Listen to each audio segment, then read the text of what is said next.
We are going to each chair call our separate meetings to order and begin with our consolidation study presentation. I would like to call this meeting of the Buncombe County Board of Commissioners to order. On behalf of the Buncombe County Board of Education, I'll call this meeting to order. And on behalf of the Asheville City School Boards, I will call this meeting to order. Thank you. Thank you to everyone for joining us this morning. I think this presentation and study has been a long time coming, and without further ado, let's go ahead and turn it over to our folks who will be giving us more details today. Thank you.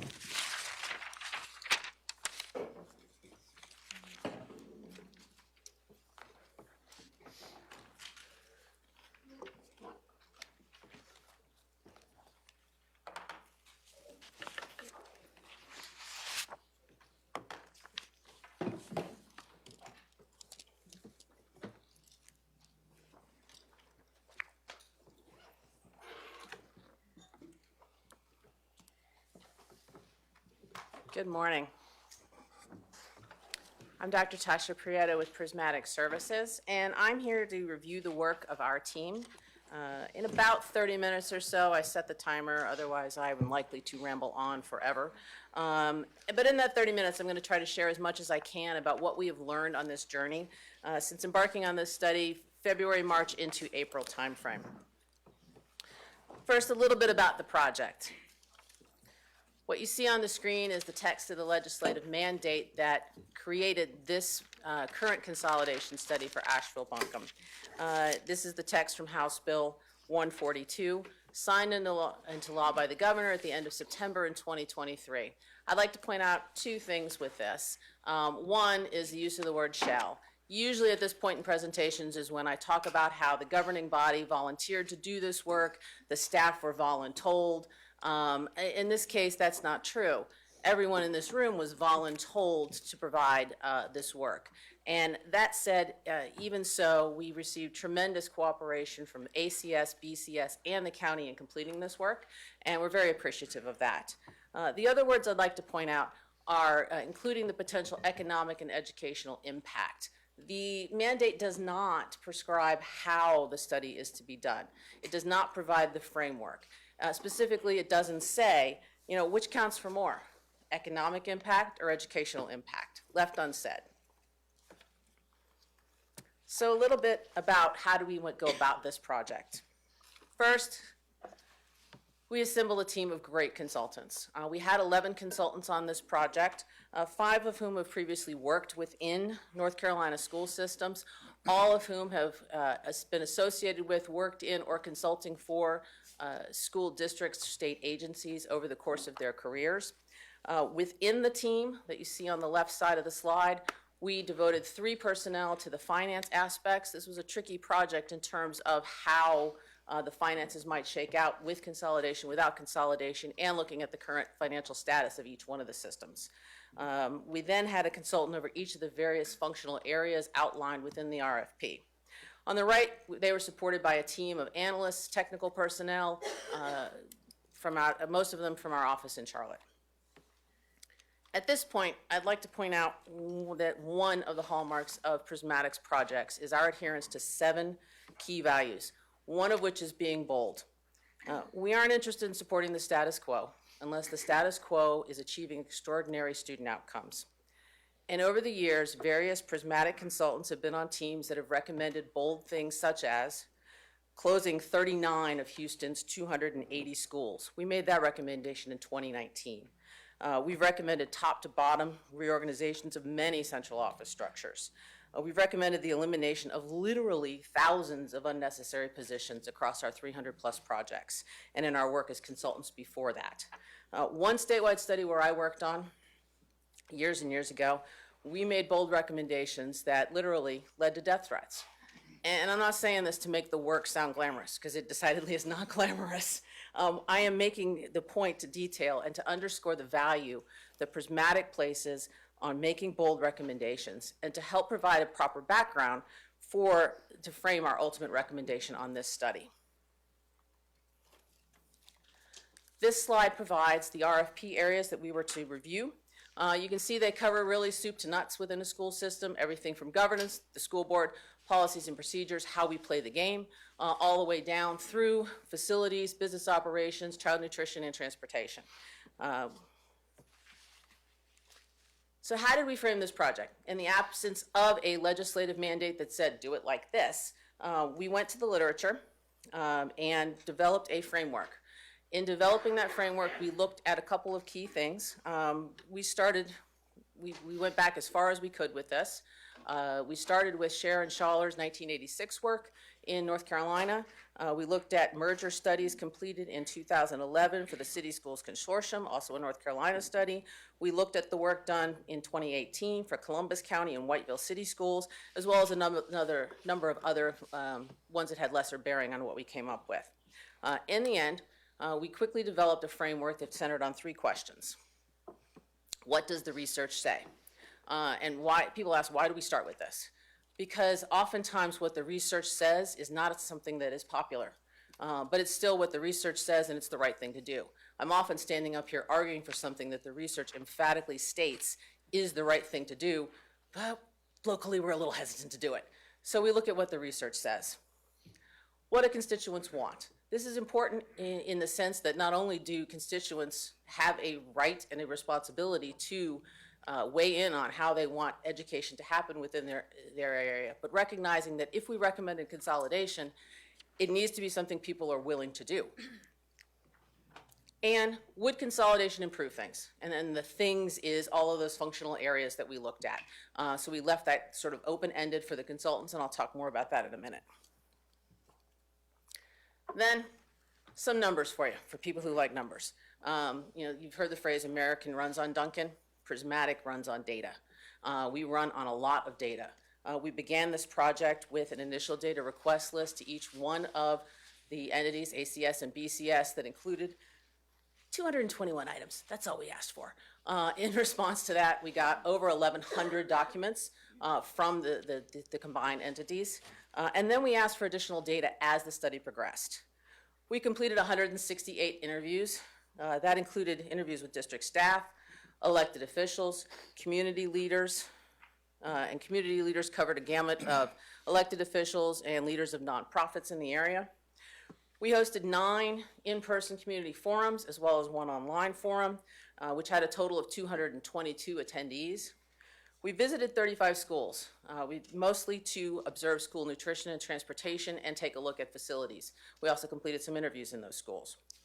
We administered surveys to high school students, parents, school district staff, and the community.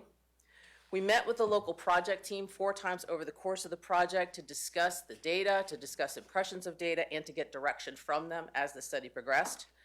And in total, we spent 87 days on site. So who did we hear from on this project? This slide provides a compilation of who we heard from, as well as the participation method, the time frame, and the number of respondents. Interviews began in May, went all the way through September. 124 unique individuals interviewed within that group of ACS, BCS, the county, community organizations, and elected officials. We did focus groups. We did focus groups with a list of invitees developed in concert with the county and ACS and BCS. That total of 55, you can see that they were broken out across various types, interest group types, and those happened in August. The 10 community forums I mentioned had a total of 222 participants, and that did not count the press or the people from ACS, BCS, or the county who were there. Those were actual community members, not representative of those other entities. And those 222 people represented a vast cross-section. We had everything from older citizens without students to a really vocal, enthusiastic group of high school students at one of them. So we feel like we covered the gamut there. And then finally, we developed and fielded 4 online surveys. Those happened in the month of September. You can see the number of participants there. We had very healthy response rates from high school students, parents, and ACS and BCS staff. We also had a healthy response rate, although smaller, from community members without students. And of note for this is those surveys were fielded and completed just before the hurricane. So what are our conclusions and our recommendations? We pulled together organized and analyzed a whole lot of data that led us to this point here. So that first question, what does the research say? We took a look at the studies that had been done previously in ACS and BCS, and y'all have had more than a few of those done. There were 10 reports that we looked at. Of those, they were really split. Between 1963 and 1976, the recommendations were consolidation, consolidation, consolidation. After that, the studies were generally against consolidation or didn't take a stand. And one thing that I'd like to point out that it also bears on this study is that in some cases the reasons for or against consolidation were really time specific. What was going on in the community, what was happening in one system that wasn't happening in the other system, and so they are really time-bound recommendations. That is also true of this. While we have attempted to project into the future where we're going, and I'll talk about that in a minute, in terms of population and things like that, this is a decision and recommendation made for where we are now and where it looks like we are going in the future. We took a look at the broader research base. And the broader research base included peer-reviewed studies. It also included other items. Since this was not my dissertation, we were allowed to look at things that were not peer-reviewed if we felt like they offered valuable information. And the research largely says size does matter. We're talking about school district size. Size does matter. But if you read into the studies, and not just the abstracts, what you find is that they're talking about size matters really only when you're going from tiny to small. Tiny, what is tiny? School districts of less than 500 students. What is small in a lot of the literature? School districts of about 1,500 students, okay? That's where you get the biggest bang for your buck in saying, yeah, size matters. After that, the literature points to, it goes in a number of different directions. Economies of scale. This is one that is a common assumption. It goes hand in hand with the idea that all government is bloated and bureaucratic, but if we're a bigger government agency, we will get economies of scale. The research says that economies of scale tend to be small among school districts. In fact, they point to what is called a U-shaped cost function, meaning that really tiny school systems, again, those of 500 or less, do suffer from lack of purchasing power, diseconomies of scale, because even though they're really small, they still need to have a transportation director. But at the other end, really large districts also suffer from diseconomies of scale, because as you get larger, you need more middle management kinds of things. And then we took a look at North Carolina specific research on consolidation. And there are a couple of those that are recent, as well as some older studies. Some of it peer-reviewed, some of it not. But in terms of the general gist of that body of work, it does not show positive changes in academic outcomes and only little cost savings. And so the most recent one from this body of research is Dr. Chin's work in 2023, which looked at consolidations across time in North Carolina from a really unique perspective. And what he found was that consolidation had no impact on the academic outcomes he was looking at. And the academic outcomes he was looking at included graduation rates and later youth incarceration. The second one's not typically something we in K-12 look at, but he made a good argument for why it was a good thing to look at as an academic outcome. He did not look at grade level progression or grade level proficiencies, those kinds of things, for a couple of different reasons. So what he found was consolidation had no impact on those two academic outcomes. The other thing that he found was that it did have some impact on reducing costs. He specifically stated that it would reduce instructional costs by about 2% and district support services costs by about 8%. Sounds like great numbers. I'd love an 8%, right?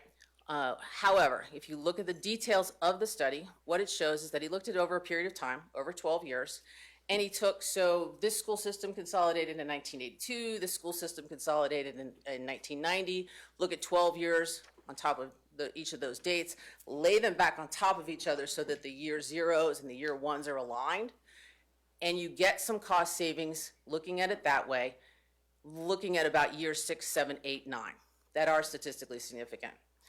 What he is unable to accommodate or account for in his model is the larger economic picture that's going on with education. And those of us in K-12 know that if there's one thing that's certain, is that funding ebbs and flows.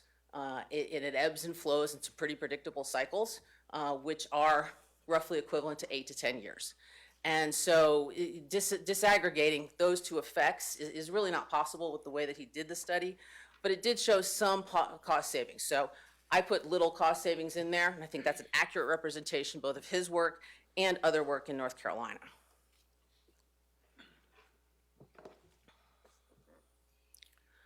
So that was the research base. So then we looked at what constituents want. And for those of you who don't like numbers, you can skip chapter 3 of the report entirely and just look at this.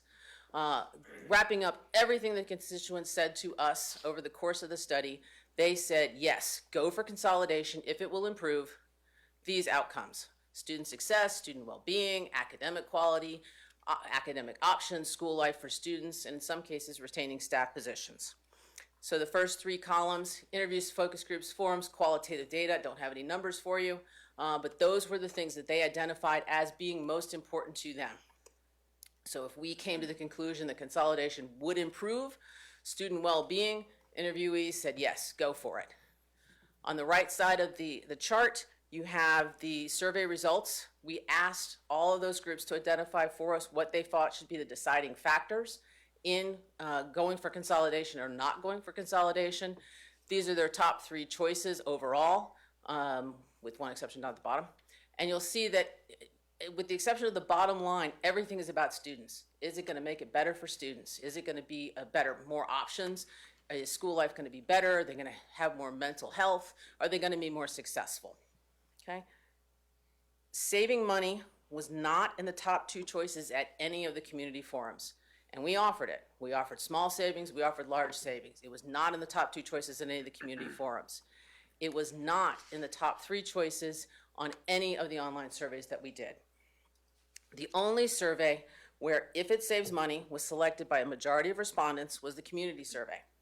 There, 56% said that saving money should definitely be considered in assessing consolidation feasibility.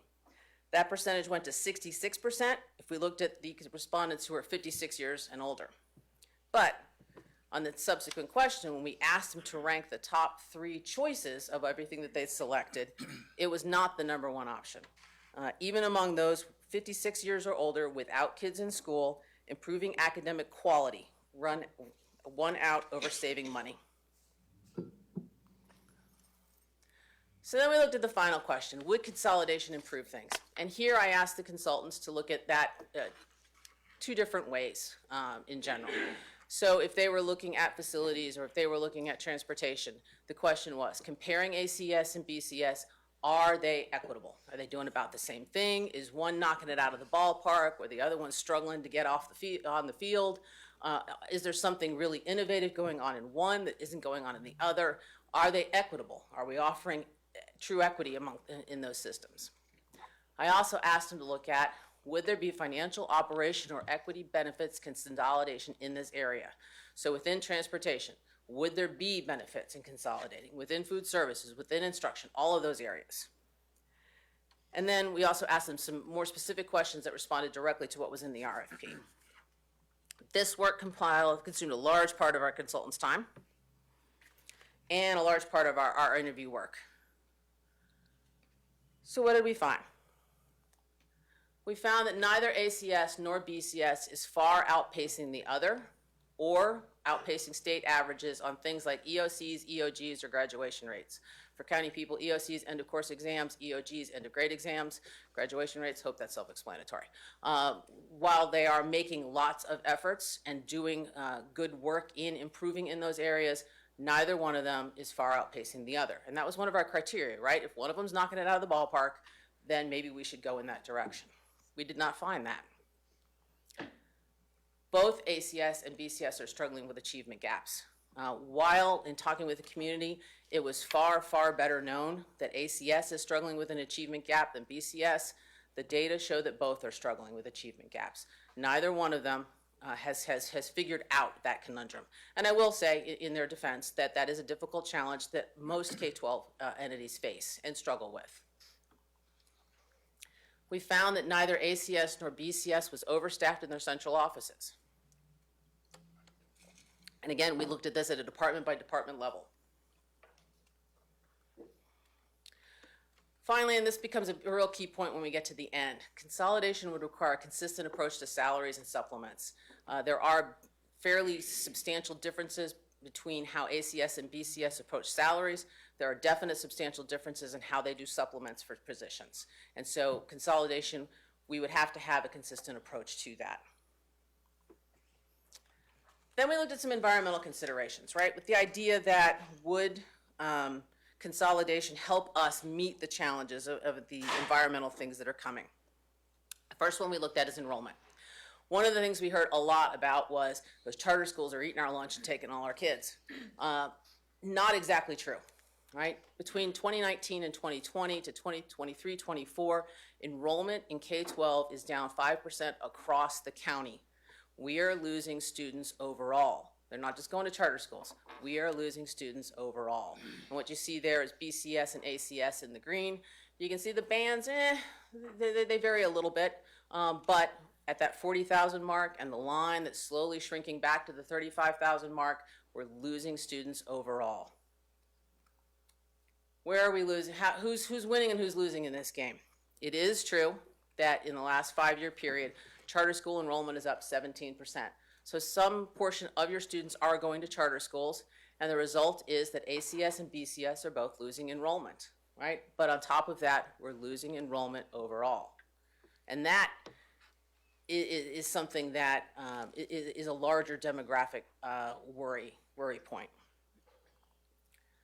Looking at population overall, and this is not going to be pleasant news, by 2025, we're growing, absolutely. Buncombe County is going to grow by 28%. That is fantastic. However, the growth is not proportionate. The proportion of those ages 5 to 18, we're only going to grow by 8% between now and 2050. So if you're not a numbers person, here's how that works out. Between now and 2050, we're going to gain 115 new students each year, county-wide. And that 115 kids, is some of them are going to go to charters, some of them are going to homeschool, some of them are going to private school, some will go to ACS, and some will go to BCS. For that reason, we feel that level enrollment projections, status quo staying the same, is about the best case scenario for ACS and BCS. Yes, there are pockets of growth in some areas, but the larger demographic trend is slowly declining enrollment. And so we asked ourselves the question, would consolidation help this? Well, are they so small that one is now insolvent? Is it infeasible to continue operations? The answer to that is no. Would consolidation create one system? Yes. Would consolidation be an effective defense against declining enrollment? No.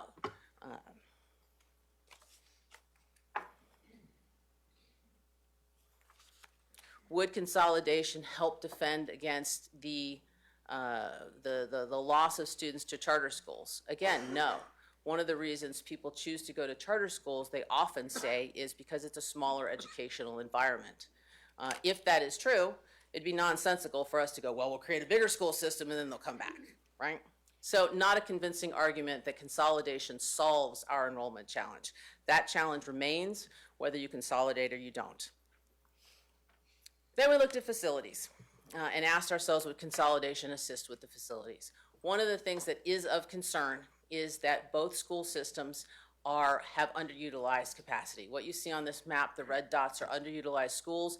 Those are based on best practices calculations. And so at the simple level, you build a school that's supposed to hold 500 students. If you only have 250 students enrolled, you're underutilizing. It's actually a little more complicated than that, but let's just go with that example.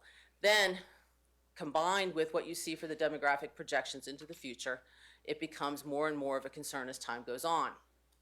There are very few schools within best practices utilization levels. All ACS facilities are currently underutilized. 37 of 45 BCS schools are currently underutilized. Empty seats cost a lot of money, and they cost a lot of money not just in facilities maintenance. It's not just about the buildings. If you think about it, we have 2 schools. We built them for 500 kids 20 years ago when we had 500 kids in each area. Now each school only has 250 kids. you can see quickly that it's not just about facilities, right? Each one of those schools has a principal. If we only had one school, we'd have one principal. Each one of those schools probably has a guidance counselor. If we only had one school, we'd probably only, hopefully we'd still have 1.5 guidance counselors based on best practices. But you can see all the way down, right? Facilities cost money, not just in the drywall and the roofing. So out of the about 37,000 seats that the combined systems have, you're somewhere between 4,600 and 9,000 empty seats right now. Demographics predict that will get worse. Would consolidation help that? Potentially. One of the things that's in the details of Dr. Chin's work is that in the immediate aftermath of a number of consolidations, facilities costs dropped quite a bit. So from year 0 to year 2, facilities costs drop. That seems to indicate, and some other research indicates, that consolidation was used as a way to close schools. Is that the only way to close schools? No. Each one of the systems could address this issue on their own. Is it only going to be possible if we consolidate? Again, the answer is no. Each system could do this on their own, but it remains an environmental consideration. Finally, we looked at boundaries. Those of you who live here recognize that the purple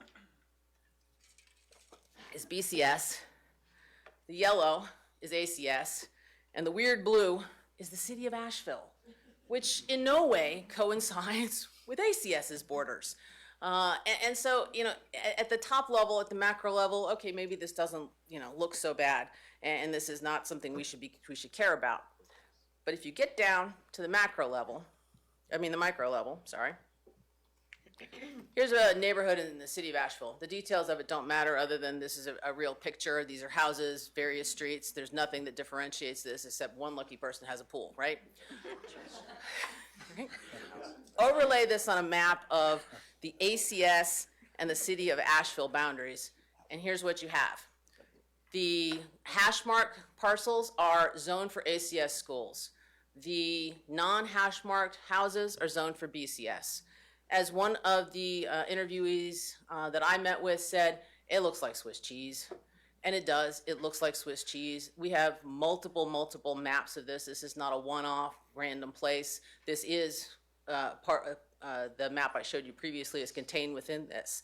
And so it is something that is of concern, particularly since it appears often that the discussion about consolidation for ACS and BCS comes up because the systems are not the same size.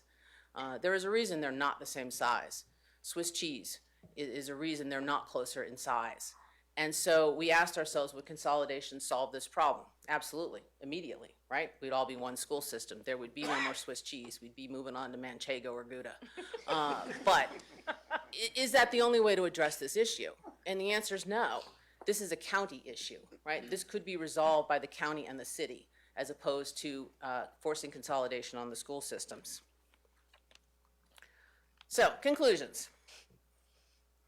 One of the reasons that we look at consolidation is because there's a crisis. You don't see a lot about that in our report because we pretty quickly came to the conclusion neither ACS nor BCS is in financial or other crisis. We found that there's no compelling evidence that consolidation would improve student performance, right? And this is from the research base. This is from what we see on the ground with the school systems. While they're both working to improve student performance, neither one is far outpacing the other that we say, okay, well, we should jump on that one, that train together. We found no compelling evidence that consolidation would substantially reduce costs. We did take a hard look at what would be the combined consolidated central office that consumes a large portion of the words in Chapter 4. And we came to wrapping up all the department by department numbers that we came to, we could achieve probably about a 0.8% reduction in central office costs through consolidation. Not a compelling number in my mind, given the swag factor that has to be considered in that. I would offer to you that oftentimes physics comes into play with central offices, right?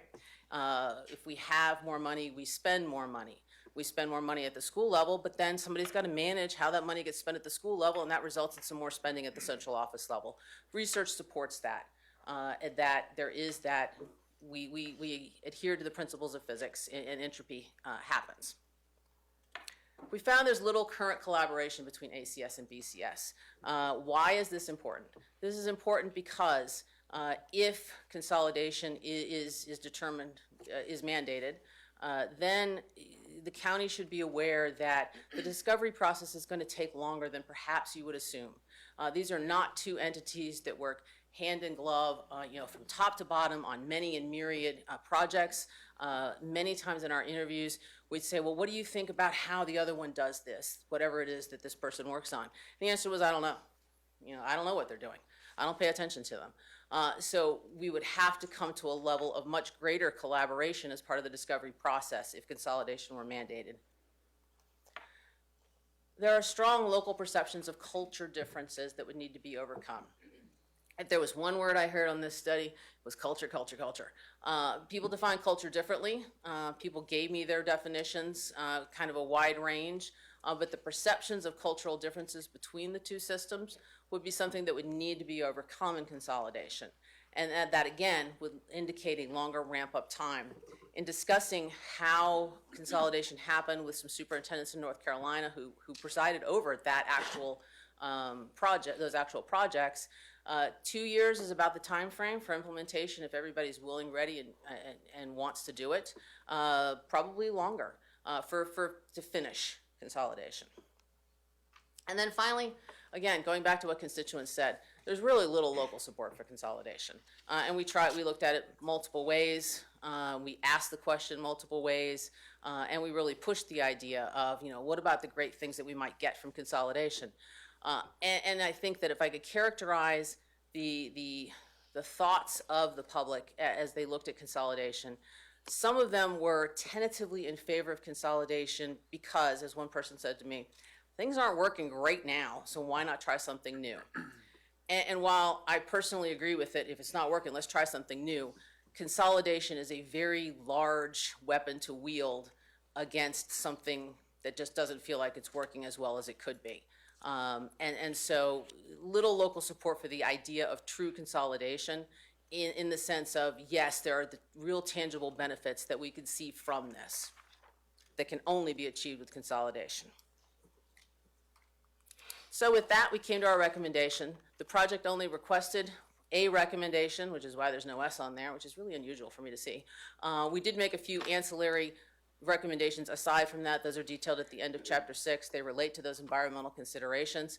But the thing we were asked to recommend or not recommend on is consolidation. And at the end of the day, we did not recommend consolidation of ACS and BCS. At this point, I'd be happy to take your questions. Thank you so much. And I know that Heather is going to lead us in some discussion, and I think in the meantime, we will take some questions. Can we go back to 2 slides previous, please, on the conclusions? Can you share with us a bit about neither district being in a financial crisis? I think there's always a lot of conversation during budget season that both districts are really struggling financially, and that the county portion to supplement what the General Assembly doesn't give our school districts needs to be increased. When you talk about looking at a financial crisis, what did you review to come to that final conclusion? So we could talk all day about whether or not North Carolina adequately funds education from the state level. We're currently potentially about to embark on a new world where there is no federal funding for schooling, which yields, depending on the school system, 8 to 12, maybe even 15% in some of the super Title I districts out there. And so there is a question of whether or not schooling is adequately funded. Absolutely. One of the things that is true of both ACS and BCS is that within the pool of North Carolina, they are more funded than other school systems, and that comes from the local support that is provided. I recognize, and the team recognizes, that for county, it's a difficult thing sometimes, and this wasn't heard in this project, but in another North Carolina project we did. The counties often feel, education is the biggest thing that they fund. It's the biggest portion of their budget. And then they have, in this case, in this other district, a fire chief who really could use a new fire truck. And so it is that balance between all of the responsibilities and recognizing that education is the biggest thing that is funded. But we did not find that to be true. They're not the lowest locally funded in the state by any means. Do they struggle? Yes, but all school systems struggle with finances, and it is because we have high expectations, as we should. We want every child to graduate. We want every child to read on grade level by grade 3. We want every child to have opportunities. It's a very labor-intensive business doing that. They're not brains on sticks. We have to attend to getting them to school. That's transportation. We have to make sure they're fed. That's child nutrition. We have to make sure they're safe and secure.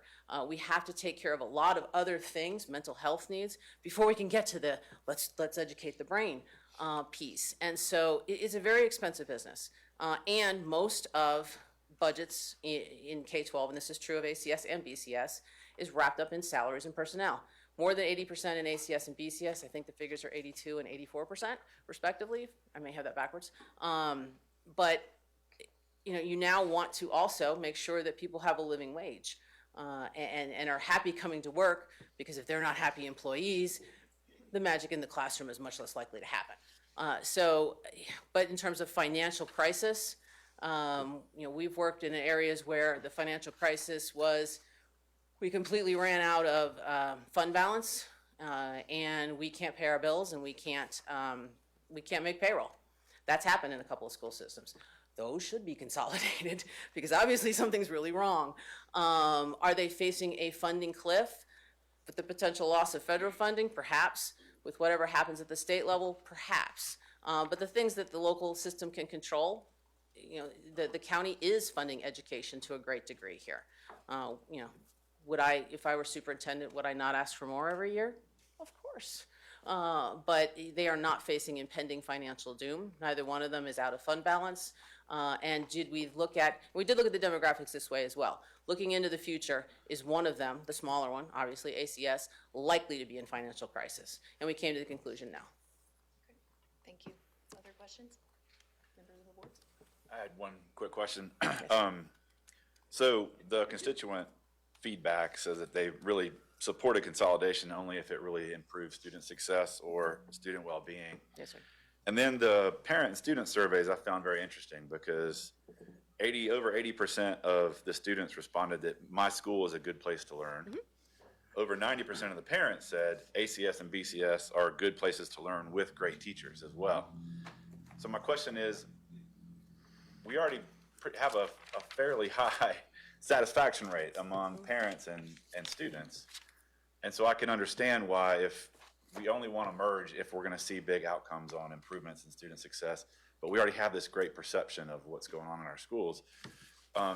When you've worked with other school systems that did end up recommending consolidation, was that satisfaction level that, hey, my school is a good place to learn, was that satisfaction level significantly lower, so therefore you had a lot of room to grow with the concept of consolidation, like improve things?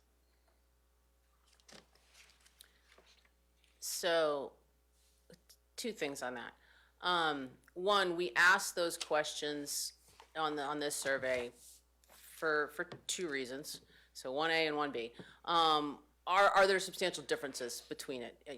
Do the students in one school system rank their system way more highly than students in the other school system? So it was a comparison piece. And that was to, give us some breadcrumbs as to maybe there's something wrong in the areas we're asking about in one system versus the other system.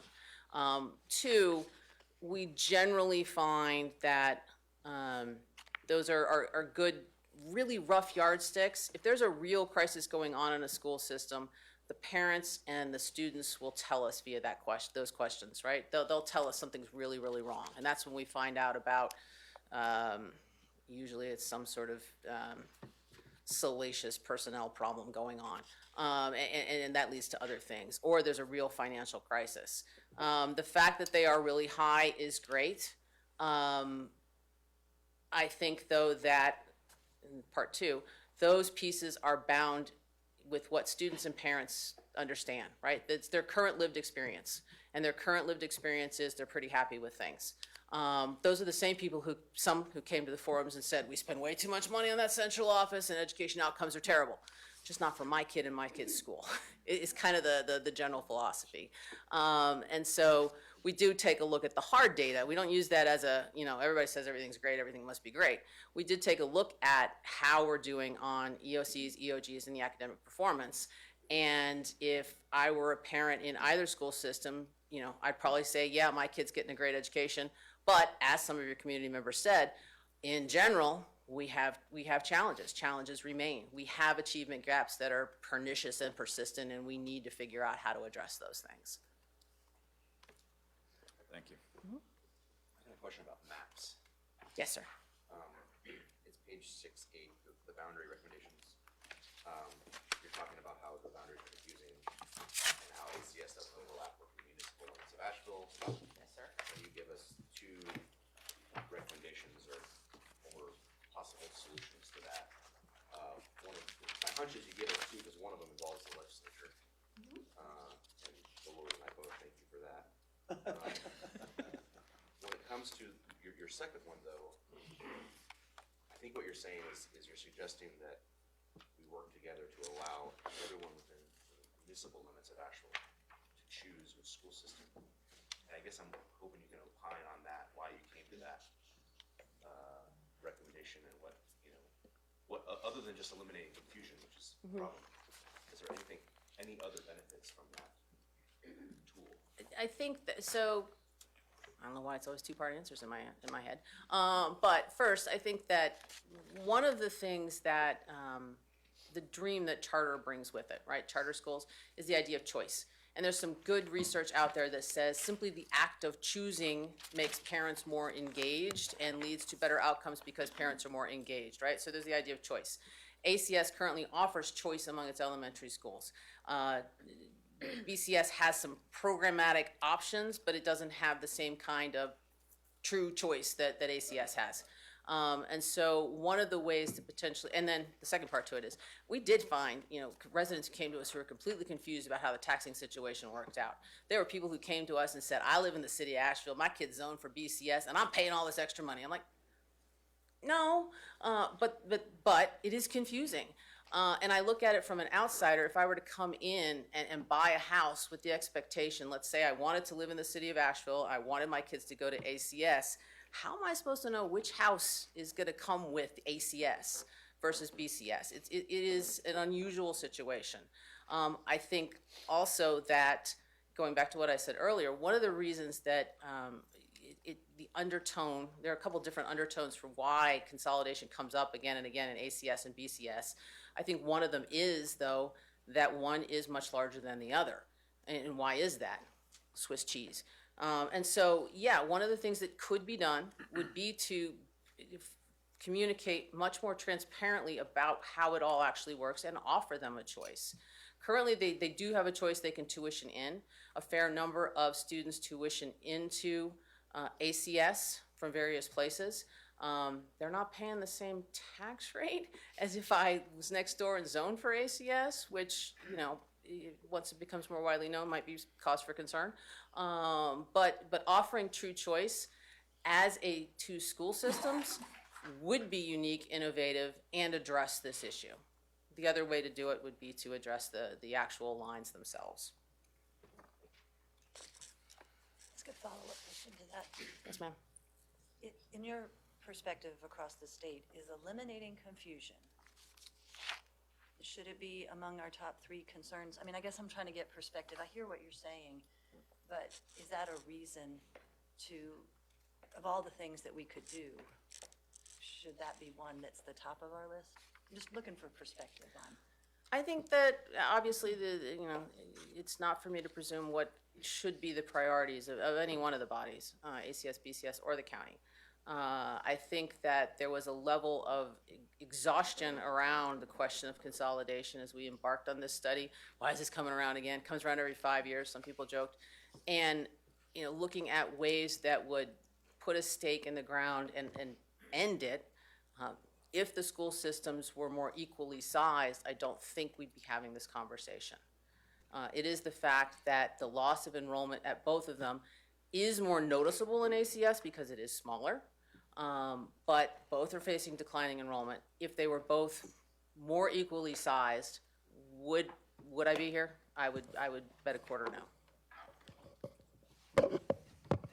As a follow-up to that as well, you've made the comment a couple times, I want to make sure I understand, that they're not more equally sized due to the Swiss cheese. And I think many of us were aware of the Swiss cheese, but I'd like to hear more what you mean. If there was a fix that was done to eliminate the Swiss cheese, could you tell us roughly what would be the student enrollment at each of these two districts? I can offer you this. The population of ACS is of the city of Asheville, is about 94,000. The population zoned for ACS is 43,000. We'd have to make some assumptions, right? But if we doubled the population zoned for ACS, you get to about a doubling of ACS. Okay, I appreciate that. That's very helpful. And I think as a board member, the Swiss cheese to me applies in a few small pockets of like that map you showed us versus some areas of our city that go, what? If you look at Yes. the geography of our Yes. city, there's some places where for those kids way down south to be zoned into ACS, there's a little bit of logic there that says, you know, maybe it makes more sense for our school district to be not covering all those legs, you know, those two legs around Biltmore Forest. So could you address, would there be any new challenges if the ACS district suddenly became the exact border of the municipality?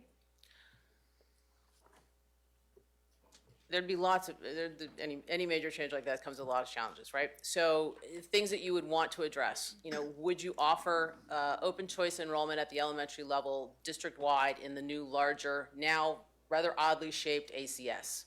That would be an interesting discussion. Presuming that you would say, yes, we value that and we want to continue doing that, there might be some additional, it might be over and above transportation challenges with that. But I would argue that if families have chosen to go in that direction, they're accepting the additional time on the bus. And we've seen that in a number of places where the perception of a particular school being the key to my child's future life and happiness entails an additional 20, 30 minutes on the bus. We choose to do that willingly, and everyone is happy. So potential for that. I think that you know, one of the things that makes this not an insurmountable problem, if it was done, is we already have school facilities. We're not talking about having to build new school facilities, right? So that's a huge cost that comes off the table. I think that combining all the environmental considerations, it does give you a way without consolidation to look at right-sizing your facilities and the attendance, staffing, and costs that go with that at the same time, right? So we could potentially handle some things like that. I'm interested in hearing some about the other recommendations you made in the report. I think it was around the facilities, child nutrition, transportation. Could you elaborate on those, please? Okay, so support services are the unglamorous but very necessary work of making sure that the magic in the classroom can potentially happen, right? And they are also areas that are relatively agnostic to particular educational philosophies or things that are, you know, really specific to a school system. Transportation is one that we found that in other areas of North Carolina, where there is a city or a couple cities and a county system combined within a county, they have gone full shared services in the sense that they have one transportation director, and they manage those resources together. You already have a bit of an entree into that in that you are, oddly enough, forced to have only one garage, the state mandate. And so we're already sharing some resources there. Potential comes out of that, maybe, in some efficiencies. at least at the office level. You're currently using two different routing systems. Personal opinion, one's way better than the other, so we might achieve some efficiencies there. Food services is an interesting area because ACS is outsourced its food services, largely according to what we learned on the back of it has been losing money for a number of years, so we are trying outsourcing it. It has not been outsourced for very long at this point. However, it's another area where shared services, could make a lot of sense. The BCS program is not having financial difficulties and could potentially take it over as a vendor, essentially, of the ACS Child Nutrition Program. Facilities is another one. This is where ACS's size is a little bit of a struggle. We were able to document that the facilities directors have been in closer collaboration than in the past in recent years. But this is a case where if you only have one plumber and there are toilets leaking in 5 schools, you still only have one plumber. So we're strength in numbers in the trades professions. Obviously, BCS has more of those personnel and staffing. And so that might be an area where you could enter into a joint agreement. A building is a building is a building. You could have differing philosophies on how often you're going to repaint buildings in ACS versus BCS, and the painters could just follow the different schedules, kinds of things. And so those are areas where we frequently recommend looking at shared services. It's as long as the room is well maintained, the heat is correct, the kids are at school on time, they're fed a great breakfast and lunch, they come there happy, healthy, ready to learn. Whether it's an ACS brand or a BCS brand, doesn't matter as much. We look at it the same way as you don't care who makes the pencils, right? You just care that they're there, kind of thing.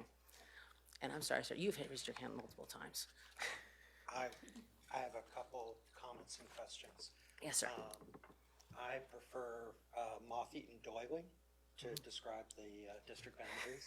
It's a good It's one. something that I've been talking good about one. for a few years, and I was very happy that county staff were willing to add a layer to our GIS system so we can all look at the moth-eaten boundaries. Something I asked for a couple years ago. I would want something a little less traumatic than going from our current boundaries to full municipal boundaries overnight. But it's something that I've talked with many of you about, creating a pathway where some households can opt in and where we perhaps extend the Asheville City Schools District into some of the commercial corridors like Tunnel Road, because that'll increase revenue without disrupting enrollment in either system. And then restoring, of course, our Asheville City Schools tax to the 12 cents. I am aware that there isn't a lot in here about how charter schools access facilities.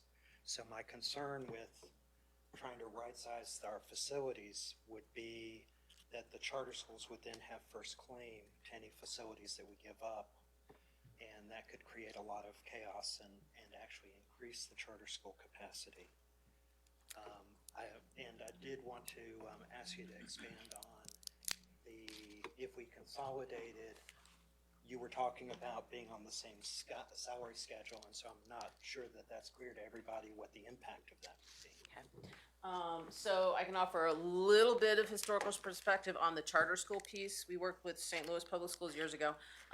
They had a substantial decline, refused to address their declining enrollment, and at the point we were working with them, they had put, I think, 30 or 35 schools up for sale in order to right-size their facilities.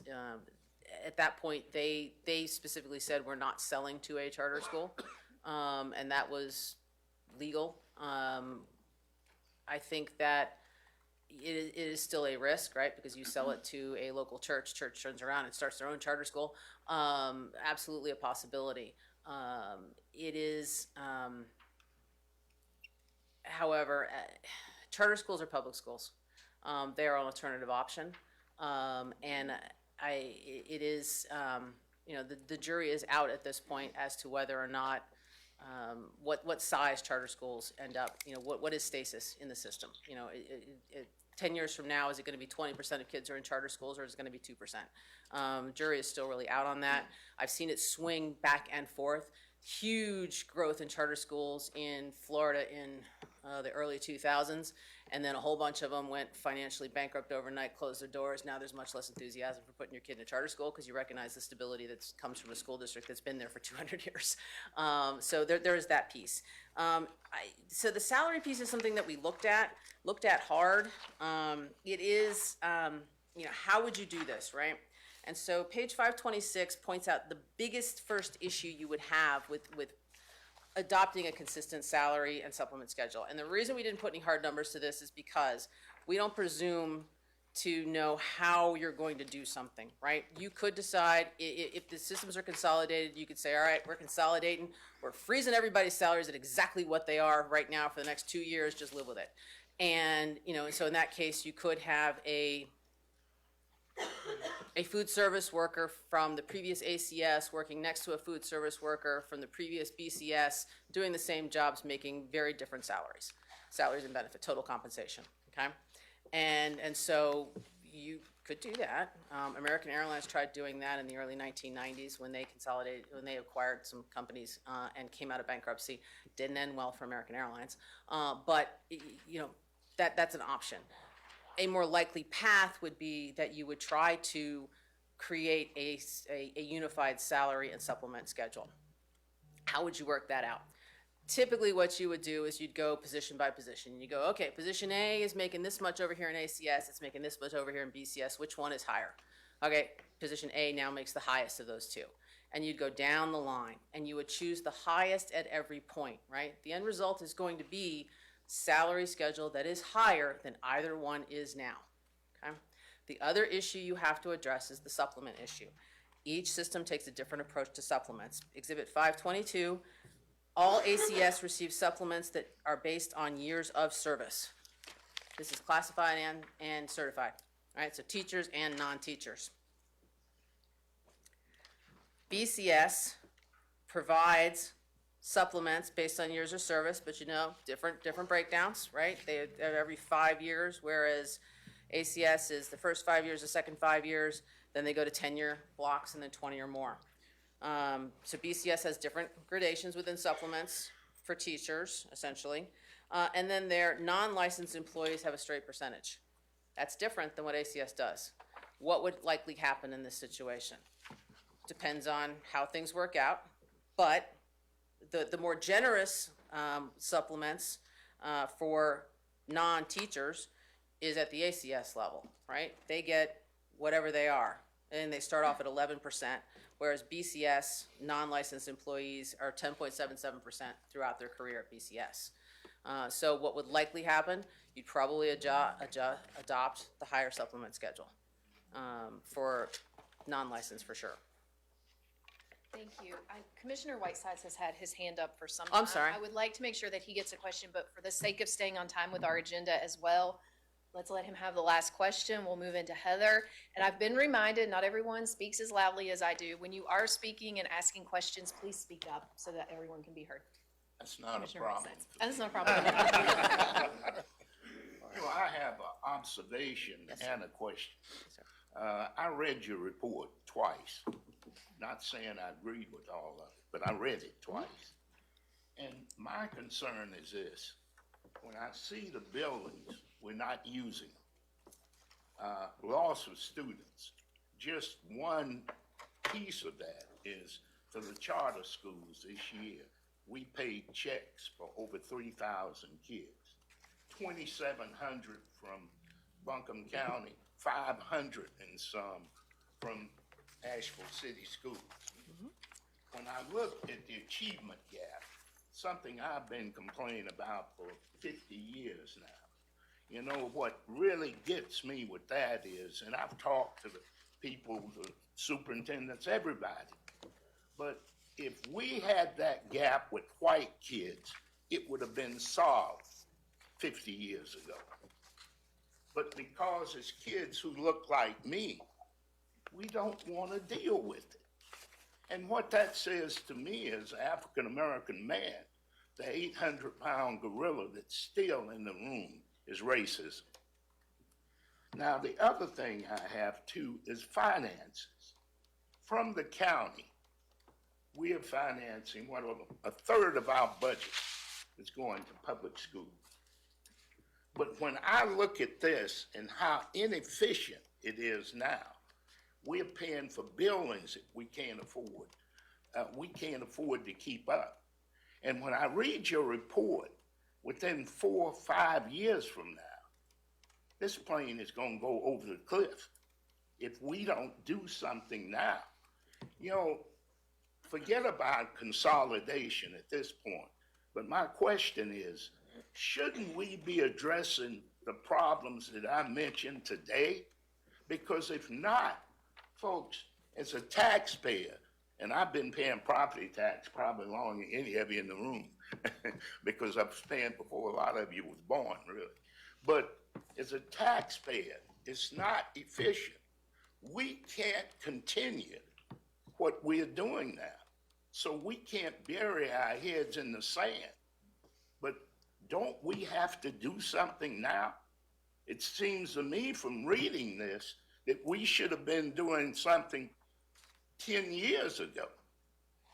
But we're at the point now, we can't keep kicking the can down the road, folks. We've got to do something because it's our babies who are being affected by it. These kids are being messed over, and the kids who look like me, I see now why they're ending up in prison. Because if you're in a classroom and nobody pays you any attention, or they tell you, go sit in a corner and you'll never be anything, thank God I didn't come along today. Because I had people in a segregated system who told me that I am somebody and you will be somebody. And I've never forgotten that. But we've got to deal with this.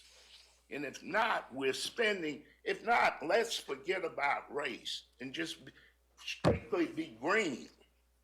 We can't afford to continue to spend money the way we're doing it. And the charter schools, I've been in some of them. I've seen them. I know some of the people who've sent their kids there and taken them out. That's not the way to go. The only way to go is public schools, as far as I'm concerned. But we've got to turn this ship around. And it's not only here. Let's forget about thinking about what others are doing. I have friends all over the country, and we talk about this. All public schools are in the same shape. Why? Because we don't want to deal with the problems that we need to deal with to turn the ship around. And if we're not willing to do that, as school boards and as county commission, we just need to dissolve the meeting now and go home. Because we are on a collision course, and this ship is going to sink. And one thing I learned in the Navy during Vietnam, you don't go down with the ship, you just get off. But what do you think? Do we need to deal with this now? I respectfully agree with the commissioner that, you know, as the saying goes, the best time to plant a tree is 20 years ago. The second best time to plant a tree is now. It is a difficult thing for school systems to wrestle with declining enrollment. And I would say that, you know, looking at the numbers for Buncombe County, I know it doesn't feel this way, but this particular piece of geography is one of the lucky pieces. It looks like you will have some growth over the next 20 years in student enrollment. It's tiny, but it's level enrollment, which is a much easier situation to face than substantially declining enrollment districts. We have worked with other districts that did not do anything 20 years ago that are, you know, we recommended closing 39 schools in Houston. 10% of their building stock needed to go away, you know, tomorrow to right size their ship. And so that is an issue that will continue to impact everything that happens with the funding for education in Buncombe County for the next 20 years, probably. Absolutely.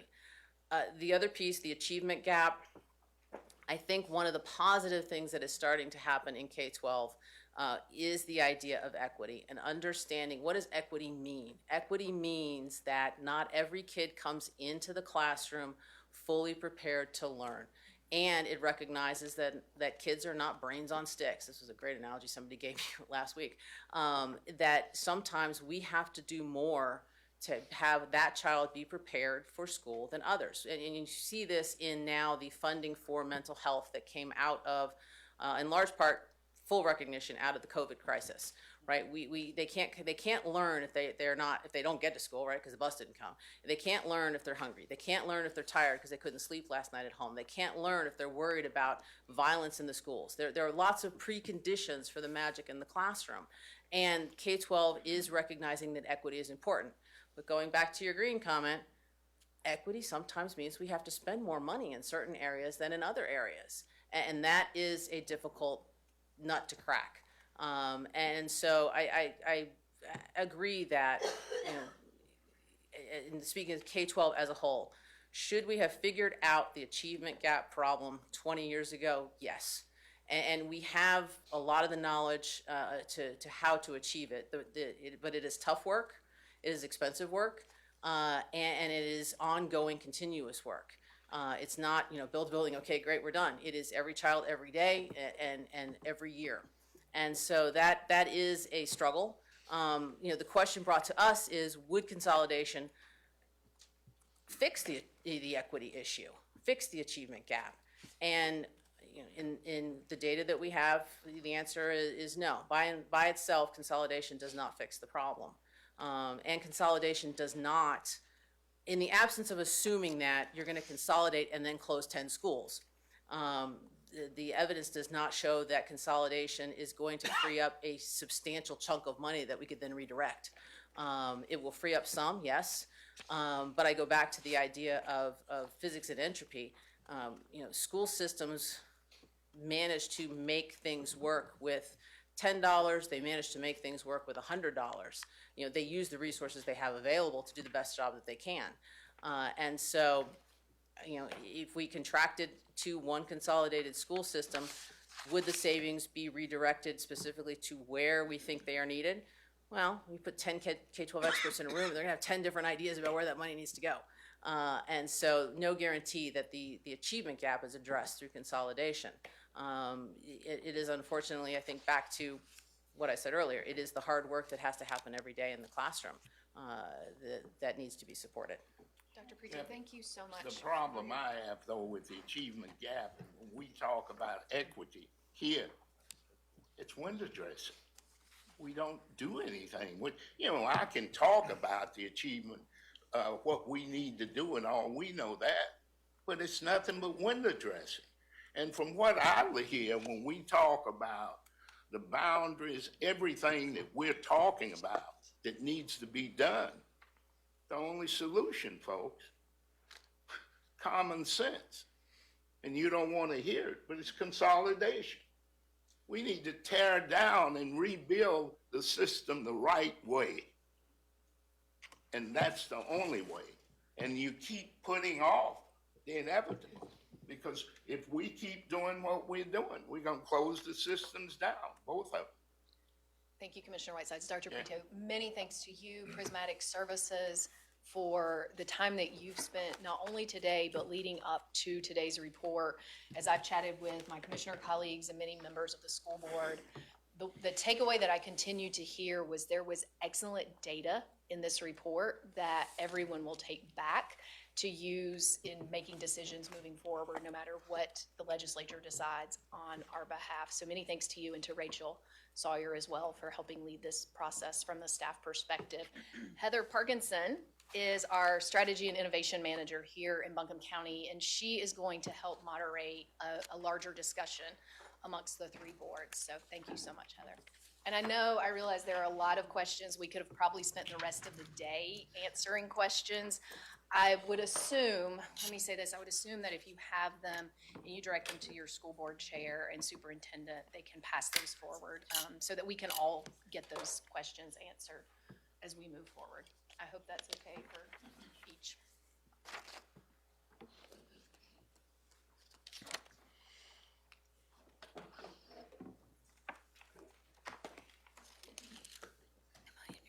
morning, everyone. So I had the pleasure of leading a conversation with most of you in August. It's nice to see some familiar faces, but I'm Heather Parkinson. I work with the county, and my goal we'll have about 30 minutes or so. My goal is just to give you all some time to do a little bit more processing of the information that was shared by Dr. Prieto. So what I have done in the past, I don't think we'll have enough time for. I'd love to get people in groups and really come up with some great ideas and conversation. But what we could do is maybe start on my left. And I'd like to ask you to just share with each of us something that stands out to you with the presentation or from the presentation. And then we'll go around the room. So name tag says that I'm George Seaberg, I'm with Asheville City Schools Board. I first just want to thank Dr. Prieto and her staff. What stood out to me was the deep methodology of this report. It is, in my opinion, extremely thorough. I appreciate that in addition to the overarching recommendation, there are smaller recommendations contained within for each facet of each school district. And so the thing that stands out to me is, and it came up in a question earlier from Commissioner Wells, are things like what the two districts can be doing to better work together around transportation, around school nutrition. That one really stood out to me. School nutrition and other things that we could be sharing resources to be more efficient with the funds that we have. That's what stood out. Thank you. Good morning, I'm Commissioner Jennifer Horton. I'm still taking a lot in. So what stood out to me today was the Swiss cheese. I don't have no conclusions right now. I want to hear what everybody has to say. That's perfect. Thank you. All right, I'm Amy Ray. I'm with the Asheville City Schools. I deeply appreciated the clarity, both of the ultimate recommendation and of sort of the subsidiary recommendations. I think that standing out for me is the need to collaborate with the county schools and Buncombe County to problem solve both the Swiss cheese but also the achievement gap issues and how do those things intersect. I really feel like there's so much data in here for all of us that we need to spend a lot of time with and thinking about, and that's going to, for the school systems, fall on Dr. Furman and Dr. Jackson in probably large part, but I just appreciate the work and the clarity of the ultimate recommendation that I think so many of us suspected that consolidation isn't the answer, actually. But that there are things short of consolidation that we can do to be fiscally more, to be better stewards. Drew Ball, on the Buncombe County Commission. I will say, as the, I think, newest member in the room as of a couple weeks ago, this data is fantastic, and I learned a lot by reading through this. I'm really concerned about the long-term funding and what this says about, not just today, but the future of the county, and kind of the stagnant enrollment we're seeing there. And on page 5-32, there's some discussion around the state's private school voucher program.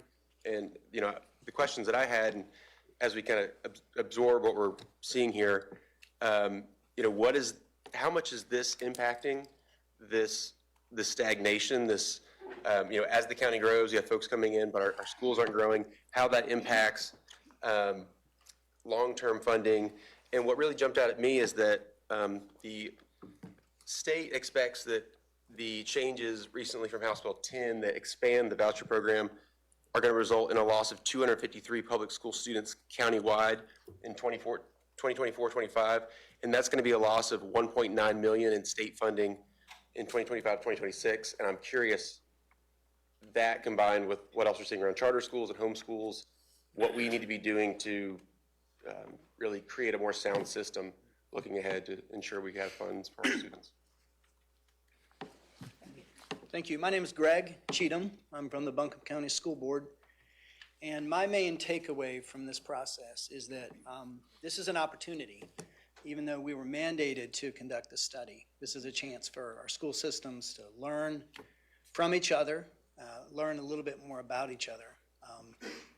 And consolidation aside, a chance for us to help all of the students that live in the city and the county. They're all our students. And I learned a lot from the study, like a lot of people. And I think it's important, like Mr. Whiteside said, to, take this moment again to really focus on a big problem, and that is the gap in achievement in our students that we both face. So the word opportunity comes up to me, a learning opportunity for all of us. So thank you. Yeah, opportunity. My name is Judy Lewis. I serve on the school board with Buncombe County Schools. I have been an employee with both systems. I retired from Buncombe County and then had the opportunity to work with Asheville City for several years in the beginning teacher program. So I've seen the world from both sides now. You know that song, I'm sure. But I have seen really great things and wonderful people who work for both of our systems. And I love the word that you brought up, collaboration, and you did also in your report. And thank you for this mammoth undertaking. It's really good information, that some of which was brand new, and others that it kind of confirmed things that we already knew. But I think also it gives us the opportunity to build together, short of maybe the collaboration thing that would be so expensive and so upsetting for our students who have just come out of COVID and hurricane and other things, to kind of keep people in place and yet serve them to the best of our ability with the resources that we have, with the colleagues that we have on both sides who are very well-versed in what they're doing. They're talented, they're competent, and I feel like we could bring both these worlds together and help our precious students in both the worlds. I'll tell you, I have grandchildren in both systems, so I do have a dog in this fight. So I want all of us to do everything we can to make it work, whatever we're mandated to do, whatever we see to choose to do together. So thank you. I'm Charles Martin. I'm on the Buncombe County School Board, and I am the numbers guy. I like to look at finances. I like to look, because numbers actually will lead you to trends. It will show you things that might take place in the future. I don't look for the now. I'm looking 10 years ahead, looking 15 years ahead to see what would take place. And with the downfall of enrollment and the downfall of monies that could not be received by both school systems, I think in the future, we're going to look back, if we don't make the decision that's right for now, for both school boards and for the county commissioners, that we will look back and say, did we make a mistake and damage every child that comes through Buncombe County to come to school to learn something? And when I look at the numbers you talked about, yes, it is the best thing to do to merge transportation, to merge food services, to merge, because these are all operational points inside of any school system. And operation is the one department in any structured business that can bring a company down, because it takes money. It don't give money, it takes. And it absorbs all the money from everything that it needs to do. But the precious things that we have is, I got a son in school. I want him to get the best education here. I got a daughter that just left this school district, and the school told me that she got a good education from Buncombe County. But as I see forward, as Drew is talking about, and as Whiteside is talking about, I'm 53 years old, went to Buncombe County schools, and I am ashamed to say that I live in a school system, live in a city, that I'm dealing with the same issues I did with 25 years ago. And that's a shame on us as a people. It's a shame on us as a county. It's a shame on us as a city. And it's a shame on us for every single person that's been on the school board previously to now. And it's a shame on every commissioner that's been on the commission in Asheville City until now, because it has shown that we are mismanaging the school system to address issues in the Black culture, to address issues in the Hispanic community, and to the Black and the brown people that we have in our community. But the future tells me, as I look at the numbers, we're gonna see a decline, and we're gonna have issues with funding, and it's gonna show both school systems that you need to collaborate more. And I think, as a person that been in operations all my life, that we need to suck it up and swallow our pride and say that I'm not worried about a title, because I'm not worried. I give up this position in a heartbeat. I tell people you can have my position because I don't have to have it if I don't need it. But I think on the operational side, Asheville City and Buncombe County need to come together and meet at that drawing board where I can give free food to all kids in Asheville City schools because it is in Buncombe County. I can change transportation in Buncombe County because it's working successfully in Asheville. So neither one can say they're better than the other because both of us are doing something that's good, that shows us that we can do it together. And it's a shame until now we have never collaborated as two school systems to make it better for every single child in this county. And that's the part that disturbs me when it comes down to this whole pragmatic thing. You kept me up all night, and I don't like being up all night. I even purchased a program in AI to start pulling information out because I'm a data person. And my wife said, "Why are you spending money?" But I want to know, and I want to find the best way to make it happen and make it work. But I do think it is time, as Mr. Whiteside said, it's time for us to come together, work as a team. And if we got to come together to reduce things, it's going to hurt, but it's going to be better for the future. Commissioner Back Whiteside. up and go in reverse. I said Commissioner all I Whiteside? need. Okay. Well, yeah, Nothing's gonna change with me. thank you, Charles. What I took away from the study was that our two school systems, similar to what we found out last summer when you facilitated our last joint meeting, we have shared values. And what came out in the study that reflected that was that we are very student-focused. Both of our systems are primarily focused on student outcomes, student success, student well-being. We also have shared opportunities that were presented in the study. We've already heard about them. Achievement gaps across subgroups, various opportunities for operational efficiencies that could drive cost savings. And so when we have shared values and we have shared opportunities, that's right ground for the magic word of the day, which is called for in the report, which is collaboration. And so that's what I'm most interested in is the next set of conversations is how do we structure that collaboration going forward to keep our focus on those shared values of student outcomes, but also go after those shared opportunities in a very efficient way. We've heard that equity work can be very expensive. We're facing budget constraints from likely all levels of government going forward. And so it's tough to be charged with solve the achievement gap, but we're going to take 20% away of your funding because things happening in the federal government or the state government or the local government. That's a challenge. But I think if we are well facilitated and we are collaborative, then we can solve these problems together. And even if funding does fall a little bit short, I do want to note one thing to work towards as well.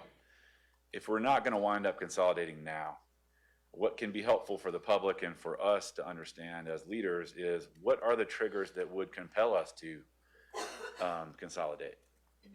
Right now, the savings are less than 1%. If we found out 5 years from now that the savings went up to 5%, historically, does a 5% threshold in cost savings, what triggers a consolidation? If the perception of the both school systems or one of the school system, like I said earlier, over 80% of the students and parents say we have a great school, it's a great place to learn with great teachers, is that the trigger? If like one of the school systems were to drop to 50%, what are those triggers that we should be looking out for if we move forward without consolidating fully? What are some of those triggers that we can look out for so that at least we have some forward thinking and planning that we could work towards on that front? But all in all, magic words, collaboration. Thanks. Thanks. I'm Amanda Edwards. I'm the chair of the Buncombe County Commission. As I previously mentioned, there is a lot of good data in this study. One takeaway for me was I was so impressed to see our students in both districts and how positively they felt about the schools that they attend. And a second takeaway was our staffs in both districts, by and large, felt that they were really good districts to work in. I think all too often as elected leaders at this table, we only hear the negative and we get caught in that echo chamber of what is wrong with our schools and to hear firsthand and see the numbers that our students and the vast majority of our staff who were surveyed care deeply and love where they work and where they attend school. It was a big takeaway for me. Both districts, as we've all said, have positives. There's lots of areas for improvement. And I think we have an opportunity ahead of us to use the positives that each district brings to the table to strengthen both of our districts for every single student in them. One takeaway for me that was not necessarily shocking, but absolutely has to be addressed, is the lack of collaboration between the two school districts. I think during Hurricane Helene, we couldn't get our two school districts to even agree that they would both go back to school on the same day. And that, to me, has been further amplified by reading through this study, the opportunity for collaboration, that we could not decide that all of our kids should go back to school on the same day. We've got to do better. We have to do better for our kids. My last thing I'll say is, as elected leaders in this table, we have to set aside promises that we have made on the campaign trail. It's now time to shift into our policy and our governance work as elected leaders to address the challenges that our school district face, that we as county commissioners face in funding our schools, again, so that we can ensure that Asheville City and Buncombe County schools are a place for every student to thrive. I'm Rebecca Streimer. I'm with Asheville City Schools, and I think what stood out to me is the necessity of the collaboration to bring about economic efficiency, because the context that we're operating in is not going to become more supportive of traditional public schools. We're in a state where state leaders have made it clear the strategy that they're using around education, and as what that means for traditional public schools is sometimes terrifying to me. And so I look at this report and feel so much gratitude for the specificity here, so that we can look at where to be economically more efficient for the sole reason that there are students that we're failing. Not for any other reason, not to save the county money, not to make things feel better. If the Swiss cheese needs to stick around so that we can put our attention on doing right by kids that we're letting behind, I'm fine with some Swiss cheese, if that's what it means.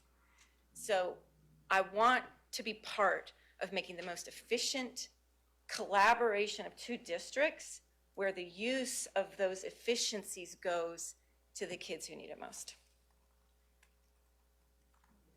Excellent. I'm Martin Moore. I'm Buncombe County Commission. I think this is a challenging one because there's obviously more than one thing, as you're hearing from everybody so far. None of us have actually followed what you've asked, and I'm not going to either.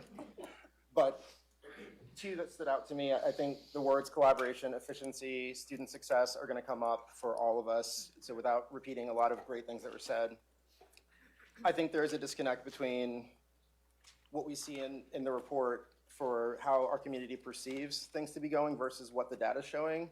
And finding a way to excel at this collaboration piece might bridge that divide a little bit. And I think that would be really important, because if people don't feel things are going the right direction, that perception becomes more important than the reality. I highly doubt a lot of people in our community are going to read the entirety of the report, but you need to fully understand what problems we're facing and how we can fix them. So that's a big piece for me of reconciling those two things, because I do think the perception matters a lot. And the second part for me, I've never, until local government, never really operated in a space, either as an attorney, public-private practice, where we're looking at things at a year-by-year basis. I don't plan policy based on year by year. I don't budget what my firm does year by year. This is a longer-term approach, right? So I know there are realities to how budget years work. We could teach a seminar on how long it takes to pass a budget. But I think the reality for us is thinking about this in longer terms, whether that's having an aspirational goal for 2 years or having a 5-year aspirational goal of what we'd like to accomplish, not just for consolidation, but for the cost savings. All the things that are showing up in here are things we can think beyond a year-by-year kind of approach. And I think it does take a lot more collaboration than we currently have right now, but working towards a plan that addresses more than a year-by-year analysis of this would be really helpful, given I am hearing from my fellow commissioners and school board members that this has been a problem for decades, well before I was doing anything other than sitting in elementary school at the time. So I think if we can approach that with that kind of mindset of how are we planning out so that the next iteration of commission or school board 25 years from now isn't dealing with this exact same problem, that would be great. My name is Jesse Warren from Asheville City School. I'm more of a hands-on person. I would like for us to see a bunch of kids of all colors from Buncombe County and Asheville City School playing and try to figure out how we're going to get them to graduate together all in one level. Since the consolidation recommendation is over now, we can relax a little bit. Can both school boards get together as parents, as people, and see what is the main thing for these kids right here to graduate from high school each and every year, and what's the best thing for them? Forget about where they live, forget about the money and everything else. Let's see what we can do for those kids right there as a whole, for Buncombe County and Asheville City Schools. If we can do that, our problem may be solved, as in most of the issues that we have today with our black and brown kids. Well, let me, Kim Clemens, I'm with the Buncombe County Board of Education. I learned a lot, and there were some surprises. There were things that I really wasn't surprised about. The collaboration piece stood out, obviously, and I'm typically a positive person, and what I would say is, I think that work has been started. Rebecca and I, we talk quite often, and so I know there's some things that we're doing already. Is there more work to do? Absolutely. You know, when I started reading this, I was focused on the schools and whether or not, you know, it was the right thing to do from a consolidation of the two districts, but didn't think about there's some efficiencies that we can look outside of that, transportation, child nutrition, and other things. So to Jesse's point, I think it's important for us to really talk about what are the things that we can do to help with those efficiencies. The other thing, in the Swiss cheese things, I get a little riled up, and I'm gonna tell you why. I've lived here all my life. And when I married my husband, we were in the county. I live in the Emma district, which is part of Asheville City now. So things have changed. The Asheville city limits has changed. And so I'm like, okay, the closest school that I have is Emma Elementary. I could almost walk there. I wouldn't, but I could. And I would hate for us to do something different there because there's been a lot of annexation of places within the city. The other thing that has changed a lot since I was in school is having multilingual students. And that is something that I'm really focused on from an equity standpoint. I think we say we look at equity, but I think both systems say that and the achievement gap. But I think this study is going to force us to really do that now. Because I think we say it, it's a buzzword that we say, but I don't know that we're really doing the work. And so the last thing that I think we need to do is take anyone out of any school. The people inside the schools are working very hard to improve achievement gaps and all those things. The surprise for me, which maybe I'm the only one in the room, but I was surprised that you said that you don't recommend consolidation. I felt that, well, I felt like it would be recommended. And because it's, again, I've lived here all my life, it's been discussed, and it's discussed whether we're doing a survey or a study. It always comes up, but I think this is with the data that you provided, and thank you so much for all the data you provided. I know it was a lot of work for the two systems, but it was very, very good information for us to have. But I was a little surprised of the recommendation. What's the question? What scares me? I'm simply giving you the opportunity to share what stands out to you. Yeah, I hadn't thought too much about the Swiss cheese until this morning, but looking at that map of Georgianized Street reminded me that that's, you know, that level of confusion and nonsense is not good government, it's bad government, and it gives the people in our society who are lazy and loud ammunition to throw at government and say that it's bad. And I would argue one of our main jobs as elected officials is to allow those people to have no ammunition and to only make up things to talk bad about government. So I hope we can fix that. I hope this is an opportunity for us to look at ways to right-size the various high school districts and to fix the maps a little bit here and there if we can. I've thought a lot about that over the last week, and I'm very interested in talking to you guys about what your thoughts are about the maps and the districts and how that overlaps with the challenge of the facilities as the population ages.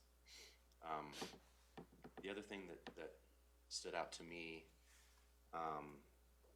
you know, I think since we've got these two new superintendents in the last few years, our level of attention and commitment to student recruitment and talking up our school systems has gotten a lot better.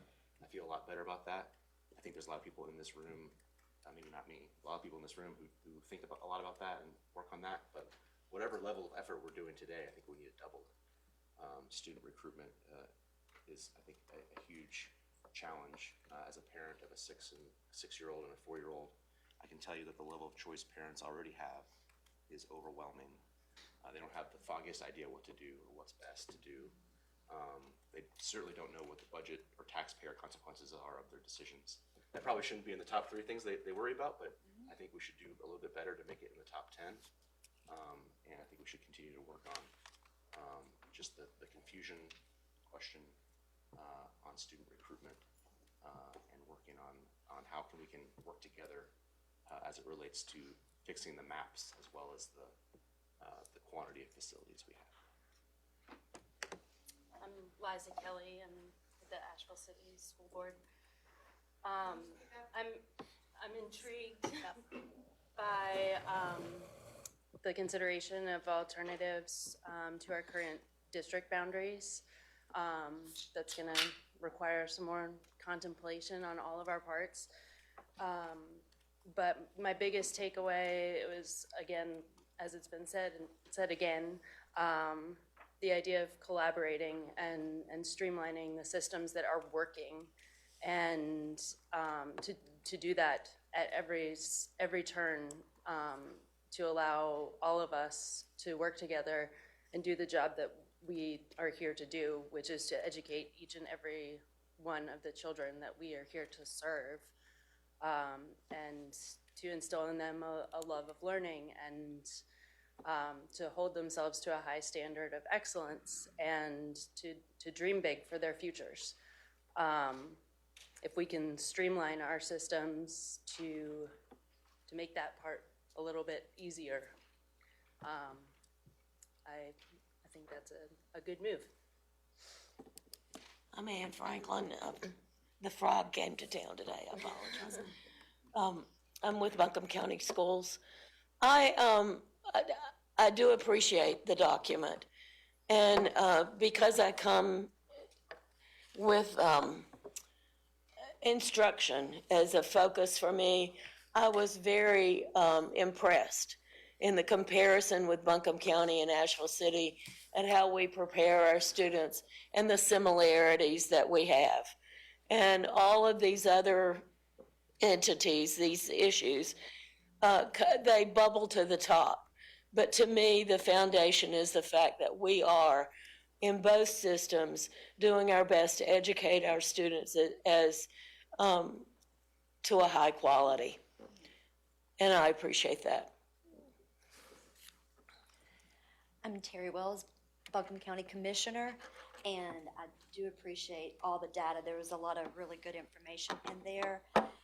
And part of the takeaway for me is with the recommendation of not consolidating, but the importance of us really making a concerted effort to work together and have a vision for our entire county, which includes both of our school districts, and where we're going, because this strengthens our county, right? By doing that, it strengthens, education is such a key component to uplifting our community, improving our economic development, all of that. And so it's, our future basically is dependent on this. And so I really feel it's incumbent upon us to work together to strengthen this, and also looking at, right, how we can do that through that collaboration, through those shared services. And to Commissioner Whiteside's point around the achievement gap, we've got to see how we prioritize the funding, because when you look at some of this data, it clearly shows that just having more funding does not necessarily address the achievement gap, right? But it's how you prioritize that funding. Thank you. I am Sarah Thornburg with the Asheville City School Board. My takeaway is one of a silver lining, because as you identified, we didn't ask for this. We didn't want it. I was certainly in the camp of, I thought it was a diversion and a waste of resources. And I'm really surprised at how useful it is. And this report and this conversation reflects issues we have. We have issues of racism. We have fiscal responsibility issues. And we are all charged now with collaborating. I will share, as the new chair of the Asheville City School Board, that Bob Elliott reached out to me as chair of the Buncombe County School Board. Amanda has reached out as chair of the Buncombe County Commissioners, and we've met. And there is a real desire to collaborate. And so I think this will not be the end of the conversation. And as Greg said, it is an opportunity, and we'd be ashamed to squander it. So for something we didn't want, I'm pretty grateful that it's going to start some good conversations. I'm Pepe Acebo. I'm with the Asheville City Schools Board of Education. The things that stand out to me, yes to everything that's been said before. What surprised me was the amount of research literature that points to a 5,000 student or a 6,000 student district being the turning point for any economies of scale, and that you really don't see a benefit in the literature of merging a district the size of Asheville City Schools with a larger district. And so that's one of the things that I'm really taking away from this. So I get to be last. You do. So I'm Amy Churchill with Buncombe County Schools Board. And collaboration, so we'll just get that out of the way. I've always been interested in working together. In my field, you have to work together in order to improve patient lives. And then the other thing, I guess the surprise of all of that is that we are, the two school systems are more alike than not with regard to our student success and our achievement gap. That's not what you see on social media. So again, social media warriors and the perception. So that was a bit of a surprise. To speak to the achievement gap, because this is what I wanted to reply. So our teachers and staff spend approximately 7 hours with our students, 4 or 5 days a week, depending on the schedule. Most of them go home thinking about what more they can do for each and every student. And there's your equity piece. I know that our teachers go home thinking about that. To speak to the gorilla in the room that Commissioner Whitesides mentioned, one thing I did not hear was there was no mention of the need for more community involvement. So the county and the school systems have to give our students, grown-ups, I've learned to say that now, the tools to help them with the achievement gap at home, early on. What does that look like? Does that look like expanding pre-K opportunities? Does that look at working at bringing in higher paying jobs and really focusing on good quality jobs in this region and not so much on barely over the minimum wage?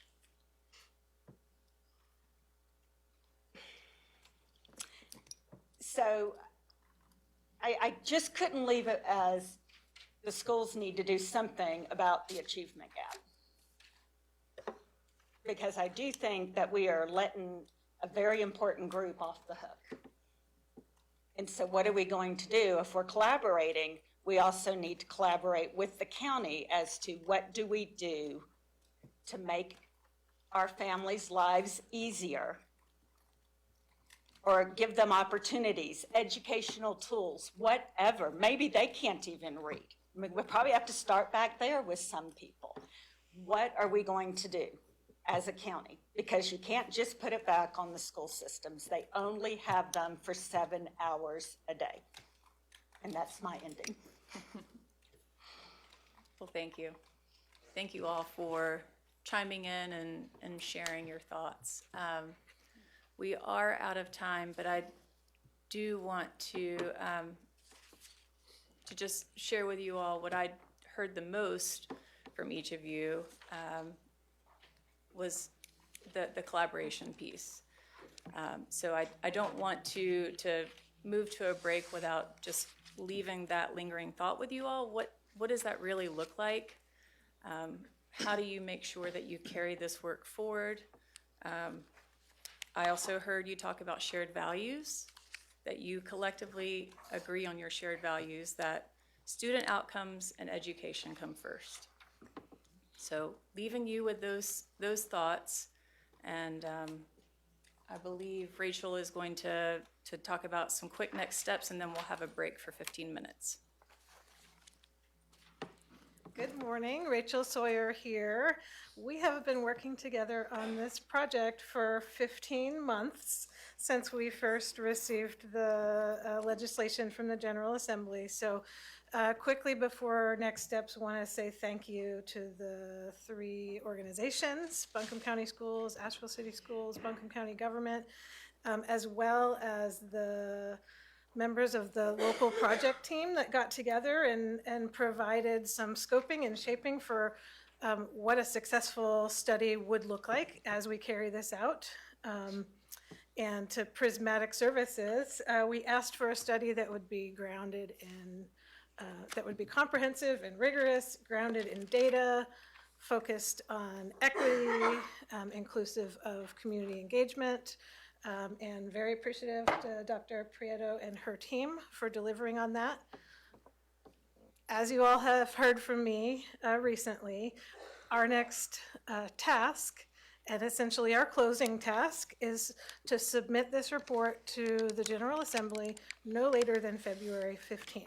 So we have the materials now, and those are ready to go in, and we will plan to do that at that time. You will probably remember the discussions that had occurred about how would the 3 different elected boards respond to this report if desired. So not required by law, we can submit just the report and complete our objectives. If the Board of Commissioners or either school board wishes to comment on or endorse the report and include, we would be happy at Buncombe County as staff to attach that with our submission to the General Assembly, if that's the desire of one or more of those elected boards. So that's a task for the chairs to talk with members of your boards about whether or not there's desire to convene an agenda item at a meeting. Each of you should have a meeting between now and then in which you could conduct that business, should that be your desire. And as staff, we will stand ready for any of those updates and be sure to get this report to the hands of the state and close the project from our perspective in terms of the facility study, the consolidation study, and then be here to help your boards as you carry out the additional next steps that Heather just summarized for you. Questions? Actually, Rachel, one question.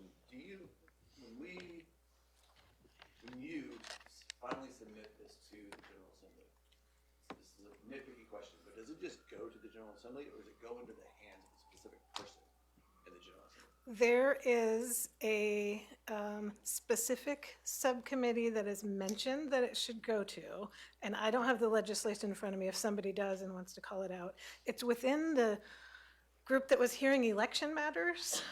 So it was basically the section of the General Assembly that it had originally emanated from. It will go back to, and our public policy contact has provided us an email address at NCLEG that we will submit it to. So I don't know the name of the person or persons that will monitor and receive it as it is submitted.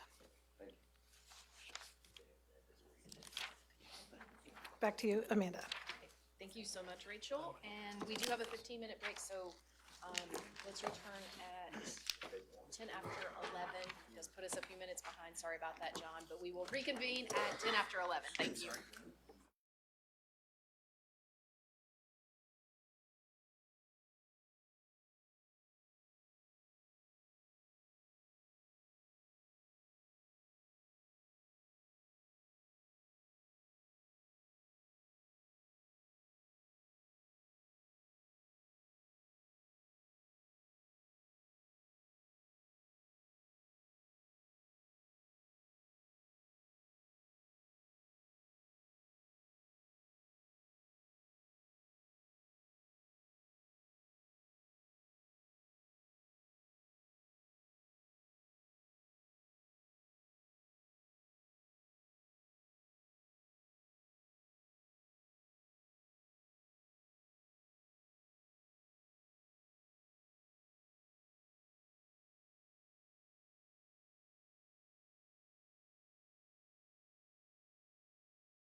head into our current outlook and our school funding discussion.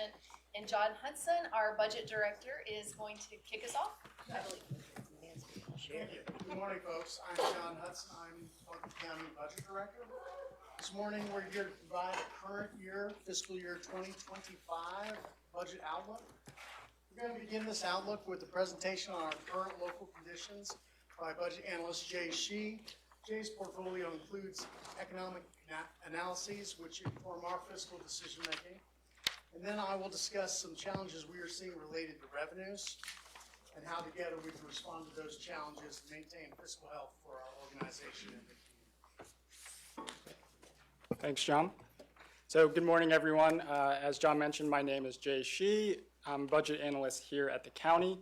So as we get into the budget outlook for FY25, we thought it would be particularly important to begin with an overview of some indicators of prevailing local economic conditions that we will need to navigate through the end of the year, particularly given the immense impact Tropical Storm Helene had on our area. So over the next couple slides, we will be going over indicators in the 4 following areas with a focus on impacts from a local government revenue perspective. So those are employment, housing, occupancy tax, which are taxes charged on overnight stays within the county and is an indicator of tourism-related economic activity. As a reminder, proceeds of occupancy tax are passed through to the Buncombe County Tourism Development Authority. And sales tax, which are charged on retail sales within the county and is our best indicator for like overall economic activity happening within the county. So starting with employment and the unemployment rate are key indicators of local economic activity and the health of our local economy. Beyond impacts on our residents, from a local government revenue perspective, it's important to track employment and the unemployment rate, as economic growth or lack thereof can either help fuel or dampen sales tax growth, as well as eventually fuel or dampen property tax-based growth as well. So the chart on the slide that you see shows the unemployment rate for the county year to date. So that's the latest information we have is through November. For FY25, so July through November, as well as and then overlaying that on FY24. So for the last several years, as context, the county has had an unemployment rate that has averaged around 2 to 3% and has typically been one of the lowest unemployment rates in the state compared with other counties. So pre-Helene, you can see, I'll try to use the little, well, I guess there's screens everywhere, so I would just simply say from July through September, we were still on that trajectory. And in fact, in September, we saw a rate of 2.5, which was the lowest rate in the state for that period. With the impacts of Helene that occurred late September, in October, the unemployment rate shot up to over 10%, which was the highest in the rate for that month. In terms of, I've also included on this chart the graph, but also below a table of the actual unemployment as well.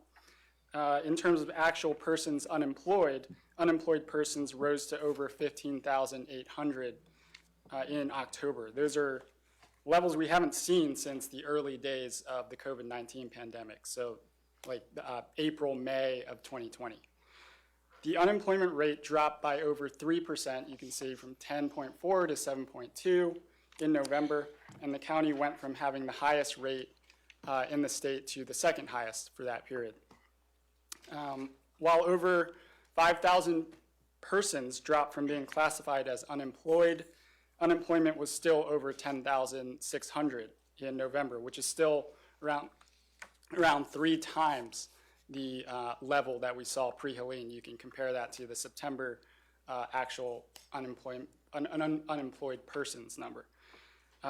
And this will be important to track unemployment over the next several months, as historically, in sort of that January, February timeframe, that's typically when unemployment has tended to peak in the early winter months, particularly in the tourism, leisure, hospitality sectors, which tend to slow down after the holiday season.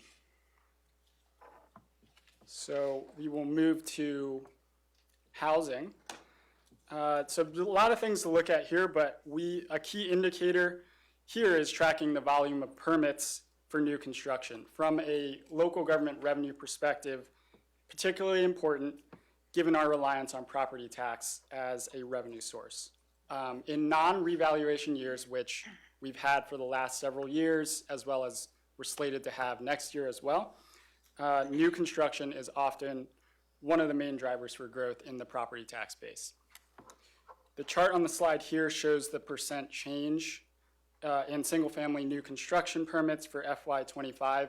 Again, this is year-to-date, so the latest information we have is November, compared to FY24, so the same period last year.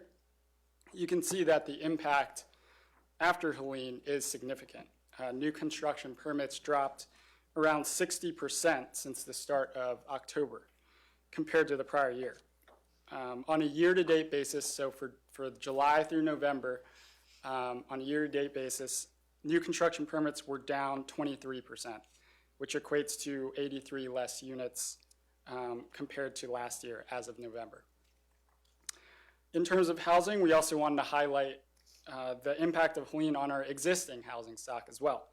As a result of the storm, over 9,200 residential units were damaged, with 331 destroyed and 609 suffering major damage. Beyond the devastating implications of that for our residents, of course, and the broader community, from a local government revenue perspective, it's important to recognize the fiscal impact of that. Moving forward, those damaged units will have an impact on our property tax base, with all the financial implications that brings, given that, as we know, property tax is by far the county's largest revenue source, as well as for all local governments in this area as well. So I will move to really looking at tourism, and the proxy for that is occupancy tax. As I mentioned, occupancy tax is a key indicator for tourism-related economic activity in the county. As I'm sure you're all aware, the tourism industry in our area is a very important economic engine for our local economy. And another thing is occupancy tax is received 1 month ahead of sales tax, which we'll talk about in the next slide. So you can see the occupancy tax we've received through November. So we're 2 months back, whereas with sales tax, we receive our collections 3 months back. So we only have October sales tax at this point. So occupancy tax is a good sort of helpful as contextual information from a sales tax projection perspective as well. I will note nearly all occupancy tax proceeds are passed on to the Buncombe County TDA, with only a small portion kept by the county for administrative expenses. So this is we're not highlighting this as a significant county revenue source, but it's included to just give some insight into impacts to the tourism industry in our region, which again is a very important part of our local economy. The chart on the slide, similar to the last slide, details percent change in occupancy tax collections for FY25 compared to the same period in FY24. So like I mentioned, this is also year to date, so the latest information we have is November. As context, prior to Helene, occupancy tax collections had seen minimal growth for the last 2 years or so. So we were in a pretty low growth environment as far as occupancy tax goes, as well as sales tax, which I'll discuss in the next slide. And we see a continuation of that trend in that July-August timeframe. So it was pre-Helene, we were still on that trend, and then we see those significant declines in September through September, October, and November. Pretty interesting to note, particularly that 37% decline in September. I mean, if you think back, the storm hit, I believe it was September 27th, maybe a couple days before that, there was that, predecessor rain event, which flooded a lot of areas. So, but if you even take that into account, just a couple days of impact really in September. So you might scratch your head and say, why is it 37%? I think potentially part of that is due to the fact that occupancy taxes are collected the month 20 days after the month in which they're due. So for September, that would mean occupancy taxes were due October 20th, and we all know what the situation was like at that time with power, internet, water outages, et cetera. So I think there's probably a lot of challenges for businesses in sending, being a little bit behind on their occupancy tax collections there. As I'm sure many are aware, October is also one of the strongest months for tourism in our area, given leaf peeping season and the strong sales there. Strong sales many businesses in that sector typically have typically help sustain them through the winter as tourism activity sort of abates a bit. As a result, the timing of the storm will likely exacerbate Helene-related impacts on occupancy tax in our tourism sector in FY25. The percent declines in November and December, they're really staggering if you look at it.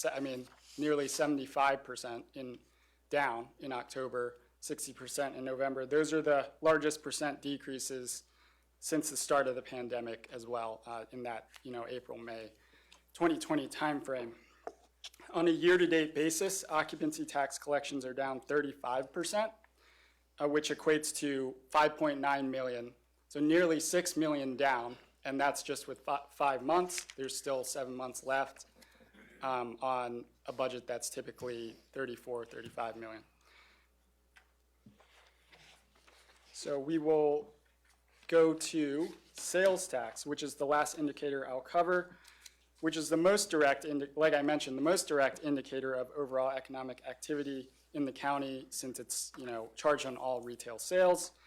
From a local government revenue perspective, it's also the county's third largest revenue source at around 11% of our general fund budget. The chart on the slide, similar to the last couple slides, it shows percent change in sales tax distributions versus the same period in the prior year. Again, as I mentioned, the latest information we have for sales tax is from October. So we really only have 4 months of sales tax collections to look at. And this information is year to date. Like occupancy tax, we saw a nearly 2-year trend of minimal growth in the neighborhood of 1% to 2%. And so I include the FY24 column here to kind of illustrate that point, that this is the total growth we saw in FY24, just 2%. So we were really operating in, again, a low growth environment.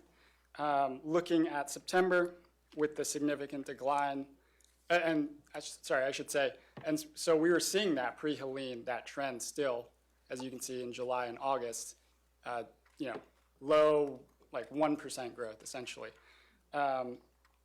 Moving to, getting into Helene impacts, looking at September, again, you see that 11% decline. That's quite, that's quite staggering. Again, if you think about, there's only a couple days potentially that there would be impact. But again, like occupancy tax, sales taxes are collected the 20 days after the end of the month. So again, September would have been, the deadline would have been October 20th. You can imagine, of course, what challenges businesses were facing then in getting their sales tax back to the state, essentially. So I also wanted to talk about November. So we saw a decline of over 16%. So that's really interesting to look at when you compare it, again, to September, which we talked about. There's potentially only a couple days of impact there, and it's not that much less, as well as the occupancy tax collections that we saw on the previous slide. It was like negative 74% in October. So a couple things I want to note there. One, the collection issue I mentioned for September. There could be some bleed over of September sales into October, given that businesses were behind potentially on their sales tax back to the state, given, again, like I mentioned, that situation in like the whole month of October, essentially. As well, the declines in certain market sectors, such as in tourism, like we saw in the occupancy tax data in the previous slide, may have been partially balanced out by increased emergency and recovery-related spending in other areas, such as at, like hardware stores. And I personally saw really high demand for gas, generators, chainsaws, water tanks, and I'm sure many of you did as well. So that might be, sort of balancing some of the impacts we saw to the tourism industry out in the data that we're seeing. The third point I wanted to make is that about 2/3 of our county sales tax is actually distributed to us. So the state collects sales tax, I should say, distributes it to counties. So the county sales tax, about 2/3 of that's distributed from the state, is based on a point of sale basis. So I've included this table below the chart. So point of sale basis, what does that mean? That means tax collected on actual sales that occurred in the county. So that's what you would normally think of with sales tax. You bought something, sales tax, the local sales tax is charged, and that should stay within the county. But actually about 1/3 of the county sales tax we receive is distributed to us on a per capita basis. What does that mean? So that means distributed to us based on, so pooled statewide, all proceeds from, so it would be Article 40, pooled statewide and then distributed to counties based on the county's population relative to the state population as a whole. So you can see on the chart the per capita distributions. So that would have, you would theoretically, less of a impact from localized impact from Helene that we saw in our area, since it's kind of spread out around the state. And you can see that with the percentages in the per capita article line on this table.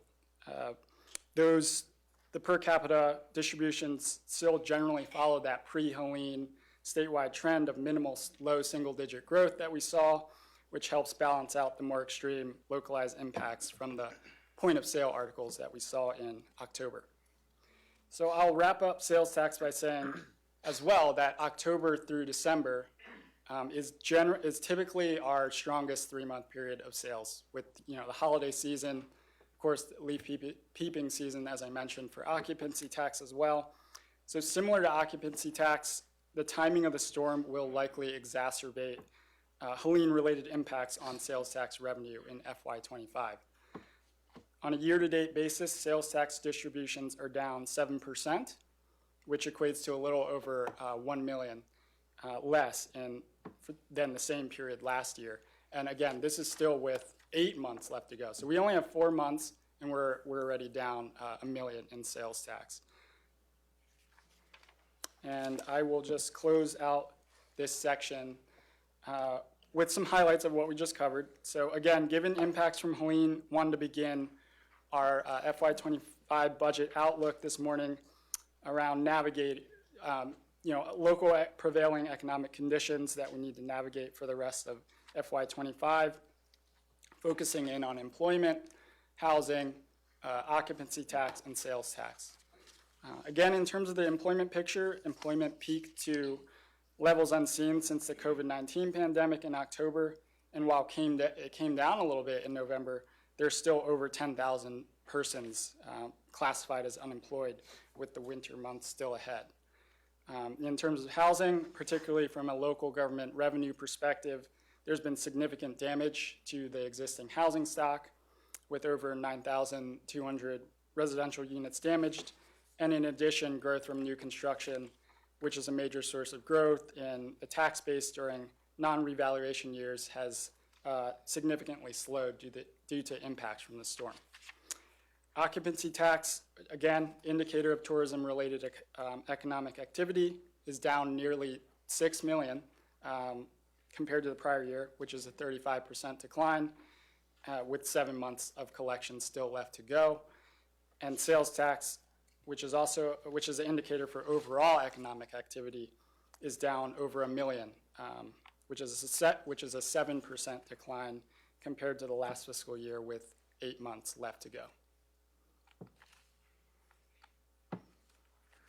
Are there any questions for Jay? I have a revenue question. Thank you for the presentation. It's really insightful. And I do, it's devastating to see those numbers. Hard to swallow. My question was really around outside revenue from other, Helene recovery revenue. Will we talk about that? Will we discuss that later? We're gonna get there. Okay, thanks. Well, I do actually, one last question about that. On the housing data, Yes. you present single-family housing. Yes. What about, I've seen just visually, you can see multifamily housing construction going on in a pretty good amount across the county. Is that up or down? Yeah, so that's the reason why, that is a great question. The reason why we sort of highlighted single family is multifamily is a little bit lumpier, like month to month.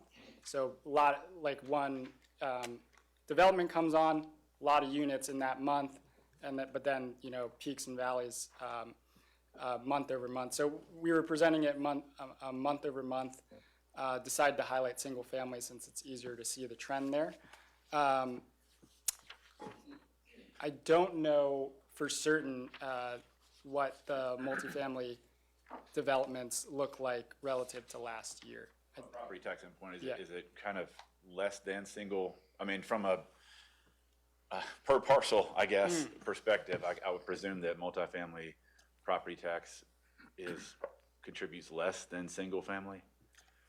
That's a question for our tax office, and we'll take that and get an answer. I'm just curious, thanks. Yeah. Just Amy, you can go quick first. question, and this just may be me and not remembering how this all works, but so the occupancy tax, the majority of it going to the TDA, and I know there's a lot of laws around that, but is this something that could temporarily change to right side the Not without county a budget? legislative change. So, and that's at the state level? Yes. That we are talking about, okay.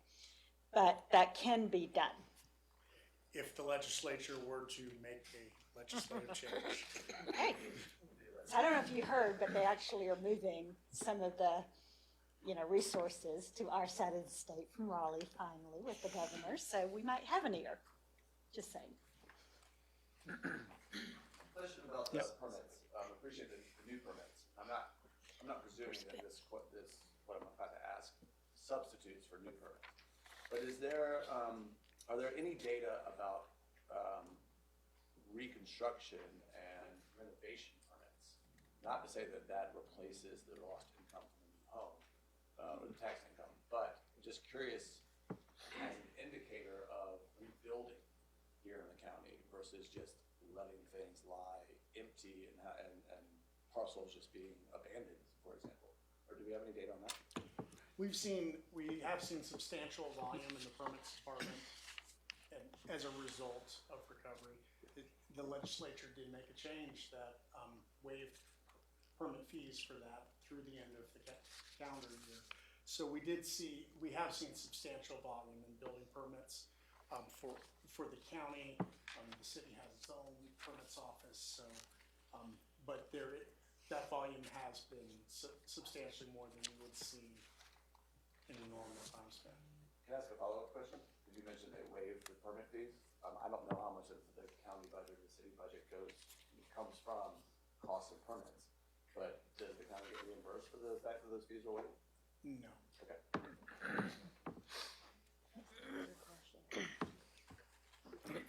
Any other questions for Jay? Normally Jay is also looking at our federal and state trends as well to inform what we're doing, but what we're seeing obviously is very localized, and that impacts us in terms of revenue in a different way than it does outside of Western North Carolina or across the country. So I'm going to discuss projected revenues this morning in 5 categories. Here you see revenues as currently budgeted for the 2025 fiscal year. Property tax is the county's largest revenue stream at 65% of revenues. Sales tax makes up another 11%. These two sources of revenue are unrestricted revenues, meaning that we can use them for any legal use. Intergovernmental revenue comprises about 11.5% of total revenues, but are largely restricted to specific purposes. County sales and service revenues are based on demand and contribute just under 6% of the revenue budget. The remaining 7% is made up of a variety of other revenue sources that we will discuss in a few minutes.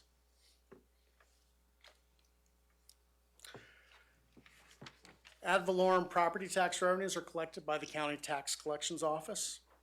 As of Monday, collections were at 93.52% for the year, 0.9% behind this time last year. For perspective, 1% collected is around $2.6 million. The budget for this revenue also includes registered motor vehicles property tax and interest on unpaid taxes. While damages to property from Helene do not impact what has been billed to property owners, we anticipate that some taxpayers with damages to their property, along with increased unemployment in the community, will have difficulty paying bills on property. We budgeted this year based on the prior year's collection rate of 99.75% and estimates of county values provided in the spring. As we realize how those values translate into what was billed and can be collected, we're looking at coming in between 2 to 2.5% under budget on property tax.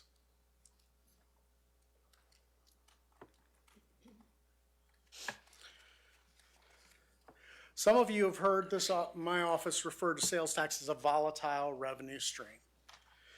Massive unprecedented increases were seen in sales tax of around 20% immediately after COVID, but those gains have been followed by virtually no growth over the last year and a half.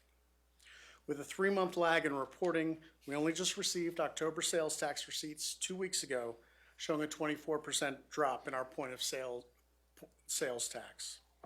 Before October, we were trending just slightly under last year's actuals year to date. While we budgeted a modest 2% increase this year in sales tax revenues, we do not expect to meet that and have used a variety of research and indicators to project between $3.5 to $7.5 million under budget.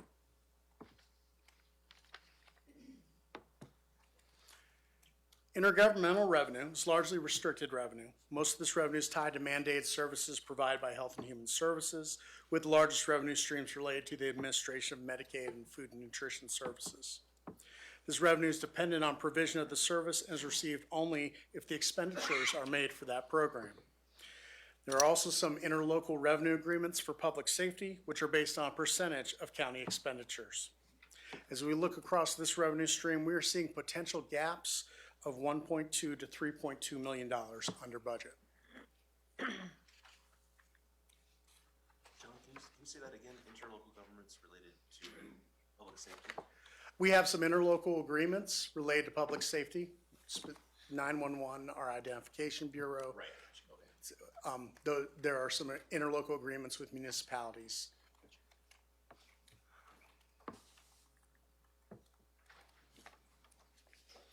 Sales and service. This revenue stream is made up of a variety of sales and services across about a dozen different departments. We are expecting losses in budgeted ambulance, planning, and parking revenue. Additionally, we have tax collection agreements that are based on collection amounts, including occupancy tax. And with reduced tax revenues, these agreements will yield less revenue than budgeted. This stream is projected at a range of $3.7 to $4.5 million under budget.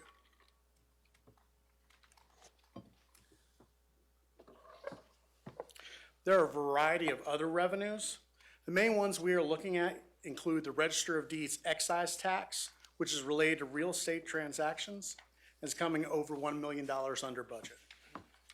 The state did suspend collection of some permits and fees in the months following Helene, and this led to losses in our permits and fees ledger, which makes up almost $6 million of budgeted revenues.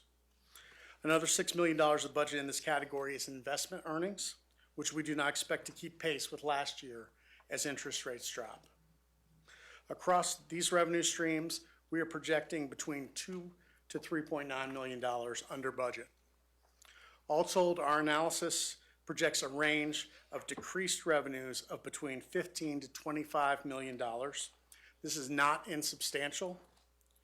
Are there any questions on the revenue projections? John, can you help us understand how you determine the projection ranges? There's a variety of methods differing on the different type of projection. I mean, some revenue is as easy as saying we have 5 months of data, what's 7 more months of data? Other things are seasonal. We look at what has been happening. We look at prior years. So there's a variety of methods when you look at all these different types of revenue to ascertain what sort of projection you're getting at. And specifically, follow up on that with the sales tax, because if I'm remembering back earlier, Jay showed it was about 1 million right now that we're at a loss, but you're projecting somewhere between 3 and 7 million. So can you help us understand why that projection? So as Jay said, we only have 4 months of the 8 months of collection for the year. So this is a range where we expect if we've come in 1 million under through 1/3 of the year. And we were already trending flat to last year. We did budget 2% above last year. So if we're trending there, you're looking at $3 to $3.5 million just at that range. However, if we continue to see more substantial issues related to our recovery and spending and our tourism and spending in locally, then we could see much more. And that's why we have a range projected like this. So you're saying, I just want to make sure I understand. So you're saying that even if from here on out we come in right around the 2%, which was originally projected, we still would be down about the 3 million? If we were we budgeted 2% above last year. Right. For the year to date, even before the storm, we were only about 0.75% above last year. So we were already trending pre-storm under budget.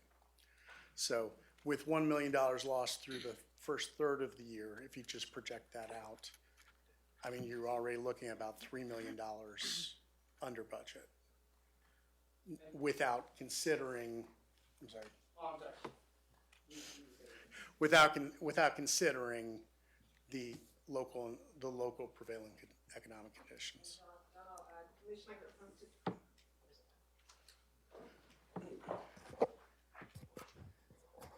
I'll add briefly as well, as Jay mentioned, the timing, because we know that normally this season of the year would be our biggest season for sales tax, which is the October, November, December. We're losing that based on the Helene expense. So we would not expect to see a large increase between now and the end of the fiscal year. I see Jay nodding, so if there's anything else you want to add. But really, sales tax is not a straight line. It is really based on our economy.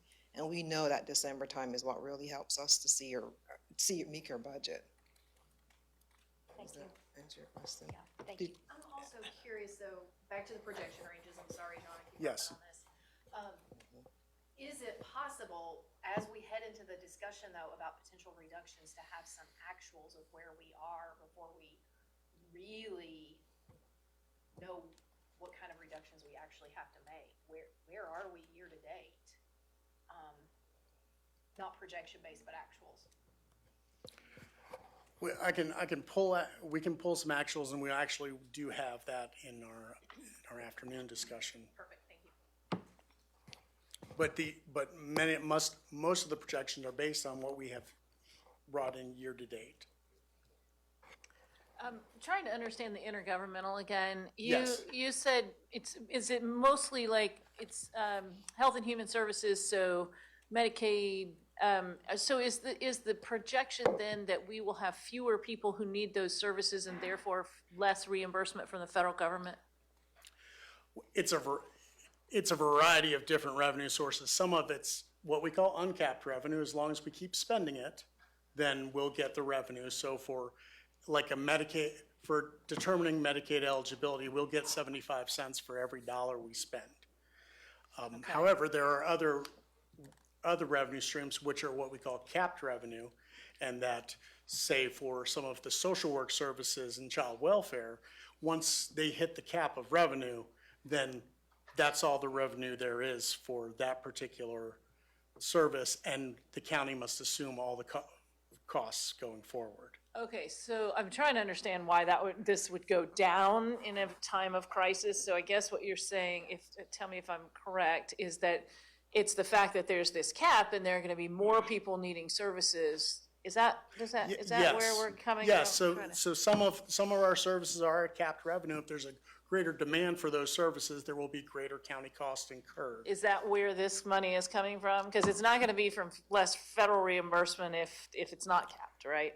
Yes, and also, like I said, with some of our public safety agreements, those are based on a percentage of expenditures. So if we make cutbacks to some of those services, then we're going to not receive those, we're going to receive a smaller percentage of those revenues. And why would we make them less, why would we offer fewer services? So I'm going to get to that. Okay. Expenditures are next, but with projected loss of $15 to $25 million, we'll need to make some changes. Of course. Okay, thank you. My question was going to be, and Ms. Pender, I think, was getting at it, that in your variety of tools for making projections, did it also include looking at places that have experienced a disaster like a tropical storm and what's in a tourism economy and what's the bounce back expectation? Yes, and this afternoon, we're going to go in a deeper dive with the commissioner around revenues and how we're impacted for future years. But we have done some research, and you're often looking at years for recovery for these sorts of revenue streams after a disaster of this magnitude. Let me ask this question about property tax. I see the downfall that you're gonna have with your projection, but do you actually know that you got 331 houses that are completely destroyed? You got 609 that suffered major damage, which could go into completely destroyed if it's structurally not sound where it has to be destroyed. Then you got 9,200 residents who suffered damage that could fall into either of them categories as well. Mm-hmm. So when that has taken place, have you already, say, you assuming that this property tax will not come to you, even though it has been billed, but it will not come to you at all? There is some assumption that there will be difficulty for residents to pay property tax, and that's baked in, that is built into this projection, if that's what you're asking. Yes, sir. Quick question. So I know that you can't build long-term programs on one-time grants, but I'm curious if expiration of grants is included in other revenues. So we do not budget grants in the general fund. Okay. We have a separate grants fund. So there are no grants considered in this projection. Thank you. If there are no more questions on revenue projections, I'm going to talk about fund balance. Expenditures must be balanced by revenues, and if revenues are less than expenditures, the gap can be made up by an appropriation of fund balance. We have a fund balance policy that requires maintaining a minimum of 15% of general fund budget available fund balance. That would sustain about 2 months of county operations without incoming revenue in a crisis. As we finished fiscal year 2024, we used about $11.3 million of fund balance, leaving 17% remaining. This was the first use of fund balance at year-end by the county since 2002. The fiscal year 2025 budget currently has $15.7 million, which if fully expended, would drop us below our policy minimum. All this to say that making up a deficit of $15 to $25 million by appropriating fund balance is not a fiscally viable path. Assistant County Manager Tim Love is here to review some of the legislation that has been passed over the last few months to help with this discussion.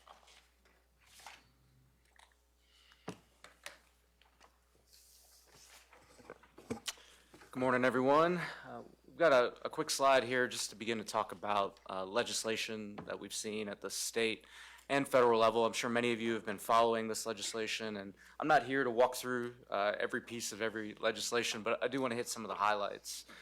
And so on the left side, you can see, at the state level, we've seen a flurry of activity that dates back to immediately following the storm, and a number of bills that are listed there. Some of these bills ended up taking on much more than just Helene-related response, but we did see, the state really lean in a lot of different ways. What I would say about the state's current contributions, many of these were to fund specific types of funding, not necessarily to specifically fund at the local level. And so examples of that, we saw NCEM, Emergency Management, receive, $50 million that could be distributed at a later date to support local governments. But that is viewed as, from the NCEM lens, as a last-ditch opportunity as we wait for the federal and local activity to play out. Also, we saw the creation of a $100 million cash flow loan program specifically for local governments. As of today, that program isn't up and running. We hope that it will be, and we continue to collect information on what that program would entail. Also at the state level, the state has made funds available to DPI specifically to support education. We've seen funds also made available to the Association of County Commissioners, the League of Municipalities, to fund capacity building at the local government level. My point in talking about these state funds is that these funds are useful, but again, aren't directly related to the operations necessarily of a local government like Buncombe County or any town or jurisdiction that you live in. What John has highlighted today is a potential loss of revenue in our current year, and so we haven't seen what you would refer to as maybe revenue replacement, which is one of the major things that we've been exploring in our advocacy. The main avenue that we have seen that is through the cash flow loan program that I mentioned that currently is not up and running. As we shift gears to the federal side, the federal support has come in waves and in many different ways. And so we've seen a lot of federal legislation, the most meaningful occurring, of course, at the end of the calendar year. I'm sure many of you were following that as we were. But since the beginning, we've seen tons of support. FEMA's been on the ground since the very early days. The Army Corps of Engineers is assisting in debris removal across Buncombe County and in many of our jurisdictions. The American Relief Act specifically continued that support for local efforts and basically keeping FEMA on the ground, keeping the Corps picking up debris. And those are just a couple of the federal departments that are supporting us. There's many more, including Ag and the EPA and others. I stuck this in the legislation bucket, but it's not new, and this refers to the FEMA Community Disaster Loan Program. This has existed for a number of years, and the purpose of this program is to assist local governments in dealing with, again, sort of cash flow related issues. And you think about the cost of debris removal and how that could weigh on a small jurisdiction. This program is a great program. It does have a cap of about $5 million, which is not as useful to larger municipalities, and I think there's a good amount of research that's been done on that topic. Additionally, we saw the CDBG DR, that's the Community Development Block Grant dollars, disaster relief specifically. That's administered by HUD. That's been a tool that was made available at the end of the year in the federal legislation, and where we saw $12 billion allocated overall, about 1.4 to the state, and then another portion outside of that specifically to the city of Asheville. And so that's a really exciting opportunity as we look at housing. What I have to underscore here is, those funds still need to go through a process. They're not here today, and are highly dependent on the ability for both the state, the city of Asheville, and others to get a plan approved by HUD to allow those dollars to continue to flow. So this isn't going to happen quickly, but did want to highlight that. We've been in discussions with state and federal reps. Locally, Governor Stein has stood up the GROW NC entity, which I think was mentioned by Ms. Churchill. And so we look forward to working with those folks to understand how those CDBG funds will make it to Buncombe County specifically.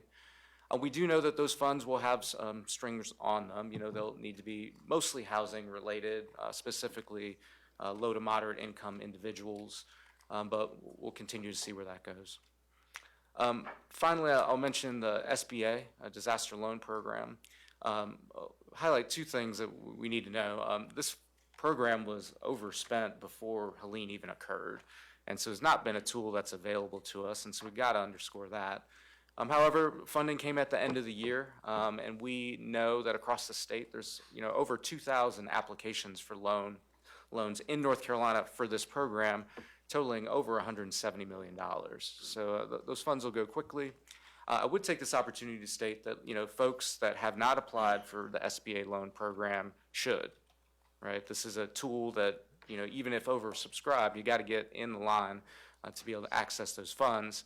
I'd also note that although it's the SBA Small Business Administration, these funds can be applied to individuals as well, and so you should not view this strictly through the lens of I must be a business.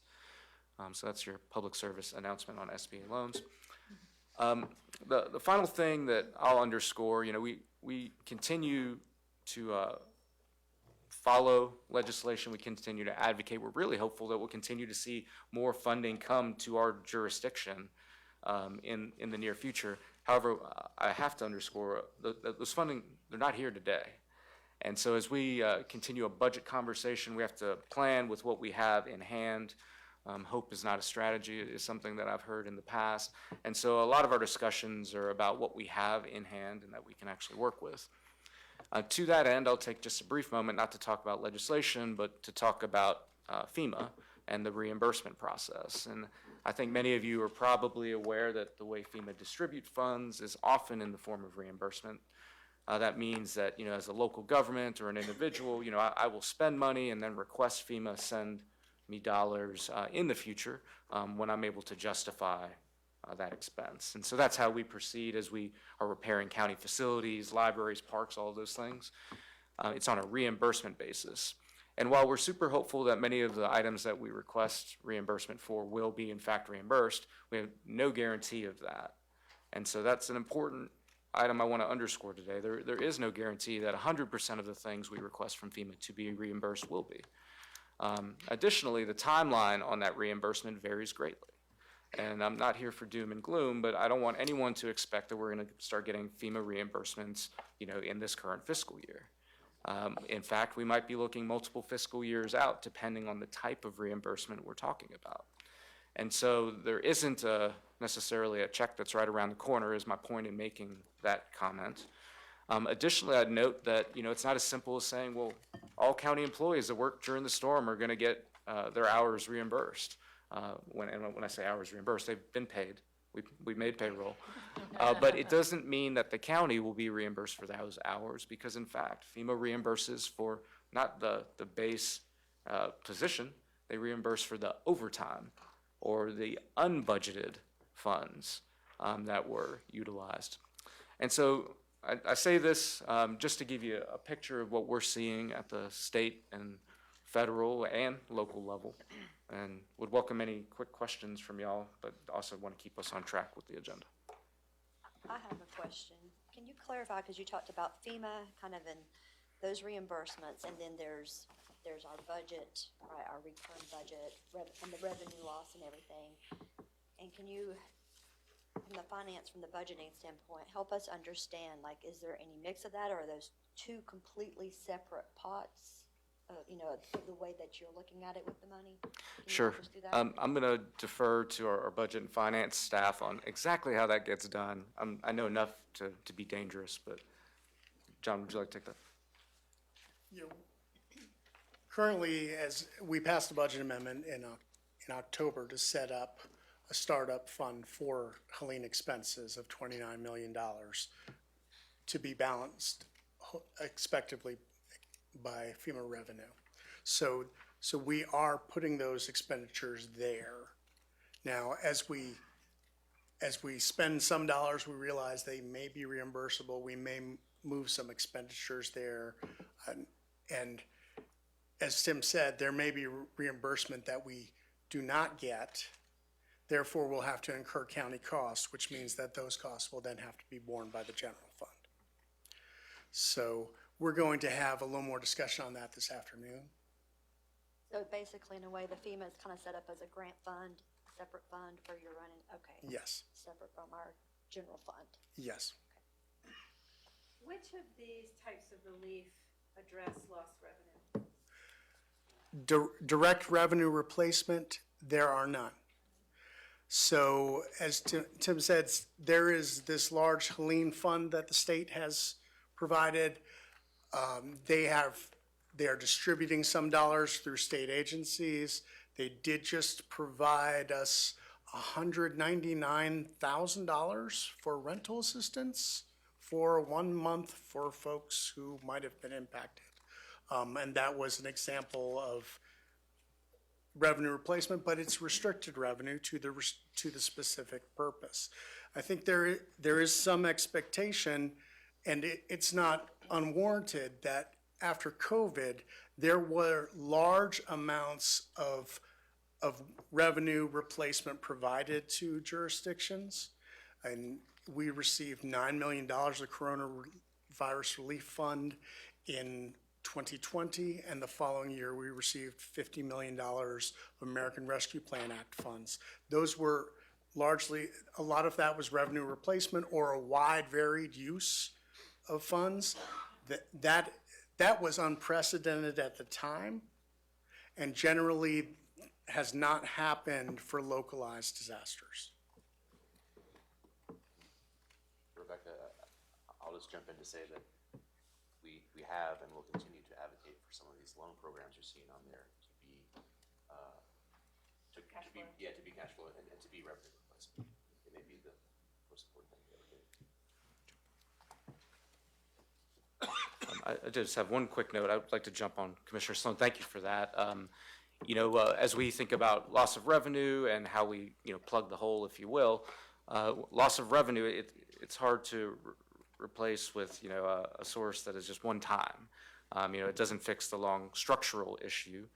And, so as some of these loan products have been made available, part of our advocacy has been to see those become forgivable. That way, they're not necessarily have to be repaid, but also speaks to the need, to make sure that we're matching the appropriate revenue with the appropriate expenditure.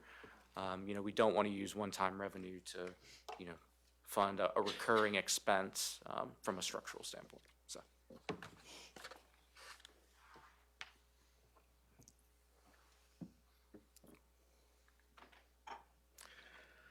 So given what you've heard about the prevailing economic conditions and the timing of legislative relief, I'm now presenting an expenditure reduction plan for the county's fiscal health. Asking departments and community stakeholders to make budget cuts in the middle of a budget year is especially difficult, as the budget funds a year-long plan, and changing those plans mid-year is not an ask we would make if the disaster did not significantly impact our economy. The fiscal year 2025 expenditure budget is composed of ledger summaries, categories of similar financial transactions.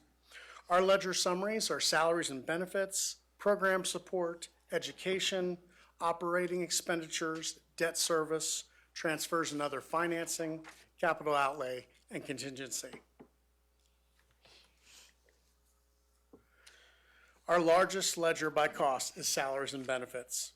As you may recall, during our fiscal year 25 budget planning process, we did not budget 100% of salaries and budgeted $10 million less to account for salary lapse due to turnover. In order to realize budget savings in this ledger, county management has instituted a hiring freeze, freezing all current vacancies with the exception of vacant 911 telecommunicator positions. There are currently 89 vacancies. Commissioners have a list of these specific vacancies in their packet. We estimate about $2 million in savings from this action. Libraries will operate on a reduced hour schedule and not utilize temporary staff. Additionally, the Sheriff's Office has agreed to freeze hiring of non-certified personnel, which equates to about another $2 million.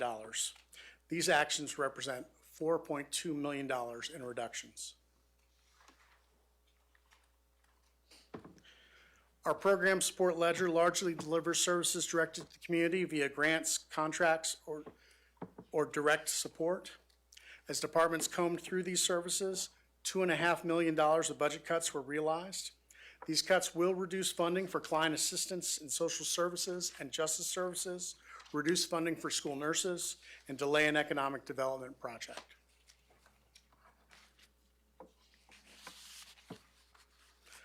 Operating expenditures fund the activities of county departments. The reductions of $5.1 million in this ledger will defer IT infrastructure, laptops, devices, technology to future years, and will postpone planned software implementations until future years. General services will defer scheduled maintenance activities for county facilities and upgrades of energy efficiency. Health and Human Services reduces the capacity and operations of the animal shelter. Programming for the community in both libraries and parks will be reduced.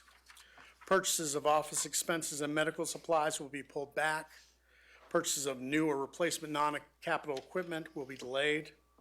Additionally, all non-essential travel and training and professional development for county staff will be eliminated for the remainder of the fiscal year.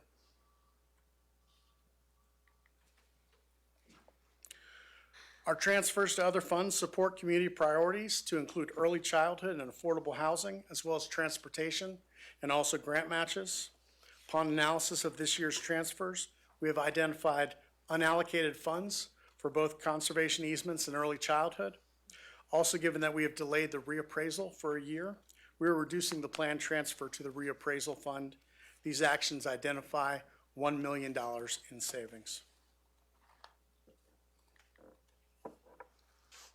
As we return to the ledger summary list, we have discussed reductions in salaries and benefits, operating expenditures, program support, and transfers. We have not made any reductions in capital outlay, as these expenses have either already been paid for or are balanced with debt proceeds, which would yield no savings. We have not made any changes to our debt service, as this represents the debt payments that we expect to make during the course of the budget year. Finally, there's $500,000 budget in contingency. These funds can only be directed by the board, and we do not expect to make use of them. These actions represent a reduction of $12.7 million, or 4% of these ledgers. This reduction, when laid next to our revenue projection, reduces the gap from $15 to $25 million to between $2.4 to $13 million.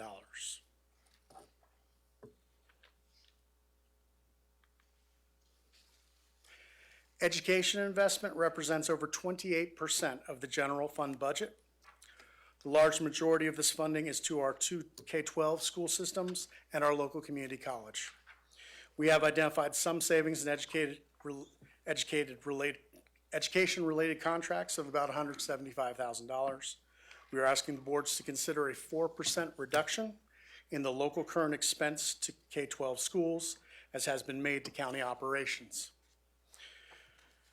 of $4,690,451 to be divided among the two school systems by the average daily membership calculation, currently at $3,971,874 for Buncombe County schools and $718,577 for Asheville City schools due to prevailing economic conditions.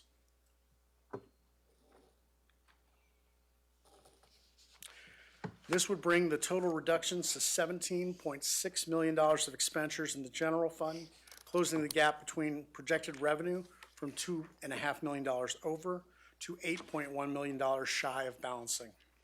This approach is fiscally cautious, and reductions must be made sooner rather than later before too much spending has occurred. Does anyone have any questions? I do, but they can wait till this afternoon. Okay. Yes, sir. Yeah, thanks. So we definitely understand the situation. And as always, we want to say thank you to our commissioners for the level of funding that you do provide our school system. I think the consolidation study pointed out that Buncombe County Schools at least was ranked 10th in the state for local supplement. Where I think we're the 15th or 16th largest school system in the state though. So potentially your supplement's greater than school systems that are larger than ours. So thank you to the commissioners in the room for that level of funding. It is present us with a really tough challenge in our own budget and with the timing that you just mentioned. And we will have to struggle with that as a board and administration on our side. The fund utilization really goes straight towards human capital. And we're gonna look for those efficiencies everywhere we can outside of that, because we know that those folks that work in our school system are what, help us do things like overcome achievement gaps, and provide each and every student with a great educational experience. So,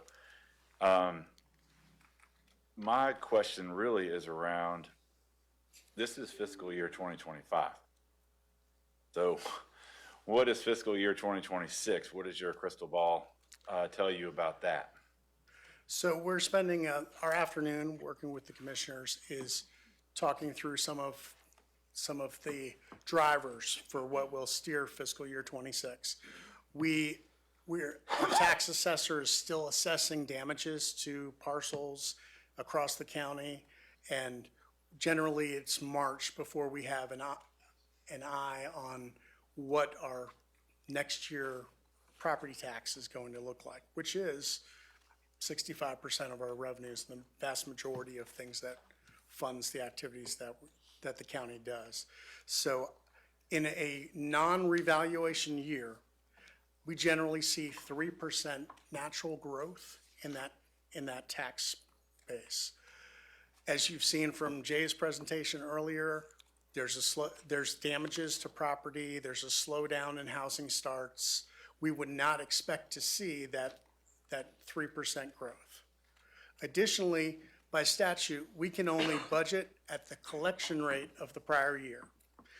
Our tax collection office has been fantastic in terms of collecting taxes, and last year collected 99.75% of the taxes for the county, which has allowed us to budget at that rate. However, if we have flat or less property tax revenue, we can only budget this year's collection rate.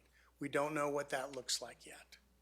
So I would expect our largest tax revenue to remain close to flat or perhaps contract. Thank you. Yeah, I know that in our last joint session, there was discussion around trying to move at some point in the future towards a multi-year approach at local supplement budgeting for education. And I understand that in a disrupted situation like that, that's likely nearly impossible to guess. I think that's the conversation we'd probably be having today, if not for the disaster. Last thing I'll say is, from a collective, we just talked a lot about collaboration. And so there's been a couple of items that were just spoken about, whether it be related to TDA, the law surrounding TDA monies, or other, cash flow replacement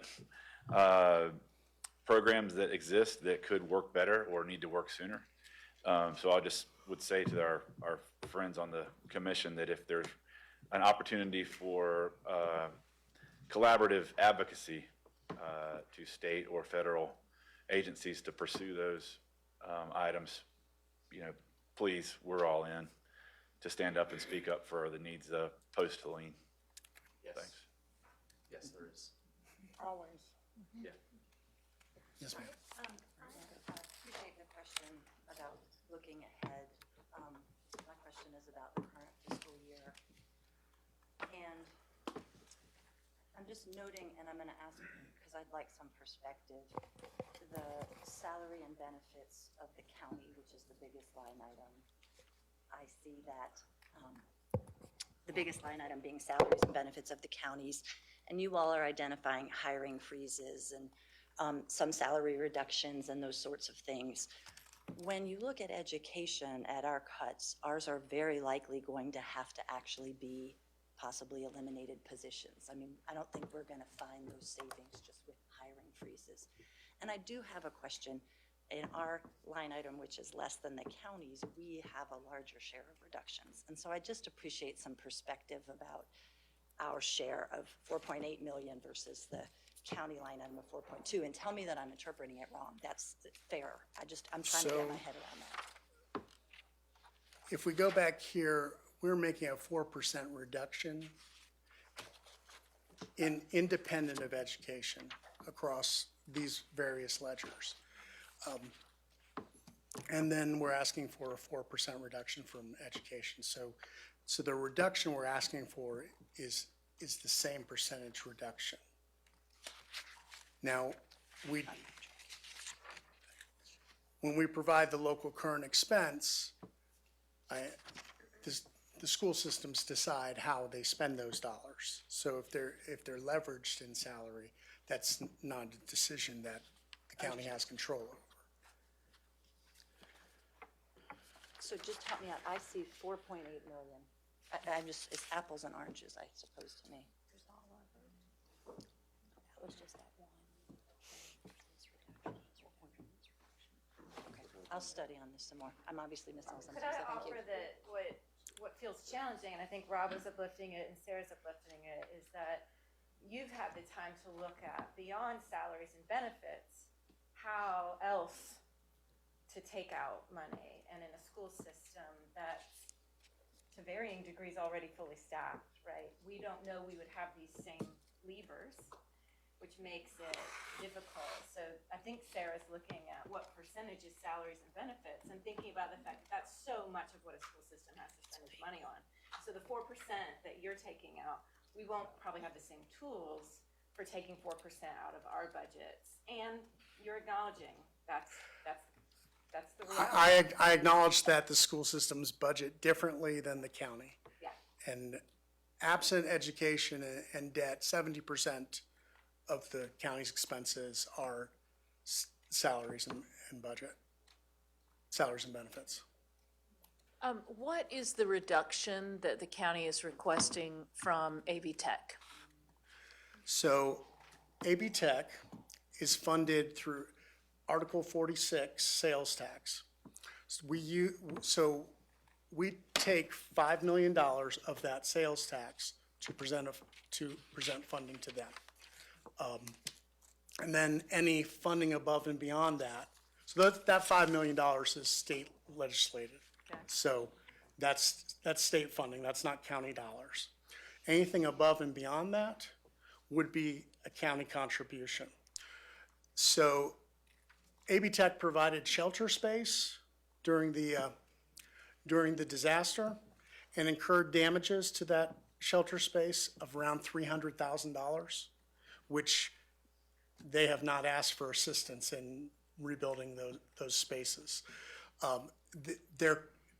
If I applied a 4% reduction to their county cost, their reduction would be about $140,000.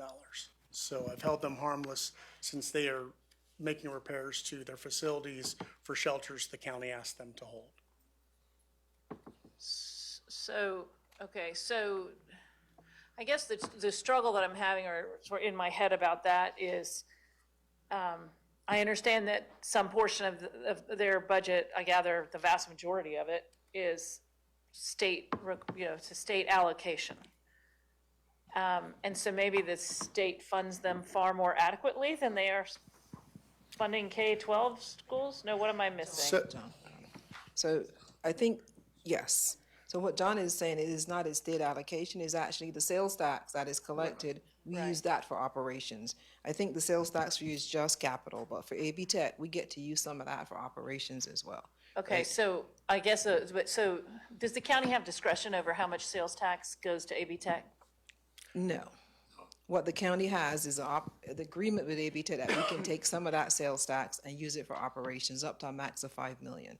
So what we've done year over year is take that $5 million from the Article 46, your sales tax that you get from us, well, not city schools, but Right. the ones that we give straight to capital, right? And we have no discretion on that. we were able to get the local law to say that the sales tax that we give to AB Tech for capital, you can take it for operations, so yes. So that one is piece, but the county does put in some general fund, to be clear. They do put some general fund into AB Tech. What John is saying is that we went to AB Tech this year in the middle of the night and opened up 2 of their facilities to run a shelter, and their shelters got tore up, Right. to be frank. So when that happened, we needed to spend $300,000 from general fund to go do that. AB Tech was able to take some of their capital and take care of that for us. So we did not have to come out of pocket to fix those 2 facilities. So with them bearing that cost, we did not then also reduce their allocation from general fund. So they are bearing a higher cost because the cut that we would give them, the 4%, which would be fair to everyone, was $148,000. They're gonna pay $300,000 to help repair what is it we're doing. I mean, Secondarily, let me finish the second. Secondarily, there was another contract that we have that we went through HHS. We asked them to also cut. So AB Tech is getting a second cut from a contract that we'd use to do, I think it's called the Step Up Program, the STEP program. It is the STEP program, yes. So we're cutting that from AB Tech, but that's a contract, right? But the allocation that you're asking about, the 4%, we did not go to AB Tech for a second cut on top of repairing the buildings on our behalf. So I understand that, I guess, and I mean, this is no shade on AB Tech, obviously, or the importance of the work that AB Tech does. I just, if the $5 million, does the county have discretion over how much, whether to spend that $5 million on AB Tech? No. Okay. The And is $5 million is the sale, so there's an article of sales tax Yeah. that is collected in Buncombe County, and per state statute, and this is the only statutes, like, there are several statutes like this that affect Buncombe County only, but per state statute, Of course. all of that Article 46 sales tax must fund capital and operations for AB Tech. So AB Tech allows us to take a maximum of $5 million per the state statute to fund their operations. How else is AB, I'm sorry to beat this dead horse, but State money. I'm just trying to figure out if the K-12 programs are bearing an undue burden here compared to AB Tech, which is, and again, not, so 4% of $149,000 or whatever that figure was. That would be the 4% cut if we made. Yeah, and I understand why you're not. It's just that even our little Asheville City Schools is being asked to reduce our budget by $718,000. Oh, I see your math. Okay, so the money that the county gives out of general fund to AB Tech is only about $3 million, right? So that's what he's saying, the 4%. Okay. I think it's about 3 million. But the money that we give to Asheville City Schools, because of the ADM share is closer to 11 to 12 million dollars. So that's the difference in the math. But yes, we do give a whole lot more from general fund allocation to Asheville City Schools than we do to AB Tech. Okay. All right, thank you. You're welcome. Yes, Yes, sir. So I guess what is confusing to me is that there's pass-through money that comes to our schools.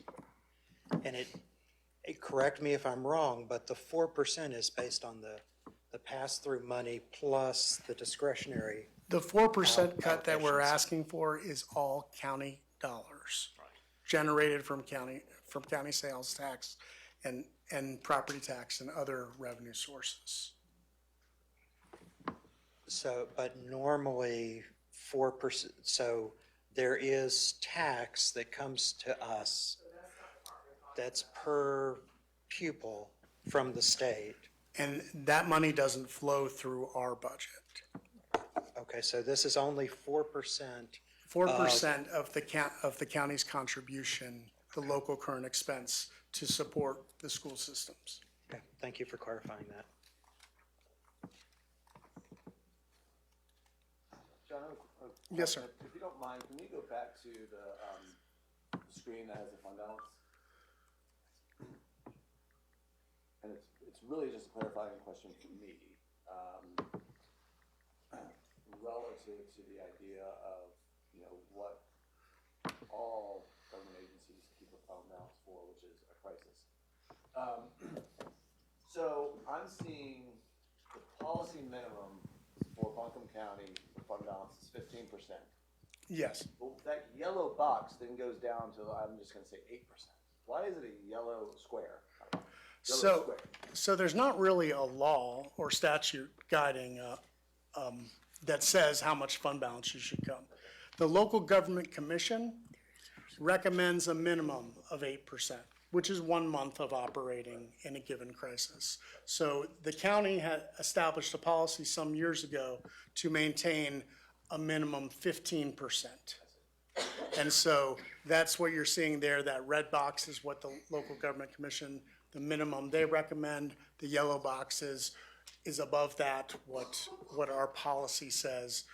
Our policy further says that if we maintain more than 20%, we will transfer any excess to capital projects.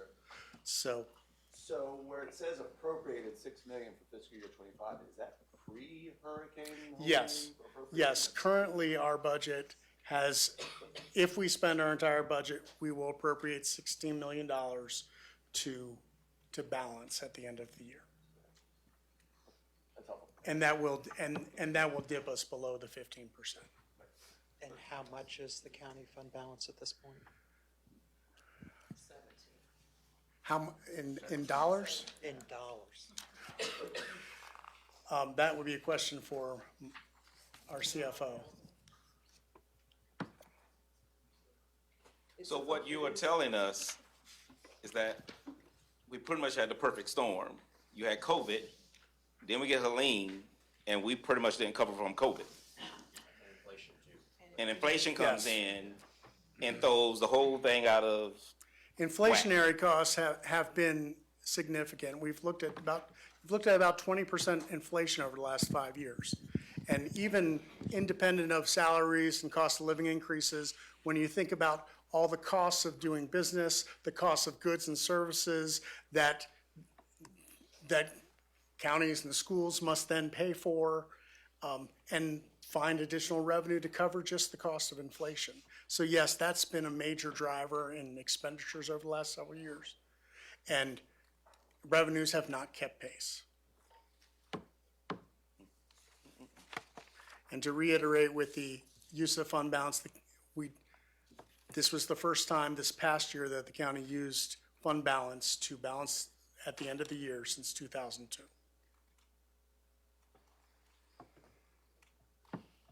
And I think what we need to talk about too is from layman's terms, when we talk about fund balance, folks, this 15% is very important. Why? Because we have a AAA bond rating. And what a lot of people don't realize, that AAA bond rating is important for us and for the taxpayers because it saves us money when we go and borrow short-term borrowing, and that affects the whole county.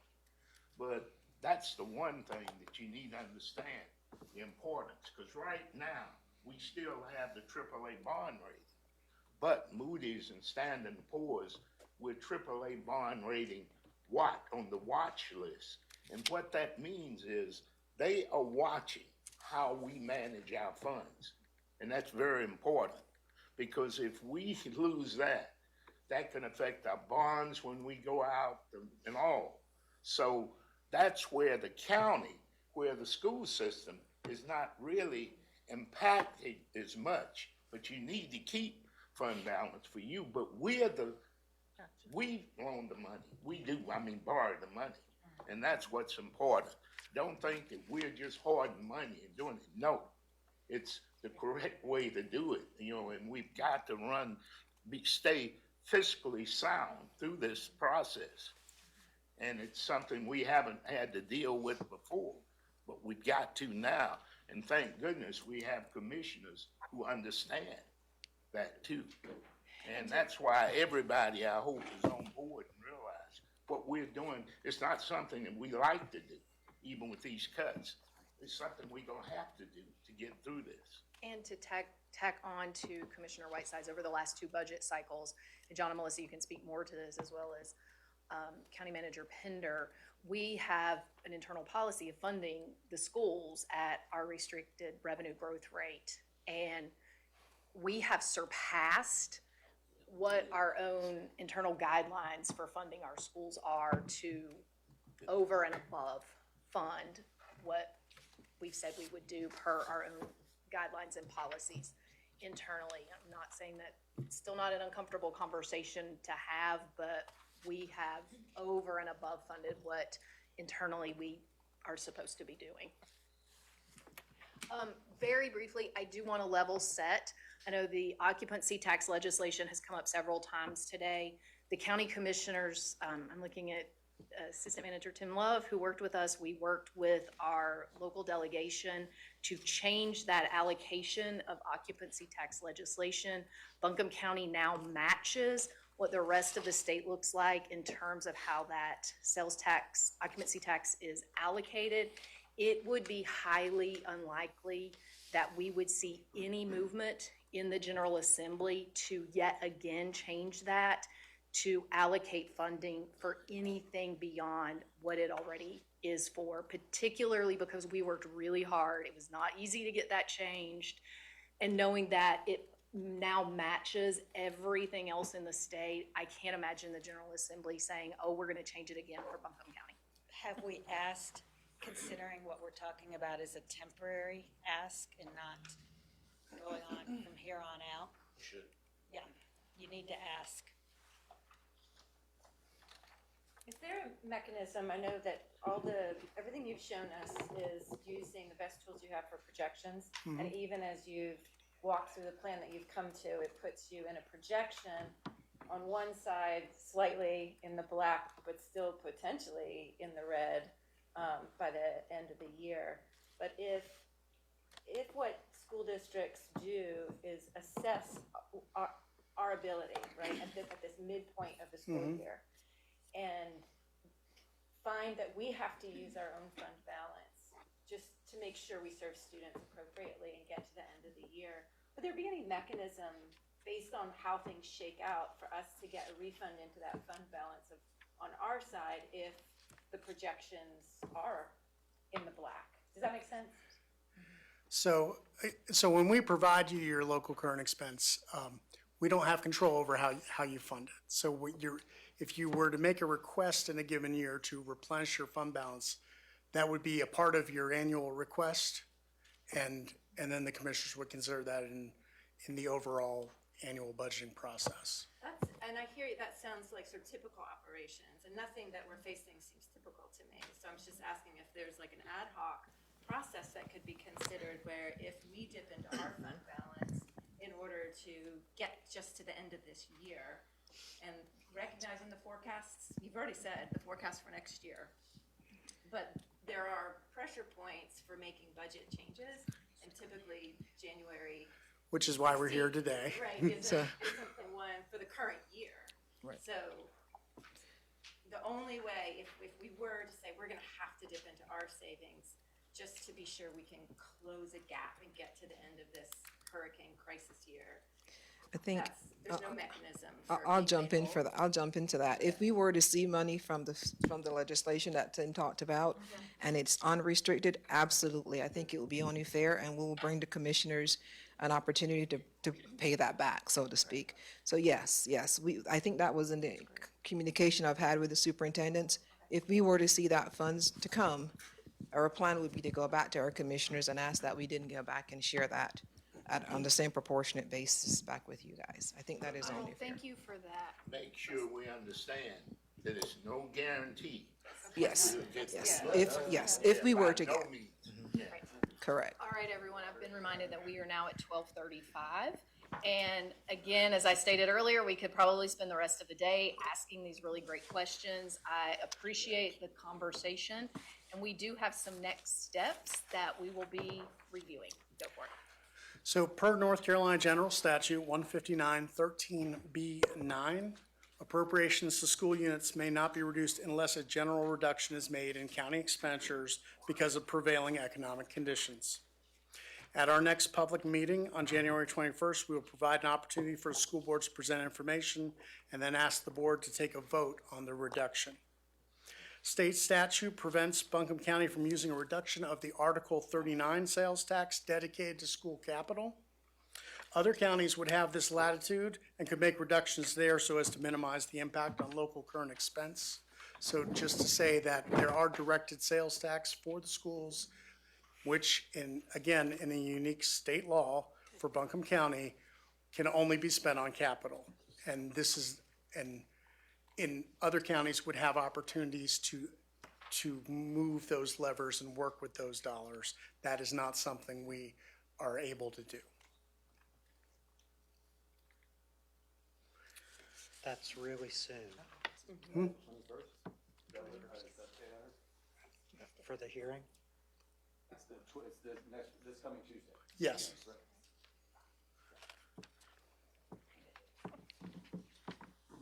So George, we have communicated on a public meeting where the superintendents or the chairs can come and speak and say how they impact. And then the board would have the opportunity then to vote on that, so. On the 21st. We've talked about that, and I think it was Rebecca's point that January is here. We can't wait much longer because spending is happening. And that's one of the reasons we've been talking about this for a couple of weeks now. Additionally, we will bring a budget amendment on January 21st to formalize the interfund transfers discussed in this reduction plan. County staff will continue monitoring for salary savings and limit expenditures where appropriate. Revenues will continue to be monitored for this year to include sales tax by communicating with our tax collector on this year's property tax collections and working with our tax assessor to project fiscal year 26 valuations. Should revenues perform better than projected and exceed or meet our budget, we will revisit these reductions. That's all I have, Commissioner. Thank you so much, everyone. Thank you. This has been a really great morning of conversation and digging into the consolidation report. The commissioners and the county staff recognize these are hard decisions that have to be made on a quick turnaround, and we do appreciate the collaboration with each of our school boards and our two superintendents to address the economic challenges ahead of us as a result of the storm. And so thank you for being willing to communicate and collaborate so that we can hopefully make some really positive steps in our budget moving forward and in FY26. And with that, I will turn it to Chair Thornburg and Chair Elliott to adjourn the school board meetings. The Asheville City School Board is hereby adjourned. And the Buncombe County School Board is hereby adjourned. And the Board of Commissioners are taking a recess, and we'll return at 1:15.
morning. We've got some lengthy conversations and discussions ahead of us, so I'm going to go ahead and turn our afternoon county budget discussion over to our budget director, John Hudson.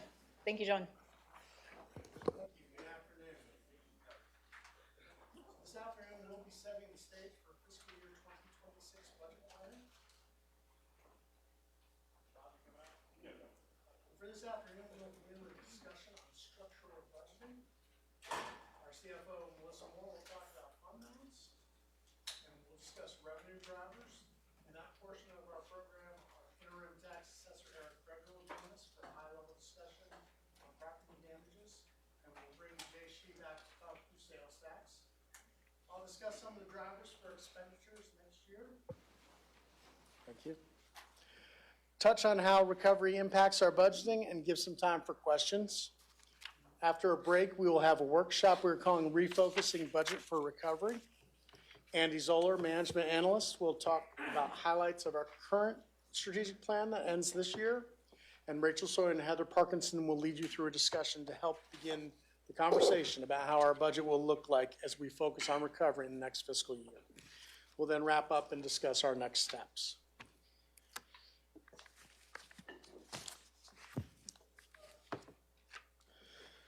So the Local Government Budget and Fiscal Control Act, General Statute 159, requires a balanced budget where the sum of estimated revenues and appropriate fund balance equals appropriations, which we generally refer to as expenditures. Our budget philosophy is one of structural balance, where recurring revenues fund recurring expenses. For example, property tax revenues would largely fund salaries, as both are recurring. When we talk about structural balance, we talk about recurring and one time. For expenditures, recurring expenditures are those that happen every year. It includes salaries, operating expenses, education funding, and our debt payments. One-time expenditures include capital outlay and pay-go, or pay-as-you-go capital purchases. To fund those recurring expenses, we should be using recurring revenues, including property tax, sales tax, and intergovernmental revenue, those that continue each year with regularity. To fund one-time expenditures, we would look at one-time revenues, such as reserves, grants, investment earnings, or a one-time use of fund balance. Structural balance is how the county ensures fiscal sustainability.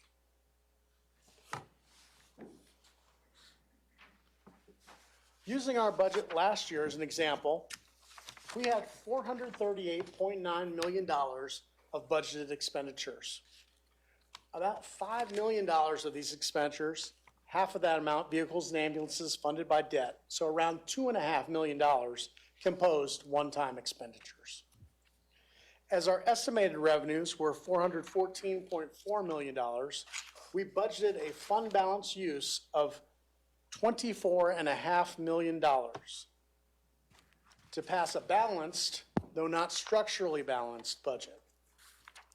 This is a pattern that's proliferated in the county for more than a decade. Revenues came in a little higher than expected, largely investment earnings, a one-time revenue, and expenditures were underspent, resulting in the use of fund balance of around $11.3 million, the first such use by the county in over 20 years. Fiscal year 2025 was a difficult year to balance given the large amount of fund balance budgeted in the prior year. When this year's budget was adopted, revenues were still shy of expenditures, and appropriate fund balance was budgeted at $11.7 million, dipping us below our minimum 15% per policy. The budget has had some amendments since adoption, most significant of which was an annual carry-forward amendment that added almost $4 million of expenditures, which were balanced by a further appropriation of fund balance. If used, will dip even further below the 15% minimum. I'm going to ask Melissa Moore to discuss fund balance in some more detail. Hi, good afternoon. So as we look at fund balance, let's talk a little bit about what fund balance is.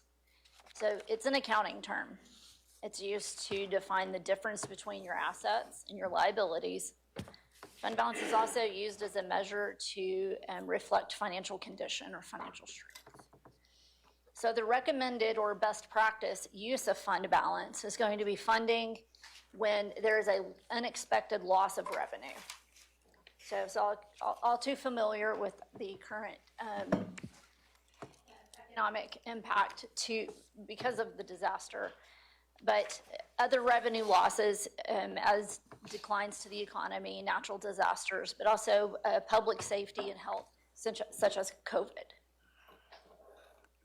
So as we look at fund balance is broken up. You've got 5 different levels of fund balance, and it starts with highly restricted to unassigned to unrestricted. So as John mentioned, we have fund balance policies. Those fund balance policies are going to reflect on the available part that is reflected as a percent of your general fund expenditures. Whoops, wrong way.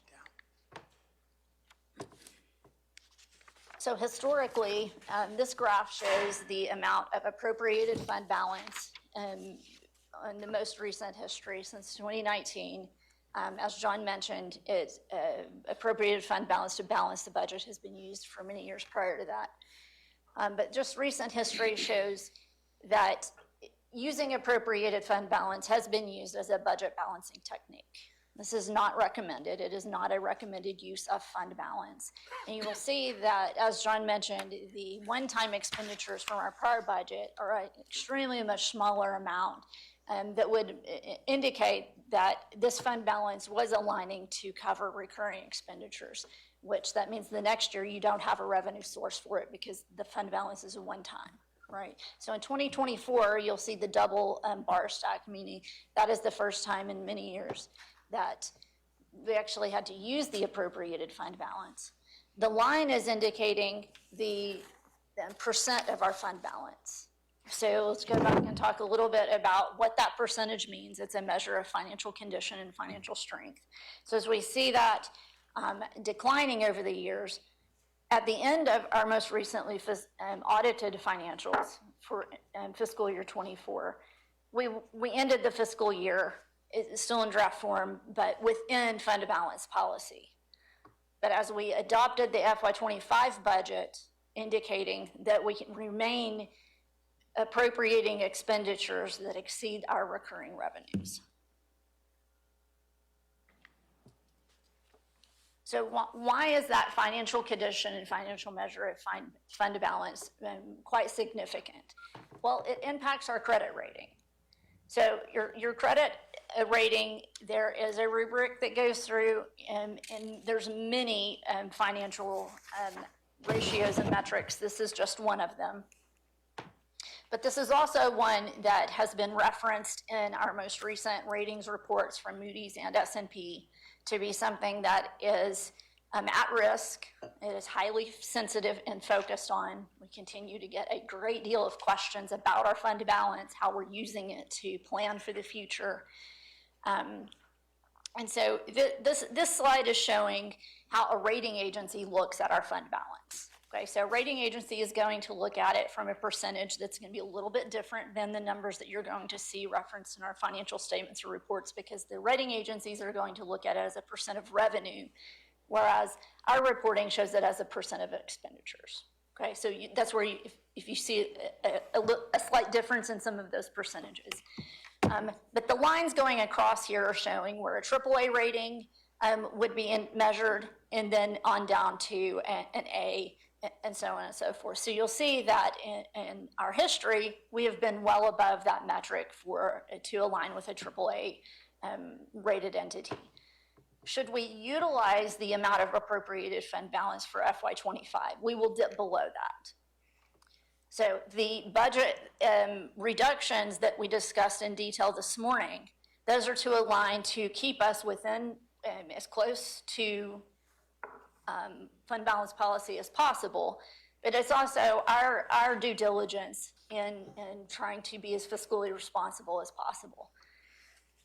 So as Commissioner Whiteside alluded to this morning in discussion about should your rating change, what is the impact to the county? Well, it's not just to the county that this is impacting. So if we look at a rating change being downgraded from a AAA, it increased your cost of capital. So if we look at the total amount of principal outstanding at a total of $406 million, 36% of that is general fund, but 48% is for our school capital fund. So it's not only impacting, these metrics not only impact the county, but they also impact the schools as well. So protecting your AAA rating, maintaining fund balance, finance policies is very important in continuing to ensure that we're able to leverage the lowest cost of capital available to leverage debt as a tool to fund investments back into our capital program. So unless you have questions, I will turn it back over to John. Any questions for Melissa? Thank you, Melissa. I'd like to talk about our revenue drivers for fiscal year 26. Using fiscal year 25 as a template, we will discuss in some detail our three largest sources of revenue: property tax, sales tax, and intergovernmental revenue, comprising 87% of this year's general fund revenues. Ad valorem, which means in proportion to the estimated value of the goods or transaction concerned. Property tax is our largest revenue stream and the one for which we have the most control. The last property appraisal was conducted in 2021 and was reflected in the fiscal year 2022 budget. In a non-reappraisal year, we have generally seen about a 3% natural growth in the revenue stream. The next appraisal was planned to occur this year, but has now been delayed until 2026 due to Helene. Growth in a reappraisal year has been around 11%. Tax rate increases were made in both of the last two fiscal years to generate more revenue, 1.75 cents over this period specifically to fund K-12 local current expense. Our interim tax assessor, Eric Kreger, is here to talk a little bit about damages and our tax base. Chose to sit in the back of the room.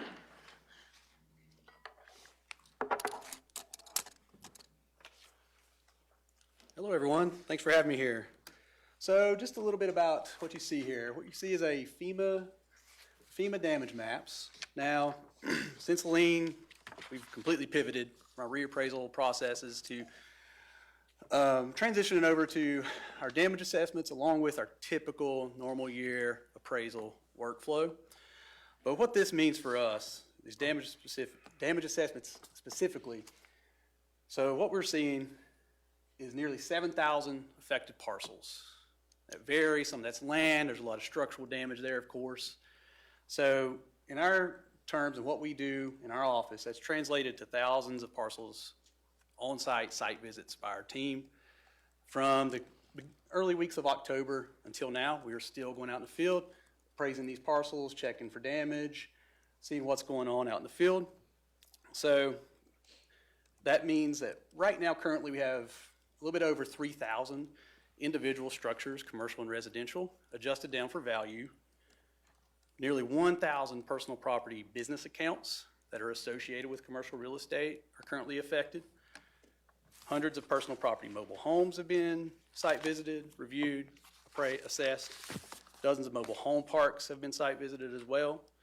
And there's an unknown amount of motor vehicles and other personal property items due to the rolling listing period for those, the monthly vehicle bills, things like that. So in a nutshell, this is really just related to real estate, these slides are, but it's important to point all that out and how this hurricane has affected our daily, monthly workflow in the assessment office. So next slide. Okay, so there's the breakdown of the tax base for 2024. I'll hit these other, there's some percentage points up here, but I can hit those here. I have an extra slide. So what you see here is our office is responsible for the valuation of over 133,000 real estate, residential, and commercial parcels. 9,000 business accounts, for 12,000 personal property accounts. Personal property, think about, that's unregistered motor vehicles, mobile homes, items like that. 8,000 rental properties, and nearly 230,000 registered motor vehicles. So the commercial real estate values account for commercial and residential real estate values account for nearly 86% of the overall tax base from a valuation perspective. So 10 to 15% of that is commercial property and the remainder is residential. So thinking about all that damage and what occurred here, how big of a hit that is on the tax base. So just to fill in here, 14% of the remaining is allocated to business, personal, motor vehicles, and public service. All right, next slide. So here's what we see in a typical percent growth from 21 to 24.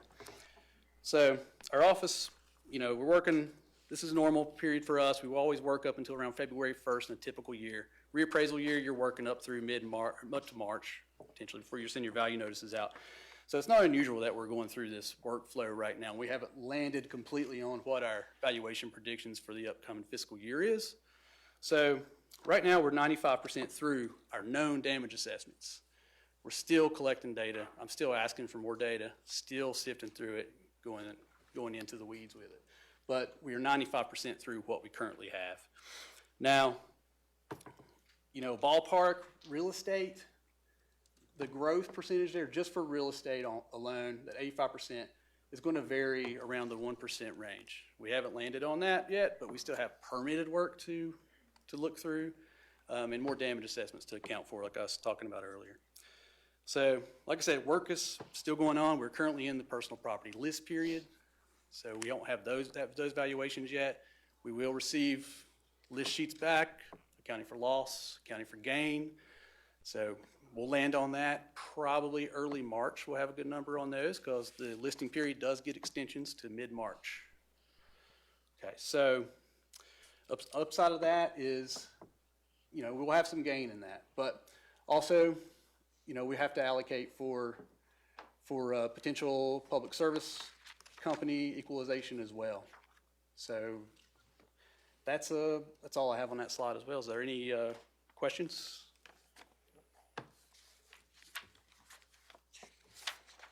Thank you, Eric. Nope. Quick question, sorry. Yes. So I know that our staff does a great job of ensuring folks are paying their property taxes, and we have a really high percentage rate of folks who pay on time. Do we know what percentage of folks not pay their property taxes on time, and does that give us any window into potential losses due to homes being damaged? I can get that for you. I'll speak to the collector, Jennifer Pike, about that, and I can get that information for you all. Thank you so much. Yeah. Bills were due January 6th, and they may still be sifting through those payments now. Yeah, the interest rate starts accruing after January 6th. So. Yeah, I'll be curious to see if there's a big gap, how many folks filed on time, depending on potentially standing on a damaged home. So, thank you. Yeah, that is a project, full disclosure, me and the collector are working on together to try to see who hasn't paid yet and is there lien damage associated with that payment. In addition, just to remind you, we may only budget the amount of this revenue. So however this revenue growth goes, or revenue change grows, we can only budget the amount of the revenue that we actually collect in the given year. And so we budgeted at 99.75%, which was what was collected by our tax collections office this past year. But we may have to adjust our expectations somewhat for next year. Anything else? Thank you, Eric. Great, thank you all. Thanks, Eric. Now I'm going to ask Jay Shee to return to discuss sales tax.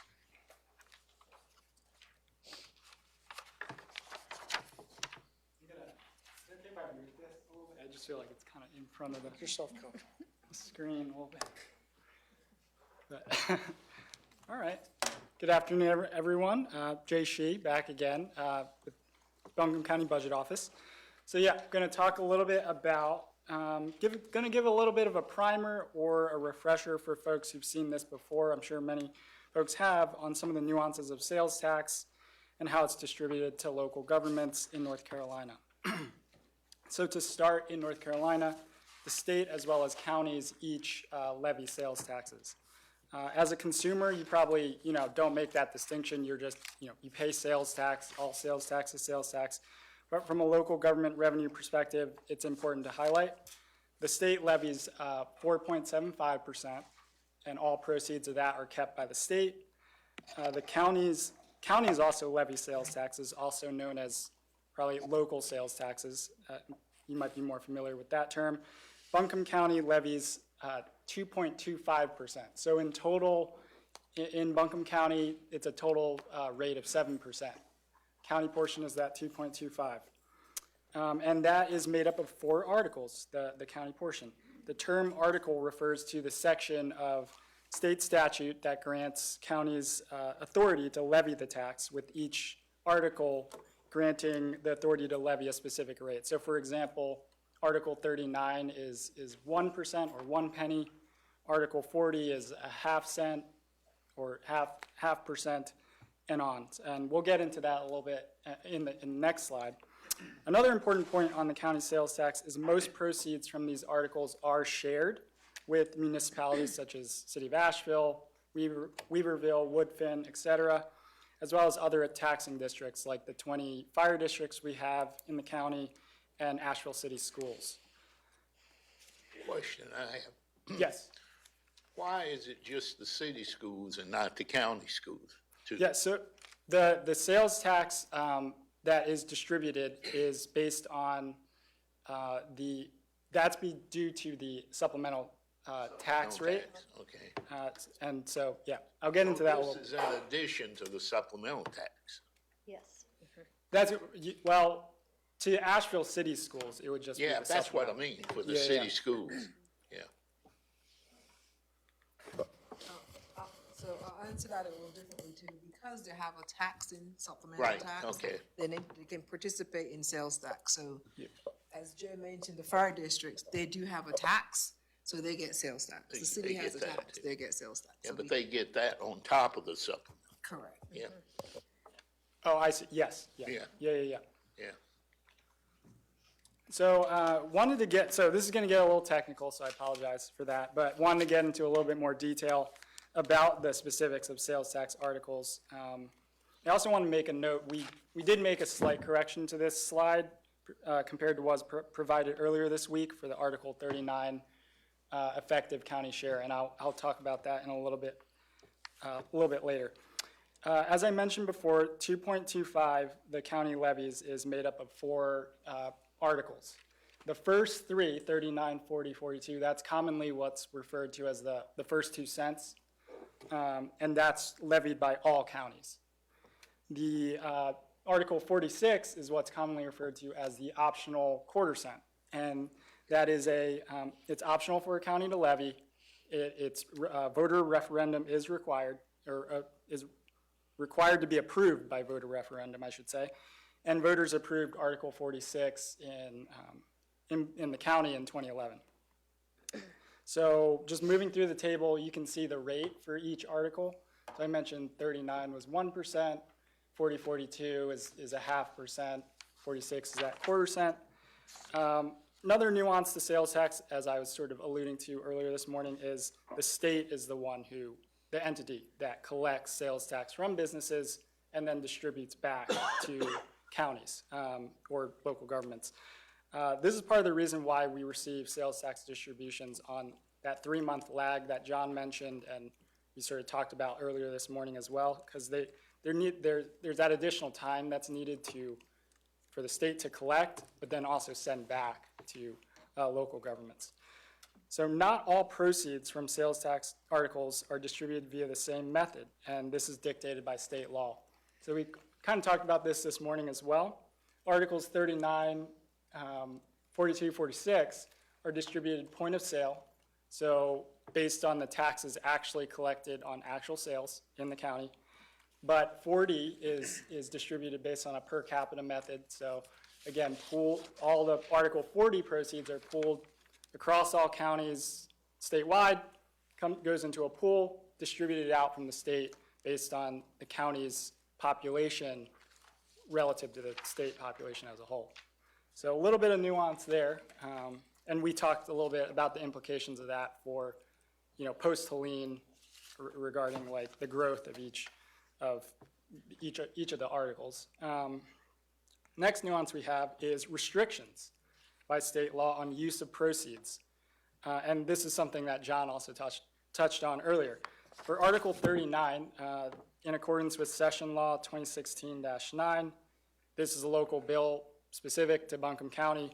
50% of all proceeds for Article 39 must be designated to the School Capital Fund Commission, which funds public school construction or repair and renovation projects for BCS and ACS. For Article 40, and so again, that one was specific to Buncombe County. The next two, this is just state law, applies to all counties. 30% of Article 40 has to go to school capital. It's 42, 60% of that needs to go to school capital as well. So those are all applicable across counties. Then we get to Article 46, like I mentioned, that's an optional one that needs to be approved by voters. That got approved in 2011, and there's a local bill in state law associated with that as well, which is,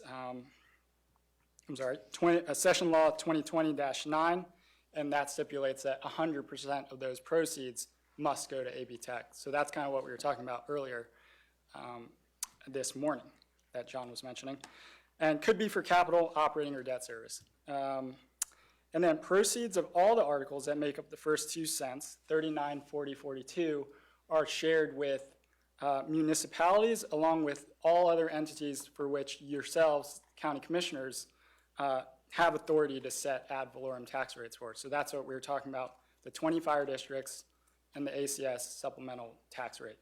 So that's why they all these proceeds are shared with all those entities as well.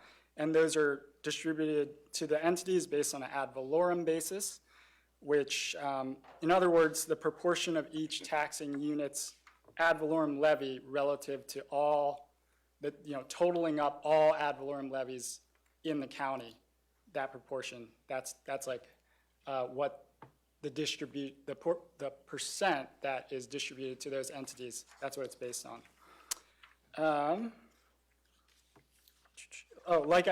And then the other thing I wanted to hit on that is, so the first 2 cents, they're all shared with those entities.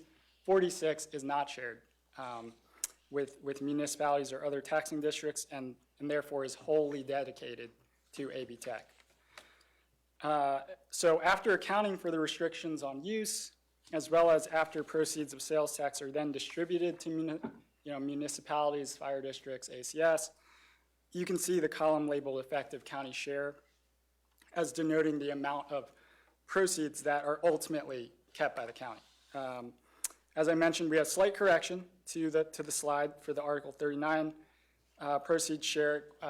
It's went from 32% to 26%. This relates to interpretation of state law and when in the order of distributions to fire districts and ACS occur.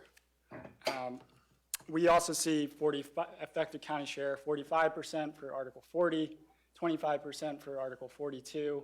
Of course, we know Article 46 goes all to AB Tech, so 0% there for county share.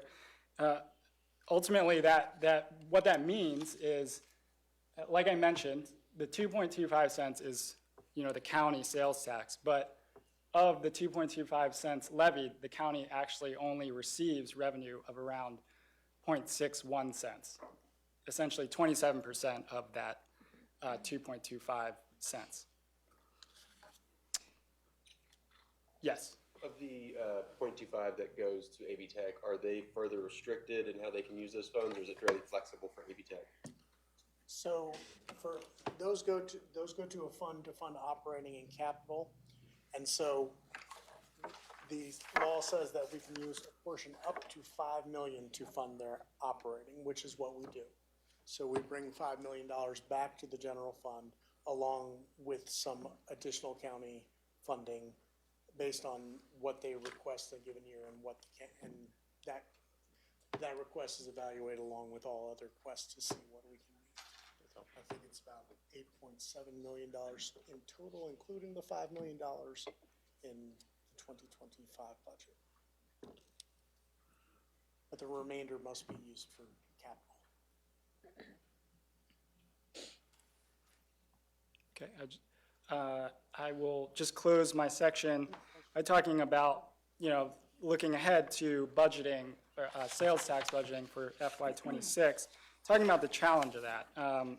As we've covered, sales tax is tied directly to economic activity. So it's a very volatile revenue stream, difficult to predict, and therefore inherently risky to rely on for financial planning purposes.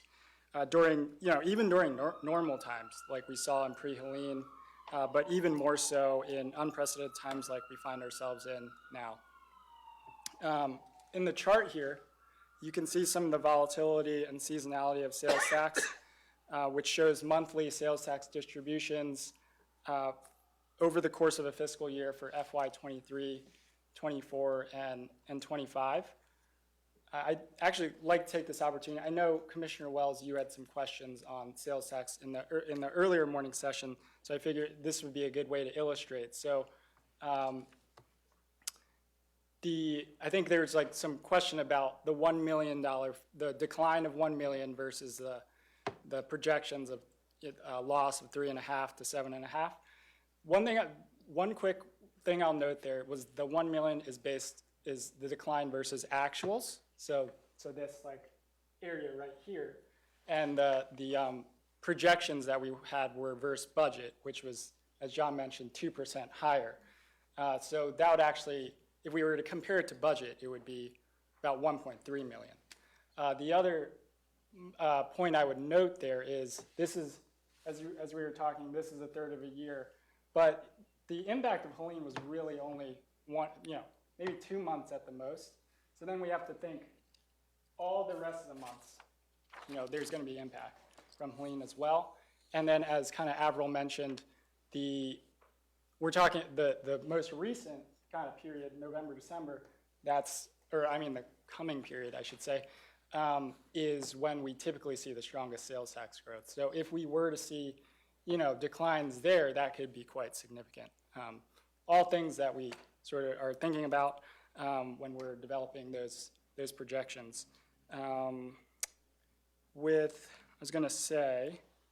But other thing I'll just quickly note here is I mentioned the 2-year trend of minimal growth that we were seeing pre-Helene, and you can kind of see that with these 2 blue lines. That represents the last 2 fiscal years. They essentially track each other. And so that, there wasn't a lot of growth happening at all. It was just kind of the same what we received in 23 was very similar to what we received in 24. Another challenge for sales tax budgeting is that, like I mentioned, we receive distributions 3 months in arrears. So the most current information we have is October. And generally we start budgeting now through March.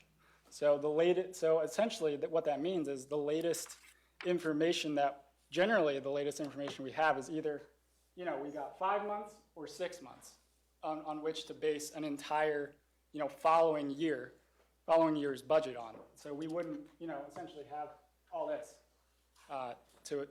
on which to base the budget on, but we have to develop a budget. So it just kind of speaks to the challenge of trying to budget this when it's connected to economic activity that's always changing, things like that. Last point I will make is that as again, we look to FY26 budgeting, typically looking at historical county sales tax is the best place to start. So, but beyond tracking that and looking at other local, state, and national indicators, we're also engaging in some literature review of existing research that might be helpful in guiding forecasting. So research on impacts to local government sales tax from hurricanes or other natural disasters is fairly sparse, I will say, though we were able to find some whose findings suggest that after a major disaster, local government sales tax does take several years to return to pre-disaster levels. I'll just note that much of the existing research is centered around impacts to U.S. Like coastal communities. So But I think that further highlights the unprecedented nature of the situation facing our community, being, inland mountain community, hit by a major hurricane with strong tourism economy. So those are all things we're looking at for FY26 budgeting, and I will end there. Thank you, Jay. Okay. Any questions for Jay on sales tax? Thank you. Thanks, Jay. That was a great overview and refresher. So to conclude on property tax and sales tax, these two revenue streams comprise around 90% of our unrestricted revenues, meaning the revenues that we can spend on any public purpose. I would now like to discuss intergovernmental revenue. This is revenue received from other governments.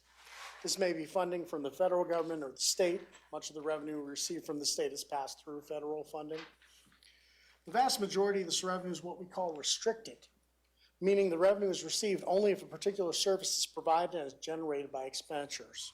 Some examples of how this revenue is generated include the administration of Medicaid and food and nutrition services conducted by Health and Human Services.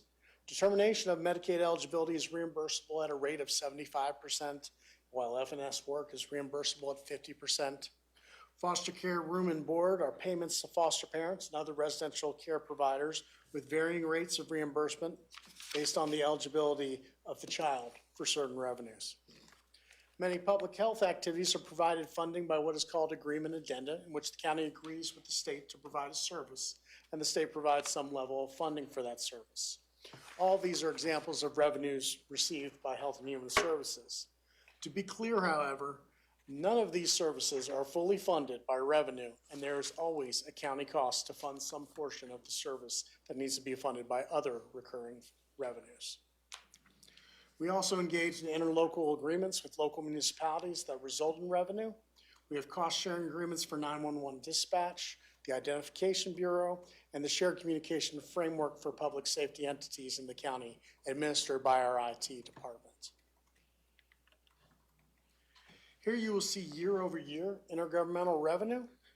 You'll notice that we were provided in the blue area funding for COVID-specific activities, and that has fallen off this year.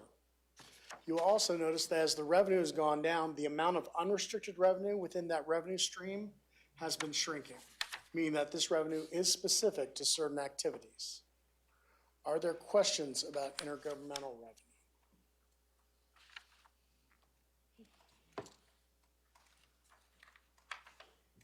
To touch on other revenues briefly, sales and services are a large revenue stream, but generally require service to be provided in order to generate the revenue.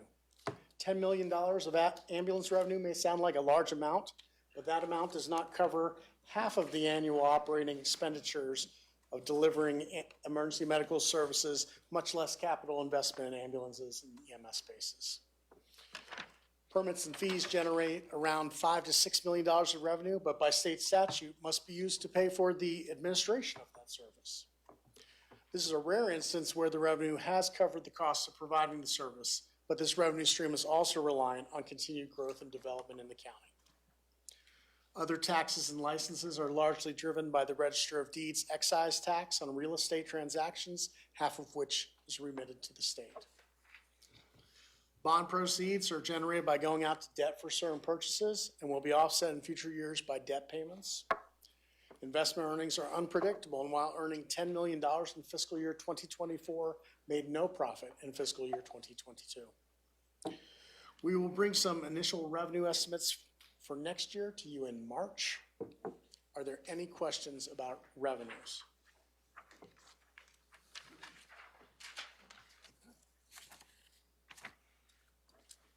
We're going to move to expenditure drivers. Using fiscal year 25, again as an example, you see the ledger summaries as we discussed earlier this morning. We will use these percentages as a rough estimate of the portion that each ledger takes of the total budget. We'll begin with salaries and benefits at 45% of budget. However, outside of education and our debt payments, salaries make up around 67% of our annual budget. We're a service-driven organization, that requires staff to deliver those services. One of the drivers for next year will include an increase to health insurance costs of around $1.6 million. In fiscal year 25, we opted not to make the annual $2 million investment in our other post-employment benefits funding to balance our budget. To ensure we have enough funds to pay for these retiree costs in future years, it would be prudent to make a payment in fiscal year 26. Additionally, we have seen the state pass along retirement costs for several years. These costs do not consider a potential cost of living increase and assume no additional positions next year. Our program support ledger is made up largely of health and human services programs driven by demand. One thing we know is that in times of community trauma or economic uncertainty, the demand for these services increases. Another large component of this ledger are the grant programs to community entities administered through our Strategic Partnerships Department. We have already seen local nonprofits seeking more funding in the wake of the disaster, and most of the American Rescue Plan Act funding in the county provided to the community has come to an end.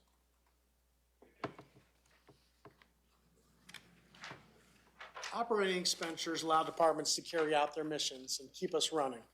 This includes contracts and professional services, utilities, fuel, maintenance and repair of facilities and vehicles, software and IT infrastructure, equipment, training, and medical supplies. At last year's budget retreat, I provided information to show how the volume of stormwater cases, FNS applications, foster care entries, property assessments, EMS responses, all crucial services have all increased in demand over the last 5 years. I've included a copy of that chart in your packet. None of that has changed. But here you see that we have continued to reduce this portion of the ledger. There are non-negotiables in here like paying utilities and purchasing fuel for public safety vehicles. And this is the area that has been reduced each year to fund other portions of the budget. Over half of this ledger is contracted services. Earlier today in our expenditure reduction plan, you saw an 8% mid-year reduction for this ledger. We will need to support operating expenditures in the coming year to ensure effective delivery of services.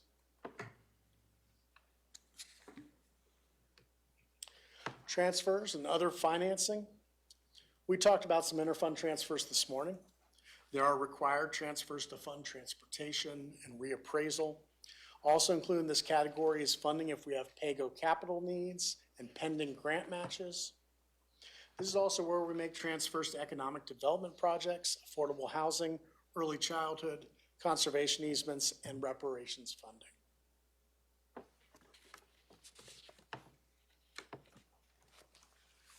Capital outlay represents purchases of capital equipment to include vehicles and other equipment, voting machines, for example. This does not represent a large portion of the general fund here, but note should be made of our approach to capital projects.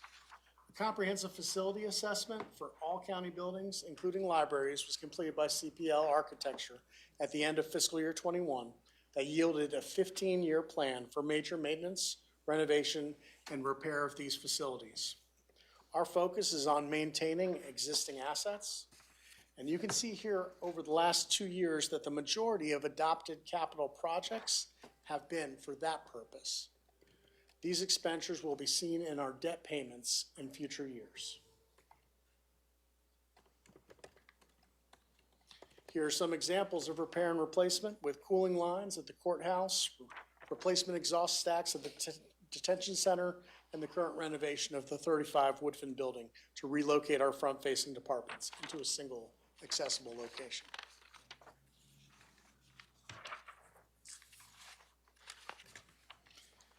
Debt payments have averaged around 5% of our general fund budget for several budget cycles. However, as we go out to debt for general obligation bond projects and prior year debt-funded capital projects, this load will grow.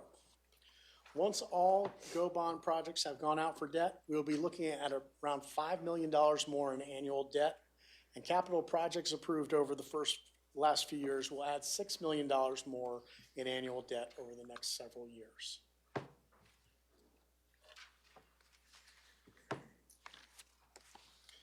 As we move into the permanent work of aspect of recovery, we will be keeping a close eye on how we are budgeting these projects. This work requires the county to pay up front, and the budget office will be collaborating with the finance department to ensure that there's enough cash flow to pay not only for recovery projects, but regular county operations. County staff are monitoring projects to ensure that we minimize expenditures that are not eligible for reimbursement. If we look at other jurisdictions that have recovered from major disasters, it can be 4 to 6 years before the full level of reimbursement will be realized, and we need to plan accordingly. Are there any questions regarding our budget discussion? John, can you help me connect the dots on slide 61 and into slide 62? It's very, excuse me, clearly acknowledged that we are a service-driven organization. And we have services that have to be provided. As we look at these, I'm calling them across-the-board reductions, help me understand how we remain a service-driven organization, particularly at a time where there's going to be a significant increase in demand for services, whether it's food and nutrition, SNAP benefits, heating assistance, the things that people are really experiencing, again, as a direct result now of a storm. We should probably have data from COVID times in terms of what kind of increased demand we saw for services then. Help me understand, as we move forward, how we center being a service-driven organization with across-the-board cuts as we move into making additional funding decisions for FY26. So we may have to make some hard decisions about the things that we continue to fund and how we fund them. And in order to fund some things at a higher level, we need to fund other things at a lower level. And so those are some decisions that we'll need to be making over the next couple months. Departments have been working on their budget requests. We started our budget budget planning a little later than we had anticipated, but departments are still on schedule to provide complete budget requests by the end of this month to us. So this may be for overall. Will we be able to use some contextual data from COVID in terms of seeing that increased demand for services to give us some guiding points and where we think we may see the increased demand so that we can have some data and context to help us make those decisions? Yes, right? And so we will know we will have more demand maybe in food and nutrition sense, especially now people have lost homes, different from COVID. It was maybe just jobs. But the big end is we got money early on, so we could hire lots and lots of staff to help process those things quicker and faster. If you all remember, one of the biggest complaints we had in COVID is nobody could get a hold of us. There was a lines, it was rolling over. We were able to quickly hire some temp staff and contracted services to help answer those phones. We don't have the luxury now of seeing that money come from anyone to do that. We have worked with our consultant, Tetra Tech, to fill some of the gaps in services for us with the hope that we can get reimbursed from FEMA in the long term. But so far, there has been no one, and I've used this term to staff, there's been no quick fix yet to help us through this process. So, yes, we can give you what the demand was from COVID, but everyone across the country was also experiencing that. That's fair. And we were able to get federal funding quickly to ramp up the services we need to provide that service to the community. So we were able to get staff in really quick back then. Everyone was out of work, we could find staff. That's a great point. And the end part for us is we're not seeing that coming this time around. And with all, to acknowledge, like, this is a different scenario, but, a basis of, what kind of demand we saw, just as a starting point, and, what other communities who experience major natural disasters have seen as an uptick in service demand. And I'm fully aware, we all know that we have really difficult decisions ahead, but again, using that phrase, I really like it, service-driven organization. How do we maintain specific levels to take care of the people across Buncombe County while looking at other areas that we can potentially reduce until times change and funding starts flowing? I think it also makes the case, again, why we have to continue advocating at the federal and state level to get those dollars to us tomorrow, yesterday, ASAP. Amen. One point that John brought up was on the operating expenditures, where you can see if we're not generating more revenues to pay for things that we want to fund, it was coming from somewhere, and it really did come from the operations line, where we had to cut some operations from county so we can make sure we will fund other things as well. while maintaining staffing and salaries and all the other pieces. So it has been a balancing act for a long time. And then with no reval this year, with base eroding, quite frankly, and not knowing where we would look for from revenues and collections, this is the year now that, as someone said this morning, we had the perfect storm, and we've had the perfect storm where everything is now coming in. No growth, no, and I say base being eroded because there's some things we won't be able to tax next year based on landslides and the like, so. Exactly. Thank you. With the operating, was that, I know the percentage went down, but did the actual amount go down as Yeah. well? We budgeted less operating in 25 than we spent in 24. Okay. Question on the recovery, when we're talking about that, where you're talking about the timeline for reimbursement and what will go unreimbursed. So we talked about this a little bit this morning, and I'm just curious, like I know we said that the timeline for the reimbursements can be much longer than what we would like. So are there, like, insurance, kind of give us a little, like, is there insurance that will be coming in to help with this? Also, we touched on the loans. I think it was Tim that touched on the loans, but we said we really obviously don't want to pay loans that have interest. There's 0% interest loans, but can you talk more about why that's not really it sounds like that's not the preferred method, but, or maybe it is, but can you talk more about that and your thought process on that as well? Sure, I can take that one. Okay. So back to your question about the timing of reimbursements and insurance. So the insurance claims are, as we have the detailed information required to complete that claim, those are going to be for like county-owned assets, such as our buildings, our fleet, any of that. Submit a claim to insurance. Insurance will turn around, provide their reimbursement or how they pay out that claim. Should there be additional cost to replace that vehicle or repair that building, the additional part of that was not covered by insurance can be submitted as part of our FEMA public assistance claim. That is a timely process to go through all of your inspections. So understanding the timeline, it depends on when the repair or the fix to that facility is complete to take all of those expenses. Some of them will require competitive bid processes. So it's not possible to truly put a timeline. You have to go through all of those steps before you have to get your insurance response, whether it's a claim paid or a denial, before you can move forward with FEMA. You have to complete the project if it's a repair to an asset before you can claim reimbursement. Your questions and your comments about the $100 million at the state level that has been approved for cash flow loans. Those were approved at 0% interest. So any use of those funds that are zero cost to us would be beneficial. But we have to wait to see more about exactly what is the structure of that program. How are those dollars, are there restrictions on how they allow us to spend those dollars? To see whether or not that truly would benefit us if they are allowing us to spend those on operating costs. I can see where that would be a really good fit for us to help close some gaps and help us plan for adjusting to whatever the impact to our tax base is, to kind of spread that out so we don't have to take that financial impact all in a single year. As Amanda said, we're going to have some changes to our service and then be able to continue to meet those needs in the community. It's going to be easier to digest and plan and structure that over a period of time. But until we have those approved programs and dollars here, our timeline is closing to be able to get to that structurally balanced budget. So we're going to continue forward until we have, confirmation that we actually have dedicated funding coming. Okay, so let me make sure.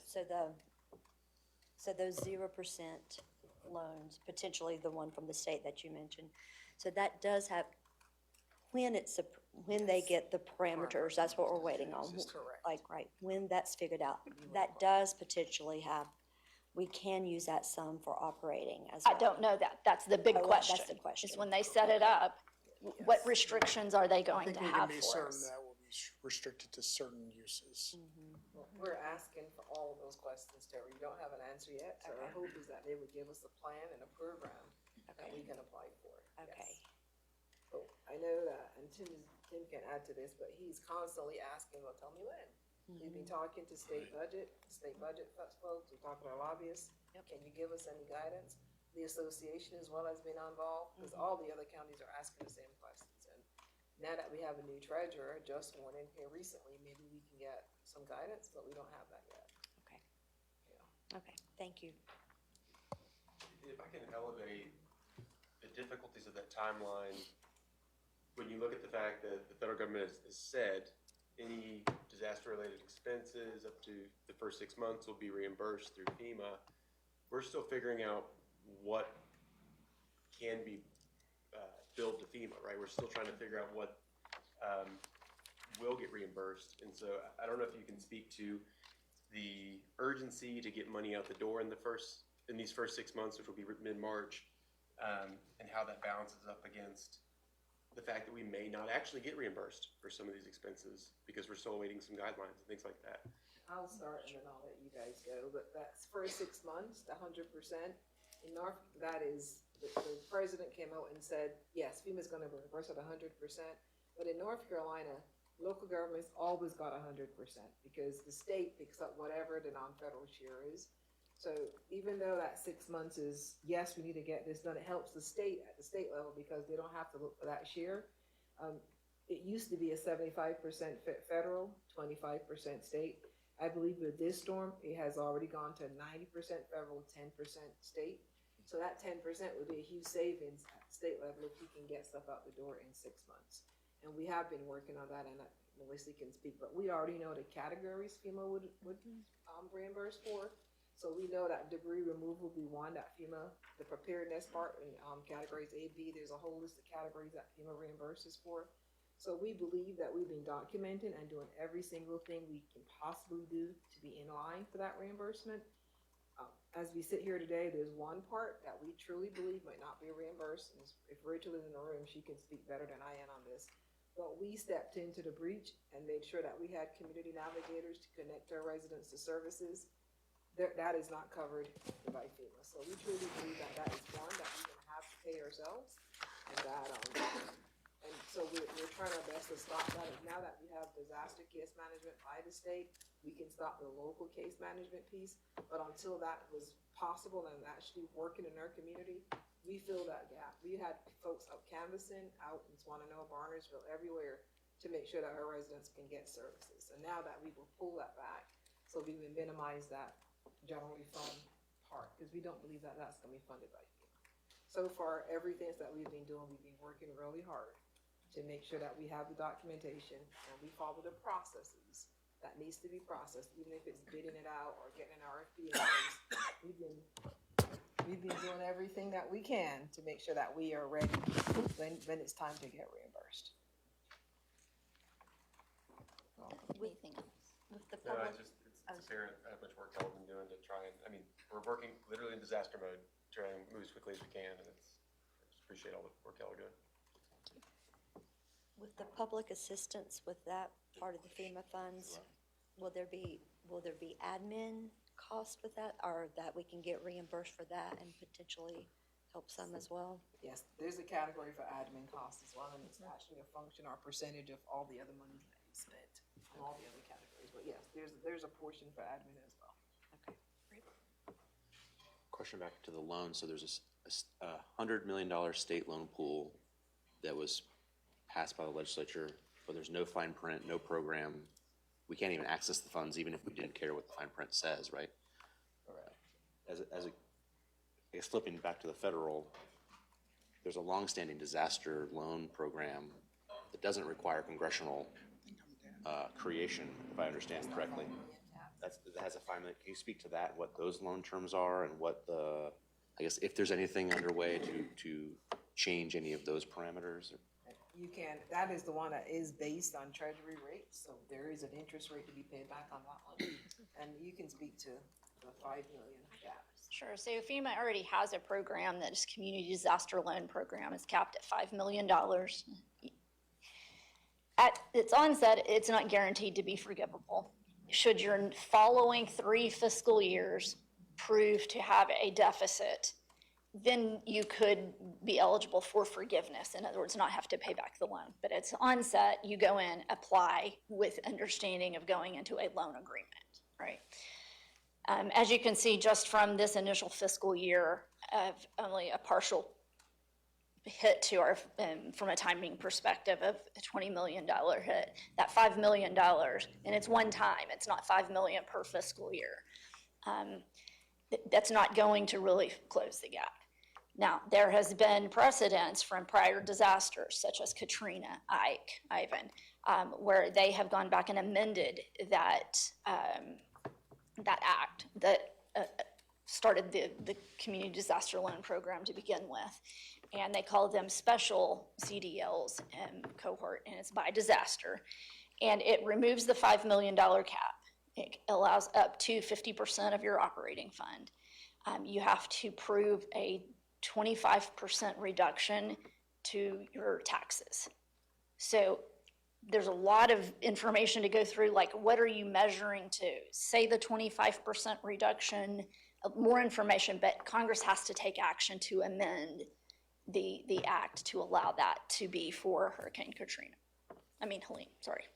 The 2% and the 25% that you're quoting me comes from past legislation precedent. Yes. So it's not kind of standing policy. That's correct. Okay. Yeah, further action.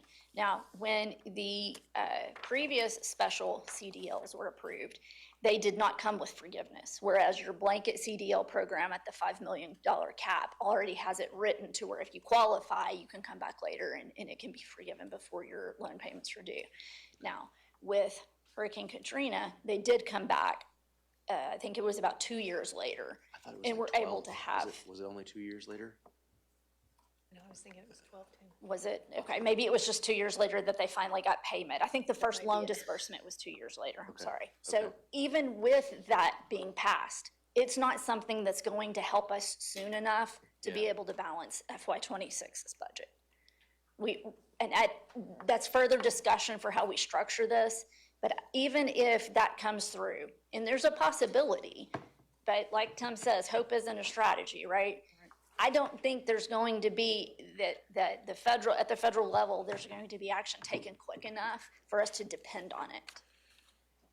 I'm hoping that we are able to use it as a tool in our funding stack for a long-term plan, but it is not a short-term answer to things at this moment. Do we have, so the state treasurer's loan program, I'm sorry, I'm flipping back to the state on everyone, but I guess is there a reason to be concerned, based on talking to some of our neighbors, that the $100 million loan pool is too small? Is that a dumb question? It's not. It's a very good question.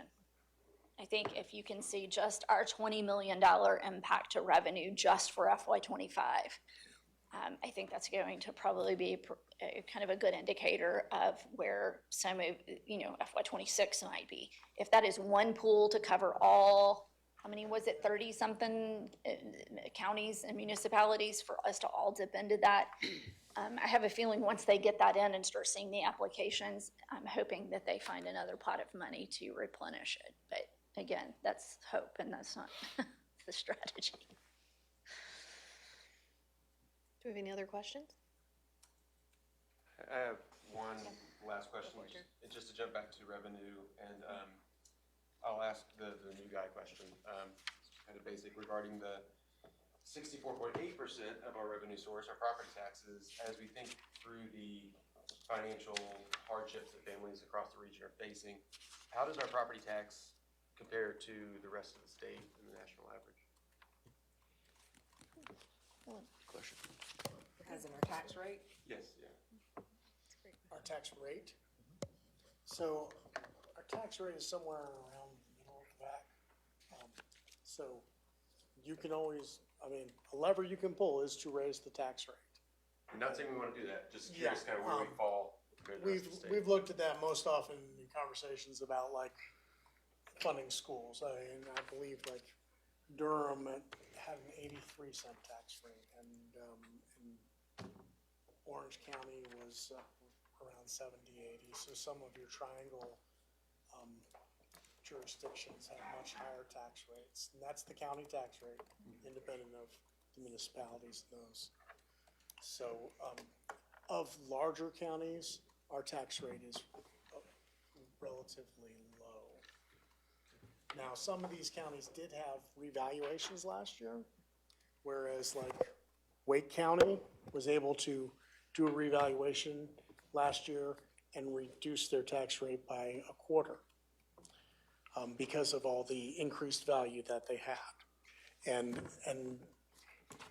that was when there was some hope, again, there's that word, before the storm, that when we did a reappraisal in 2025, that there would be similar gains from property tax revenue.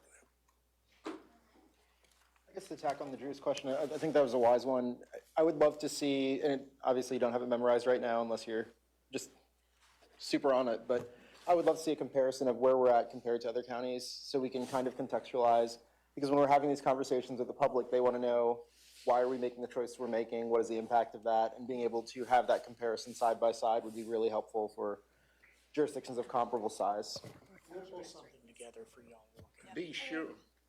Be sure when you look at that, you also look at the income of people in the county.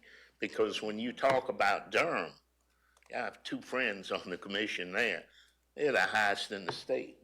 You know, they've got the income coming in.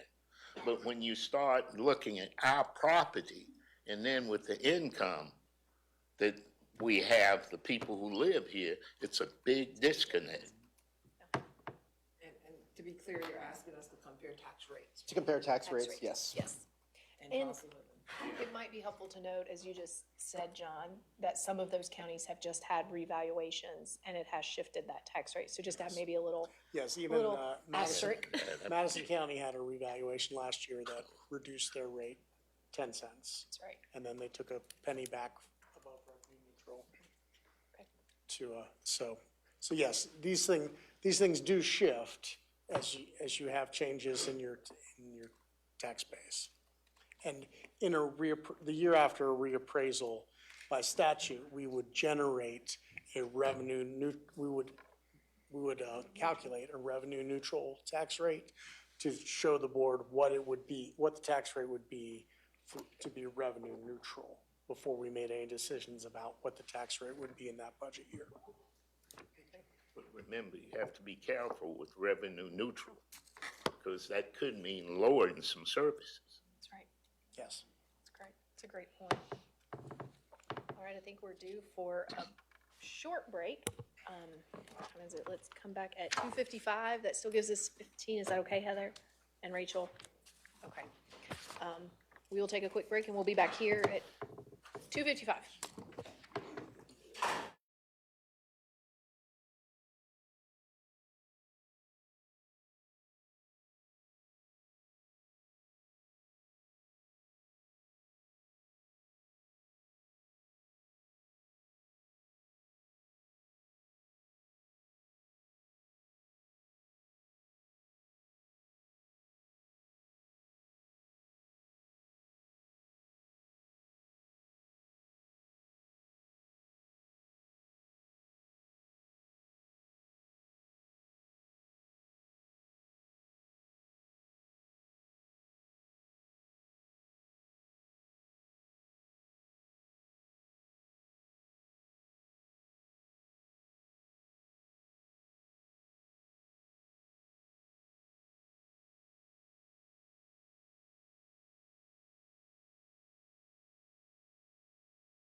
reconvene.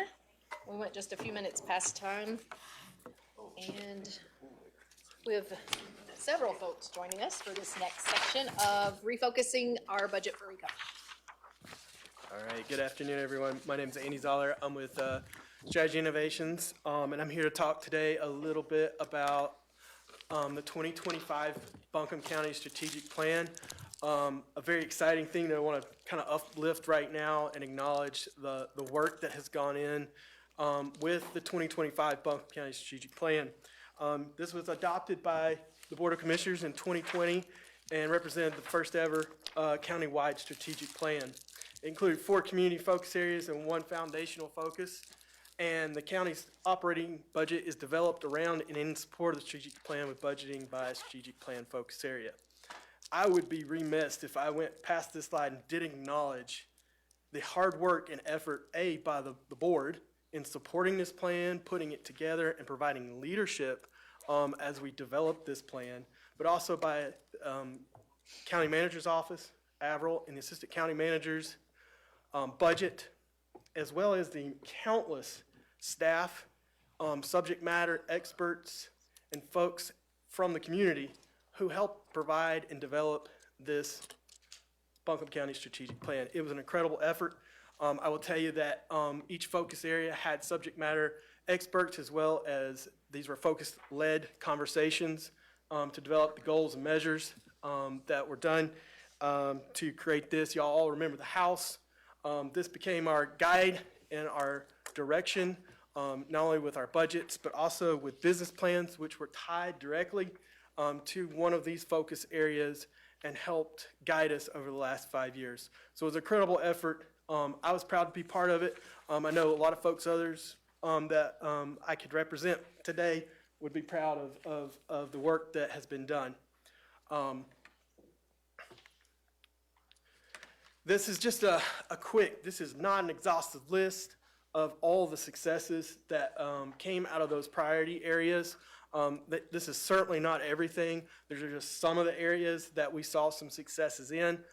Again, it took county staff, it took individuals working together, developing this plan, working the plan, and implementing it throughout departments and throughout the strategies for budgeting and operations throughout the county. So incredible work.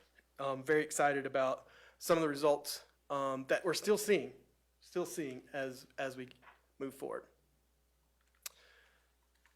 But sadly, as time will tell, things come to an end. So as we know that the 2025 strategic plan is sunsetting at the end of our fiscal year. Prior to Helene, once again, with dedication, the staff, county management office, and the Board of Commissioners met many times over the summer. In the spring, we actually started work at the end in the fall of 2023 on beginning the plant preparation for this. Begin to do some really hard work in developing new focus areas, developing new strategies. However, unfortunately, as you well know, Helene hit us, and a lot of the staff were sent out in response, and things kind of got placed on hold for a moment. We were almost finally done. We were set to adopt in November, but as you know, most of us were very, very busy doing other things. So currently, what's happening now? So staff are working to develop a plan to update the final draft of the 2030 strategic plan. We hope to have it adopted by the coming fiscal year. That will be focused and aligned with the long-term recovery work that will be related to Helene. So staff is spending some time right now just trying to understand what our focus areas were, how we had them developed, and then trying to also understand how does that long-term recovery roll into or affect or influence our strategic plan. So for more on that, I'll pass it over to Rachel.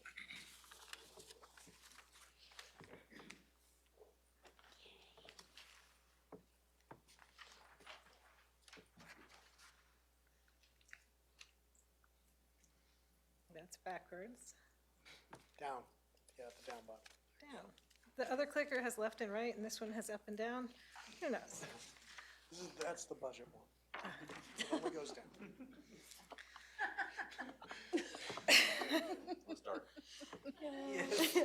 Appreciate Very that glad all humor, the media John. people left for the day. Appreciate that. So I'm Rachel Sawyer, and I was in front of you earlier today on the topic of school consolidation feasibility study. Now I'm back.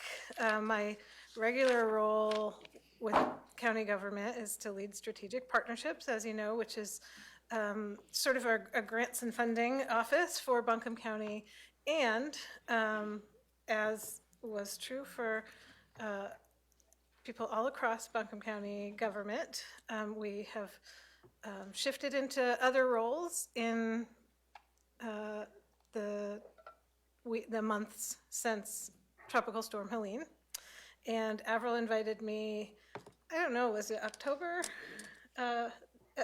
We were in we were in the Emergency Operations Center when it was in the embassy suites in the ballroom. That's like that chapter of the Helene response. Invited me to step into the role of recovery lead for,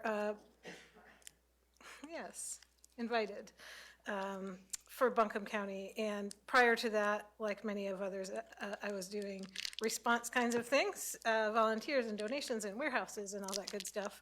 So started sort of studying. I went to my computer and Googled like disaster recovery. That is a joke, and it's also true. But we've had FEMA and North Carolina Emergency Management and countless other organizations in advising us throughout our response and recovery. And I've followed under the leadership of our Emergency Operations Center and the EOC managers, and been tracking what it will look like when we shift from emergency response mode into recovery mode.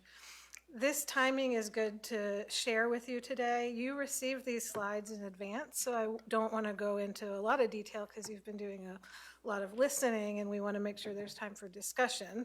And I also know you received a lot of information in advance. So for context setting, I will go through this a little bit.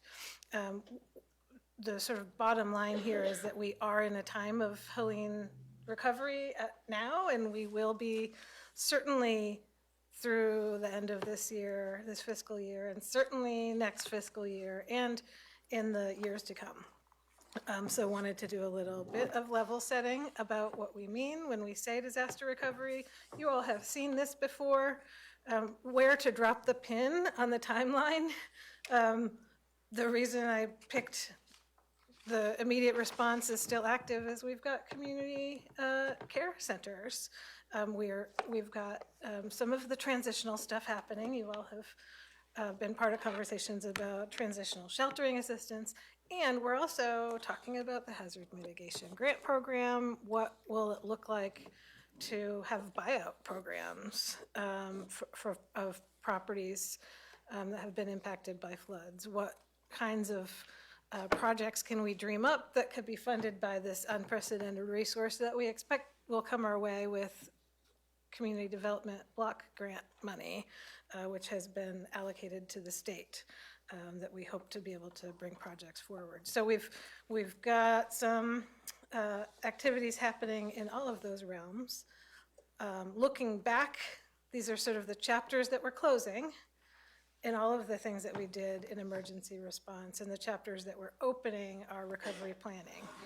So just quickly, the reason this is good timing to kick the concept off of long-term recovery planning with y'all is that tomorrow we're kicking off with staff.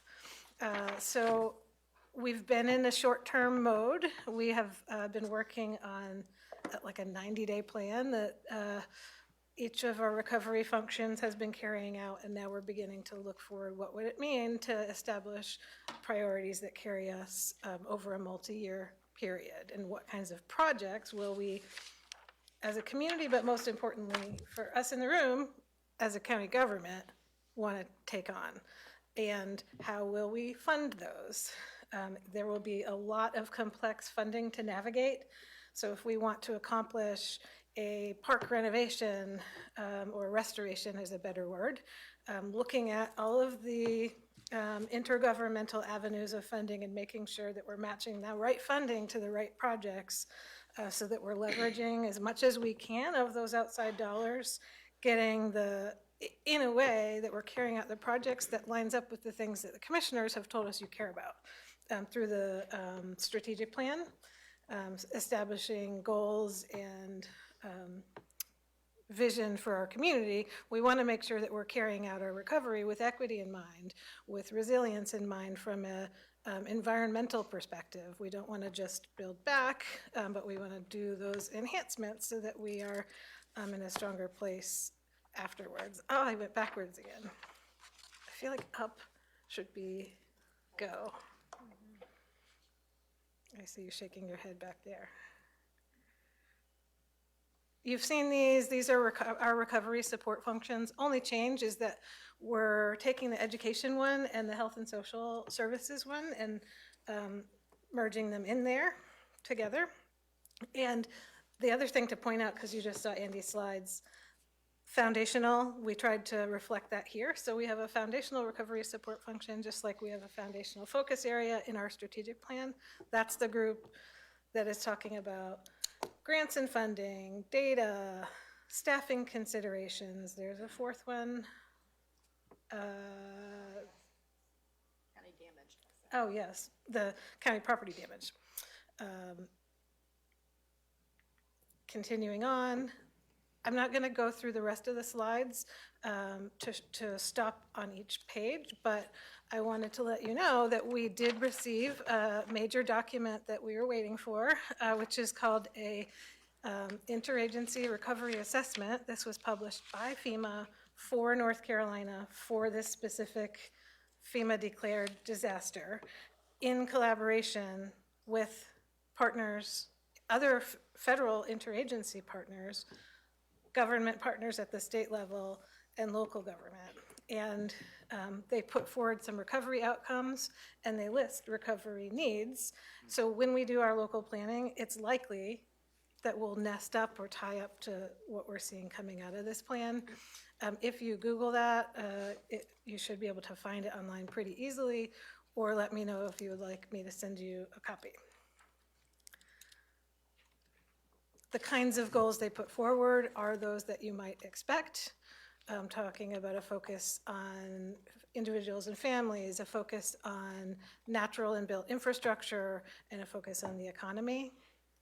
And they've organized the needs according to those recovery functions. We aren't the only ones with recovery support functions. We mirrored the structures from these other intergovernmental levels. So this is all happening while Buncombe County's operations are also continuing.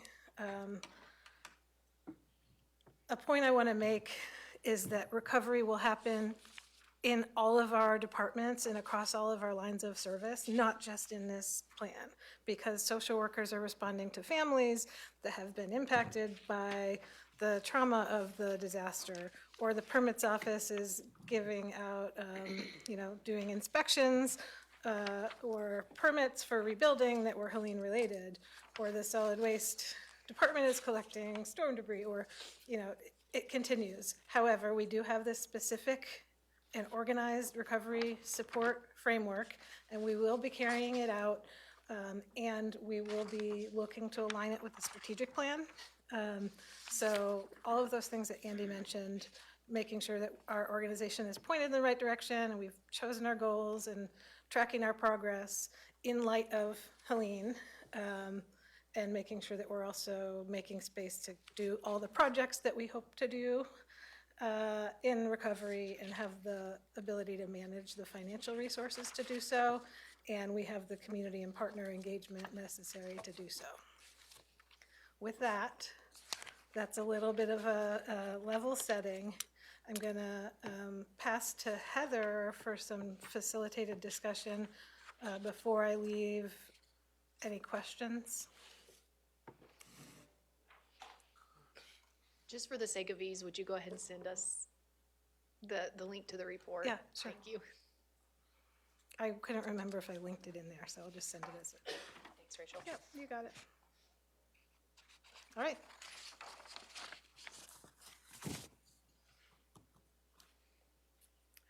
Hello again. So I know it's been a long day and you've heard a lot of information, likely still processing this morning's information around consolidation study, the budget outlook. My task at this moment is to try to recap and talk through what your vision looks like for recovery.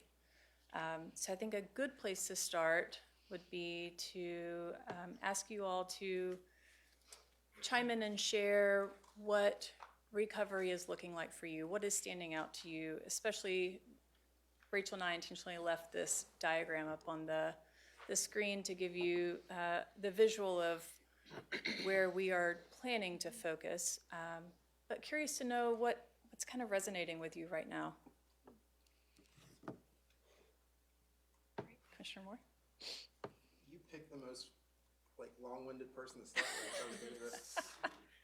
I guess it's evolving a lot more than I ever would have expected. The truth is, it seems like a constant reprioritization based on where the most immediate community need is. Honestly, some days it's infrastructure when we're sitting there without power and water. Very clear what people want and need. I think now we're seeing that mid to long-term recovery phase of housing for some folks, making sure they're secure. For others, it's getting back to what normal looks like, and that includes a lot of our health and human service work. And for younger folks in our population, it's having a stable, reliable school system that has all the trappings of what we'd have in a non-disaster year. So I think it's balancing what that looks like every day. And I'll be candid, it's a little difficult, challenging, fun to figure out how we can best meet all of those needs at the same time, while also recognizing we can only do so much in any given day. I'd say today, debris management based on the number of emails I'm getting. Commissioner Wells?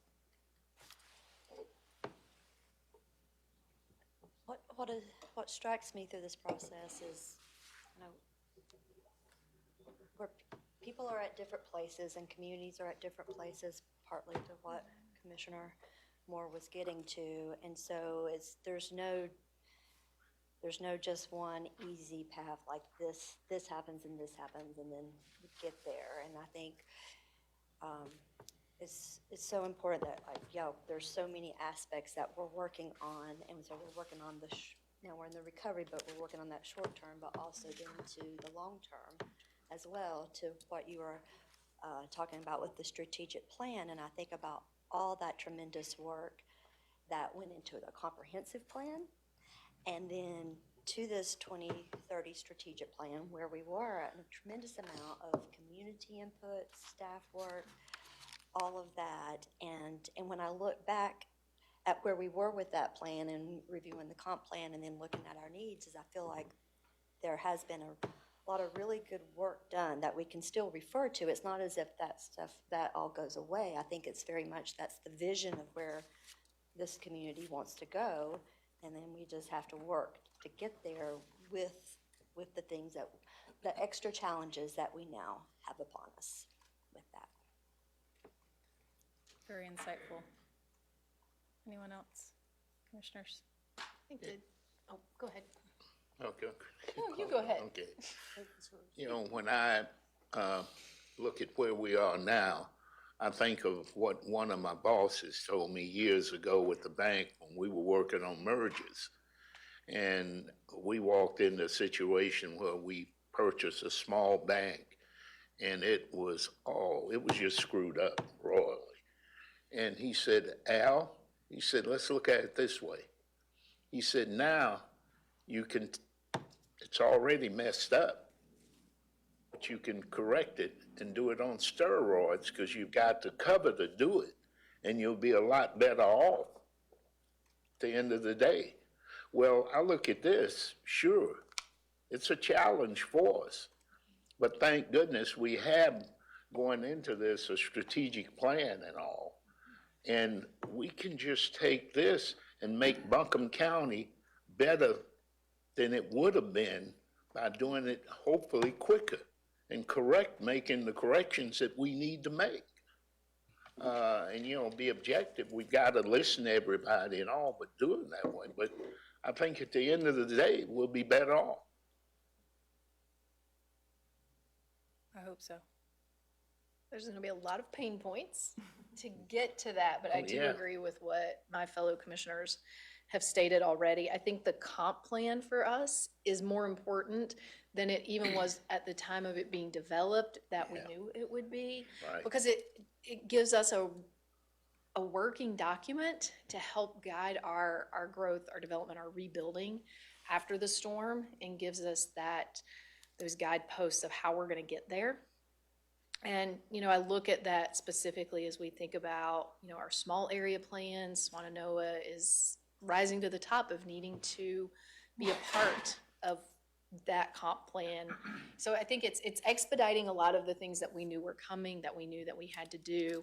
And I think it's a great opportunity just to build upon what we already love about Buncombe County and doing it in an expedited fashion.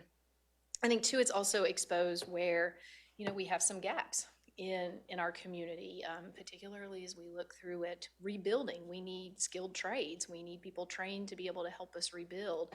It gives us some ways to look at how we're going to, you know, invest, but also partner with those who can help get us there to accelerate that recovery process.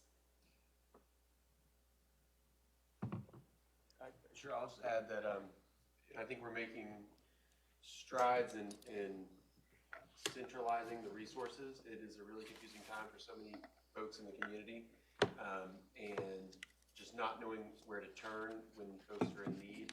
And so as we create the One Buncombe hotline that is able to connect people to resources, as the state is sending in from emergency management, we've got caseworkers coming in to help. How do we centralize that? With also, we've got community organizations that are out there and eager to get to work. So, you know, the important work that's happening right now to ensure that as folks, for example, roll off of TSA vouchers, that we are able to get them, you know, FEMA has an important role, but they're not caseworkers.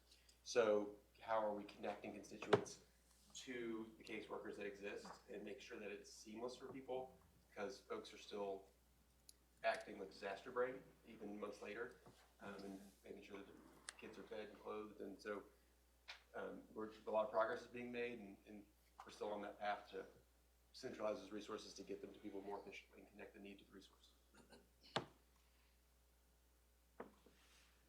What was the question again? I'm sorry. I'm an overload. Yeah, so I'm simply asking, what are your thoughts right now on this recovery process that we're going through? It's not a straight line. I think one of the biggest things for me is that I remind myself, as long as we're moving forward, as long as we're seeing progress, we're doing something. I'm finding out new things every day, getting the information out to the people, especially the case management hotline, making sure that the community knows that. Ensuring that we have mental health professionals and nurses out there on the field is big for me, very important to me. I tell people often that Helene hit all of Buncombe County, but she didn't show her love evenly. So, I mean, Swannanoa, Black Mountain, Fairview, just ensuring that we are really focusing in on those areas, especially that was hit and people still aren't home. I say that as a displaced person here in Buncombe County myself, with young children as well. So I definitely think it's important that we keep a realistic view of what's happening within our communities. Did I answer the question, or did I hit everyone? Yes, you did, thank you. I'm not really sure what to say, but I guess where my mind goes is I think people, you know, we've heard messages from people from like Swannanoa who still feel abandoned, feel like things are going way too slow. Mm-hmm. And I think in a lot of ways things are moving slower than they need to be. I also think people's expectations, they don't know what their expectations should be. I think it's it couldn't possibly move as fast as I think some folks might think. So I guess where my thoughts go next is I think people just want to know that there's a plan, that someone's thinking about a plan. People want to know someone's in charge to some degree as it relates to recovery. I think the 45 different government agencies and levels of government that have been involved in this since it started have done a fantastic job in educating people on the day-to-day, what happened yesterday kind of perspective. And we need to do more on painting a picture for months from now, what's happening, what are we working on for the future, I think is where we're at today. I think you're absolutely right. So given what you all have pointed out, we do have a comprehensive plan, and I did recently go back through that and thought, oh, yeah, so this is going to come in handy, right? We did a lot of great work on the 2030 strategic plan, identifying priorities, but knowing that recovery, we have a recovery plan. We have a plan that's focused on federal guidelines. It has to happen. It will happen. Where do we go from here? What is your vision for how we move forward as a county and how that impacts our 2030 strategic plan and what you would like to see take place?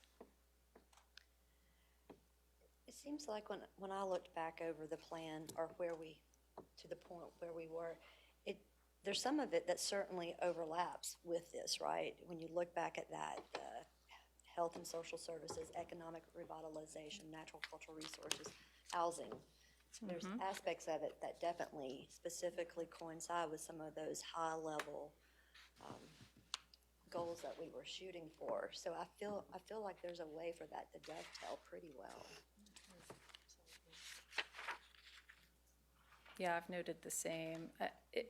Yeah, for sure. Any other thoughts? What's the vision? Where do we go from here? I think the strategic plan is a huge accomplishment, a massive effort in small d democracy, given how many folks from around the community got input on that. I think it's important that we first, we look backwards to see, really put some numbers to the progress that we've made, and I look forward to reading through a lot of that. But I've made this joke before, but a famous boxer once said that everybody's got a plan until they get punched in the mouth. So I think our progress will be partly judged on how quickly we can get back on the plan, because I think the overarching community focus areas are still correct. We've just got to modify this plan to accommodate the new reality and set that vision moving forward based on what we can do. And to set benchmarks too that can be well communicated so that we can show that goals are being met, even if they're incremental goals and maybe they're not moving as fast as we all want, but being able to show that incremental progress of how we're getting there, I think is going to be a key to what Commissioner Sloan said. Folks want to see that progress, and if we can help them visualize it and understand it, that's going to be a key marker. I agree, and I'll add to that, just to, because this is great up till now. I've never heard Mike Tyson quoted in a county meeting, so thank you, Drew. I think being honest about the timeline for what that looks like is the most helpful thing to our community, because we can name all of that. We've properly triaged. I think we're taking the appropriate steps. We have a roadmap, but there's a big difference between telling someone you're going to fix it next year versus this is a 5 to 10 year path to get back to, what was it, 58 billion worth of loss in the greater area. So I think communicating that will help people feel reassured that the people who are making these decisions understand and have a realistic perspective of what recovery looks like. One additional thought I have is, I guess, just around people's perspective of safety and how we should think about that through the recovery planning process. I don't know how everyone's mental health is doing in this room versus outside of the room, but like Helene broke people's kind of relationship with safety and how they feel safe in their homes or don't feel safe. Absolutely. And so I think we have to think about that in all things related to Helene recovery. Absolutely. I can add one more piece to that. I think as well that, with an emergency response, we practice right? We run these drills, we run these operations. We just had a real-life stress test, and so looking back to see, are there areas we could have been stronger? So if we can prepare for that, again, I mean, we were prepared here, and we needed to be here, we got there quite quickly, but utilizing what just happened as a way to see where we can be stronger, I think is really something we would be a benefit to our community.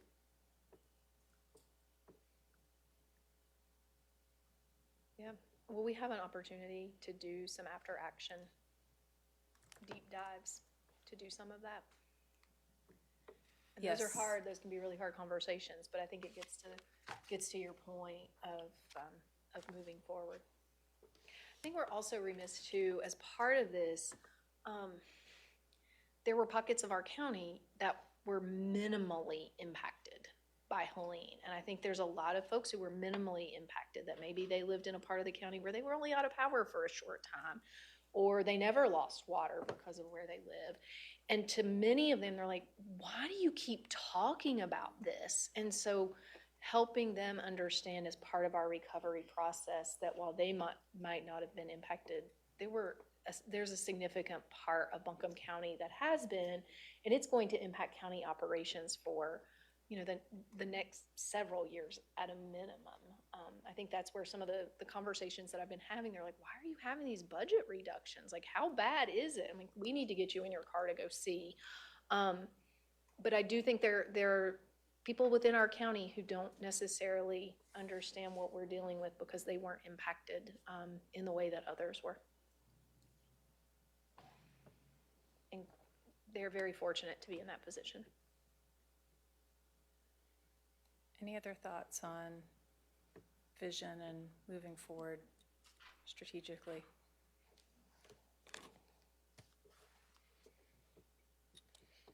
So my last question, I think, I may think of another one. Where do you think the focus needs to be for FY26 budget planning? The big question.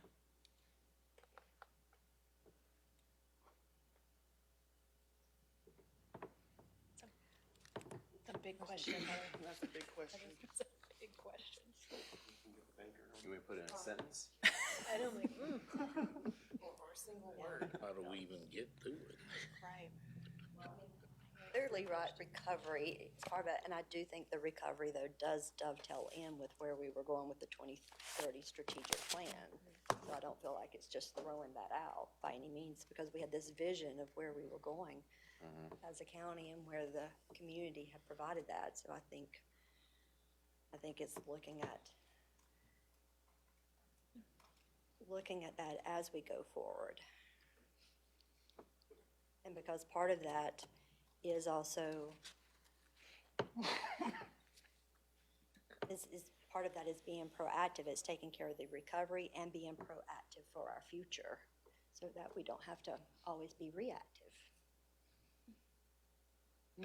And I think what's going to really be important this coming year is that we know where the people are, where so many of them are, and how they feel. You know, when you go to Swanton or Arnoldsville, some of the areas, you see it. But what's going to be critical to us, we've got to be strategic in the way we come back. And by that, I mean, we've got to make sure that we have some successes early on so that the public can see that we are getting there, you know. And we've got some things that's going to take 3 or 4 years. We've got to, you know, understand that. But I think that's what's going to be critical as we go to this, you know, because some people are like me, they're impatient. They want to see something done, you know. They don't want to hear a lot of talk or whatever. But I think that's what's going to be critical for us to come out of this on the right side of it. You know, we've got to be strategic the way we look at it and what we do and where it needs to be done. I'm going to say we have some hard conversations ahead of us. This isn't going to be a win-win. And as someone deeply connected that loves Buncombe County, we got some hard days ahead of us, hard decisions as a board. But I think the most important thing that I want to remind the community is that we're in it with you. We're Buncombe County citizens. Many of us was hit the way that you was hit. I lost family in the flood. My home, I can't access it. It's not safe for a newborn child. Like, we're going through the same things that our community's going through. We are too. So just trust us and work with us. I'm sorry. We got some hard decisions ahead of us. As I look at, this foundational piece of recovery, there's already a lot of successes in a number of these. While folks may not agree, we've picked up a lot of debris and there's some successes there. But for me, looking at, through that human lens, like, where are people hurting? Where are they struggling the most? What can we do as a county government to help expedite the recovery of people? I'm going to use that phrase again. We're a service-driven organization. You're going to be tired of me saying that, but looking through that lens of being a service-driven organization who takes care of people across the county, where in this recovery foundational piece do we have the opportunity in FY26 to make the most impact and moving forward? And for me personally, this is just Amanda speaking. As I look at that, I look at it through that lens of housing. We know that people have lost homes. We had a crisis before September 27th. It's been exacerbated post-Helene, getting people into safe, secure, stable housing. And then also, we're sitting at the highest unemployment rate in North Carolina. Where, as a county government, do we have the opportunity to impact economic revitalization and reducing that unemployment rate? And to me, a lot of that does go hand in hand with housing. And where can we make an impact in terms of jobs? And it's a good opportunity. We talk a lot about, what can we do differently and better? And we've talked for years about diversifying the type of economy that we have in Buncombe County. And we have a golden opportunity ahead of us right now to start doing that. And if we don't look at some of those things that we know that we've talked about doing for years and start implementing and making that happen, if we don't do it now, we never will.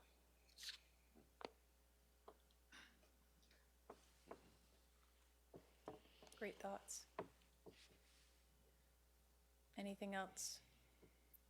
Focusing budget and budget planning for FY26. I've heard recovery, focusing on early successes and wins, having some hard conversations, housing, economic revitalization, unemployment, and expediting recovery of people, being a service-driven organization. Anything else come to mind? I was just going to say that we do have an amazing comprehensive plan. Amazing work has been done, but that might mean that some of those dates have to change. We might have to prioritize something else right now. I mean, we're in the middle of a crisis. So with that being said, I'm all about goal setting, but I'm all about being realistic as well. Some things might need to be revisited. Absolutely. Commissioner Horton beat me to the punch, but I think the word that I think of is remaining nimble and having these conversations more often, because as you hear new things, as you realize how much this has impacted you, our conversation, this is perfectly timed, because our conversation about what relief we'll be receiving from the federal government, what aid is on the table from the state, all those things are going to impact how we recover. And I think it's great to have a meeting in January, and we might find out a lot of things between now and, I don't know, as early as 3 days from now, for unrelated reasons, of course. But I think it's going to change as we go along, and next month we might have a different set of challenges. We're still putting back the pieces and trying to figure out what support is coming, if any, and I think being open to, as you named, the conversations around how we best utilize what comes in front of us will be really helpful. So maybe some structured way of making sure we continue to incorporate that feedback. Yeah, and I heard frequent conversations, because it's changing. It does change daily. So, yeah, nice I think point. that's a key component too of how we communicate with each other, but also with the county at large, is, having worked in that disaster response world for a number of years, you're making the decisions with the information that is right in front of you at that time, and knowing, as you said, that it may change. And I think being able to have that realistic conversation and communications with the residents of Buncombe County is going to be a key factor to our success. Saying, yeah, we know that this is the work that we're doing right now, and it could absolutely change, and helping to set some of those expectations that we may have to change course very unexpectedly because something has developed as part of our recovery plan. Yeah. And so I guess that will be important to keep in mind as we start thinking about, we will need to put a strategic plan in place for 2030. My understanding is we'll work on a plan, come back to you all in the fall. But in between now and then, budget planning will have to happen as well. And so trying to remember the items that you all have shared and how do you incorporate that into the hard work that has to come over the next couple months, has to take place. Any other lingering thoughts on recovery, strategy, visioning? All right, sorry. I'll just say, I think we need to be cautious as we make these tough decisions, not to do anything that's gonna put us in jeopardy looking ahead. I mean, we have a potential brush fire season. How do we prepare for that? Like, how are we looking ahead at what challenge, recovering while also looking ahead at the challenges that are coming down the road, like mental health challenges that are still gonna be lingering. So being thoughtful about what we know. And, Jay said earlier, looking at studies from other municipalities of what forecasts for financials look like, looking at where it's happened before, right? Nothing like this storm has ever happened, but there are similar incidents that we can look from and say, what did they do wrong, and how do we avoid those pitfalls?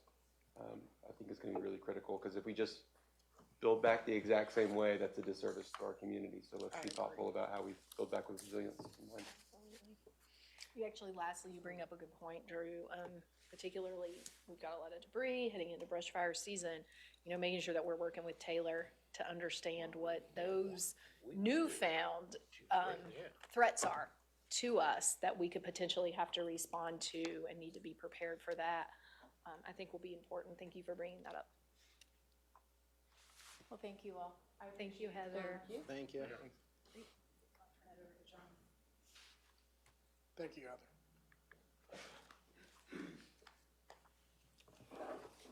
So, wrapping up for the day. Any other thoughts about anything we've covered today? I guess, can you give us,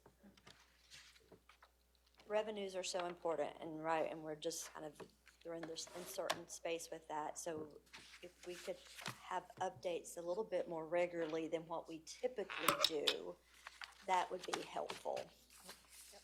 Absolutely, and our commitment is to monitor revenues.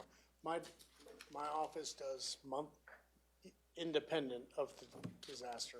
Once we're into a quarter of the year, my office is doing monthly revenue projections. Oftentimes, you'll see those in the spring as we start talking through budget projections. But we're committed to monitoring the situation, especially in light of what we're asking departments to do with expenditure cuts and also the school systems. So those will closely be monitored. That'd be great, and if you could maybe, I don't know, monthly at least. I agree. Update us, that would be wonderful. Yeah, waiting till March isn't probably going to be helpful. To us as we move forward. We are cognizant that March does is the ask soonest. a lot more of you, but March is probably the soonest we can expect to project out what 26 revenue might look like. We won't, and we can get current. Yes, For this year. yes. So We will 25. I think that's what monitor, they're asking, we'll continue to monitor this year's projections and let you know. But we have a work session scheduled on March 20th. And that will be our first fiscal year 2026 budget work session, in which we begin mapping out the course for adoption of a structurally balanced budget. I know this felt like a work session, and you guys worked hard today, but this was technically our retreat, which we normally had. What was the date you said? March 20th? We need to get those dates on our calendars, please. Okay. John, you think you'll have a better picture of the impacts of the fall, the complete fall by March or April, or kind of looking backwards? Well, we'll have 2 more months of sales tax data. We'll have, and we should have processed all the payments, property tax payments that came in on time. Okay. And so and that'll give us an idea of where we're sitting in terms of collection. So those 2 big revenue sources will be a lot clearer to us. The damage assessment, I think, is progressing. I'm looking all the way back at Matt Evans there. I think we have until the end of February to submit our damage assessment to FEMA. March 3rd. So we'll be much clearer on what damages look like to county facilities. And you heard Eric, his team is working feverishly on assessing damage to our tax base. I want to thank the staff that did so much work to bring this. This is a big day. I mean, bringing all 3 boards together was a lot. And I know that folks are tired. Y'all are tired. Y'all have had to do so much through this storm. But it's been a really, I think, productive day. And getting folks together to collaborate, I think that's a big word of the day, was collaboration. The more that we're breaking down our silos and having these conversations, I think we owe that to the public, and I know it's a lot of work on staff to do that. So we really appreciate y'all getting everybody together and making it happen. And I echo what Drew just said. Y'all know I think that was phenomenal. Great work.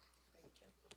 We really do appreciate it. We know that many of you have been reassigned to other duties as assigned during Helene response and recovery and in the foreseeable future, and getting us ready for today and echoing exactly that. We really appreciate the time that you all have put into making today happen, but also for some really incredible discussion.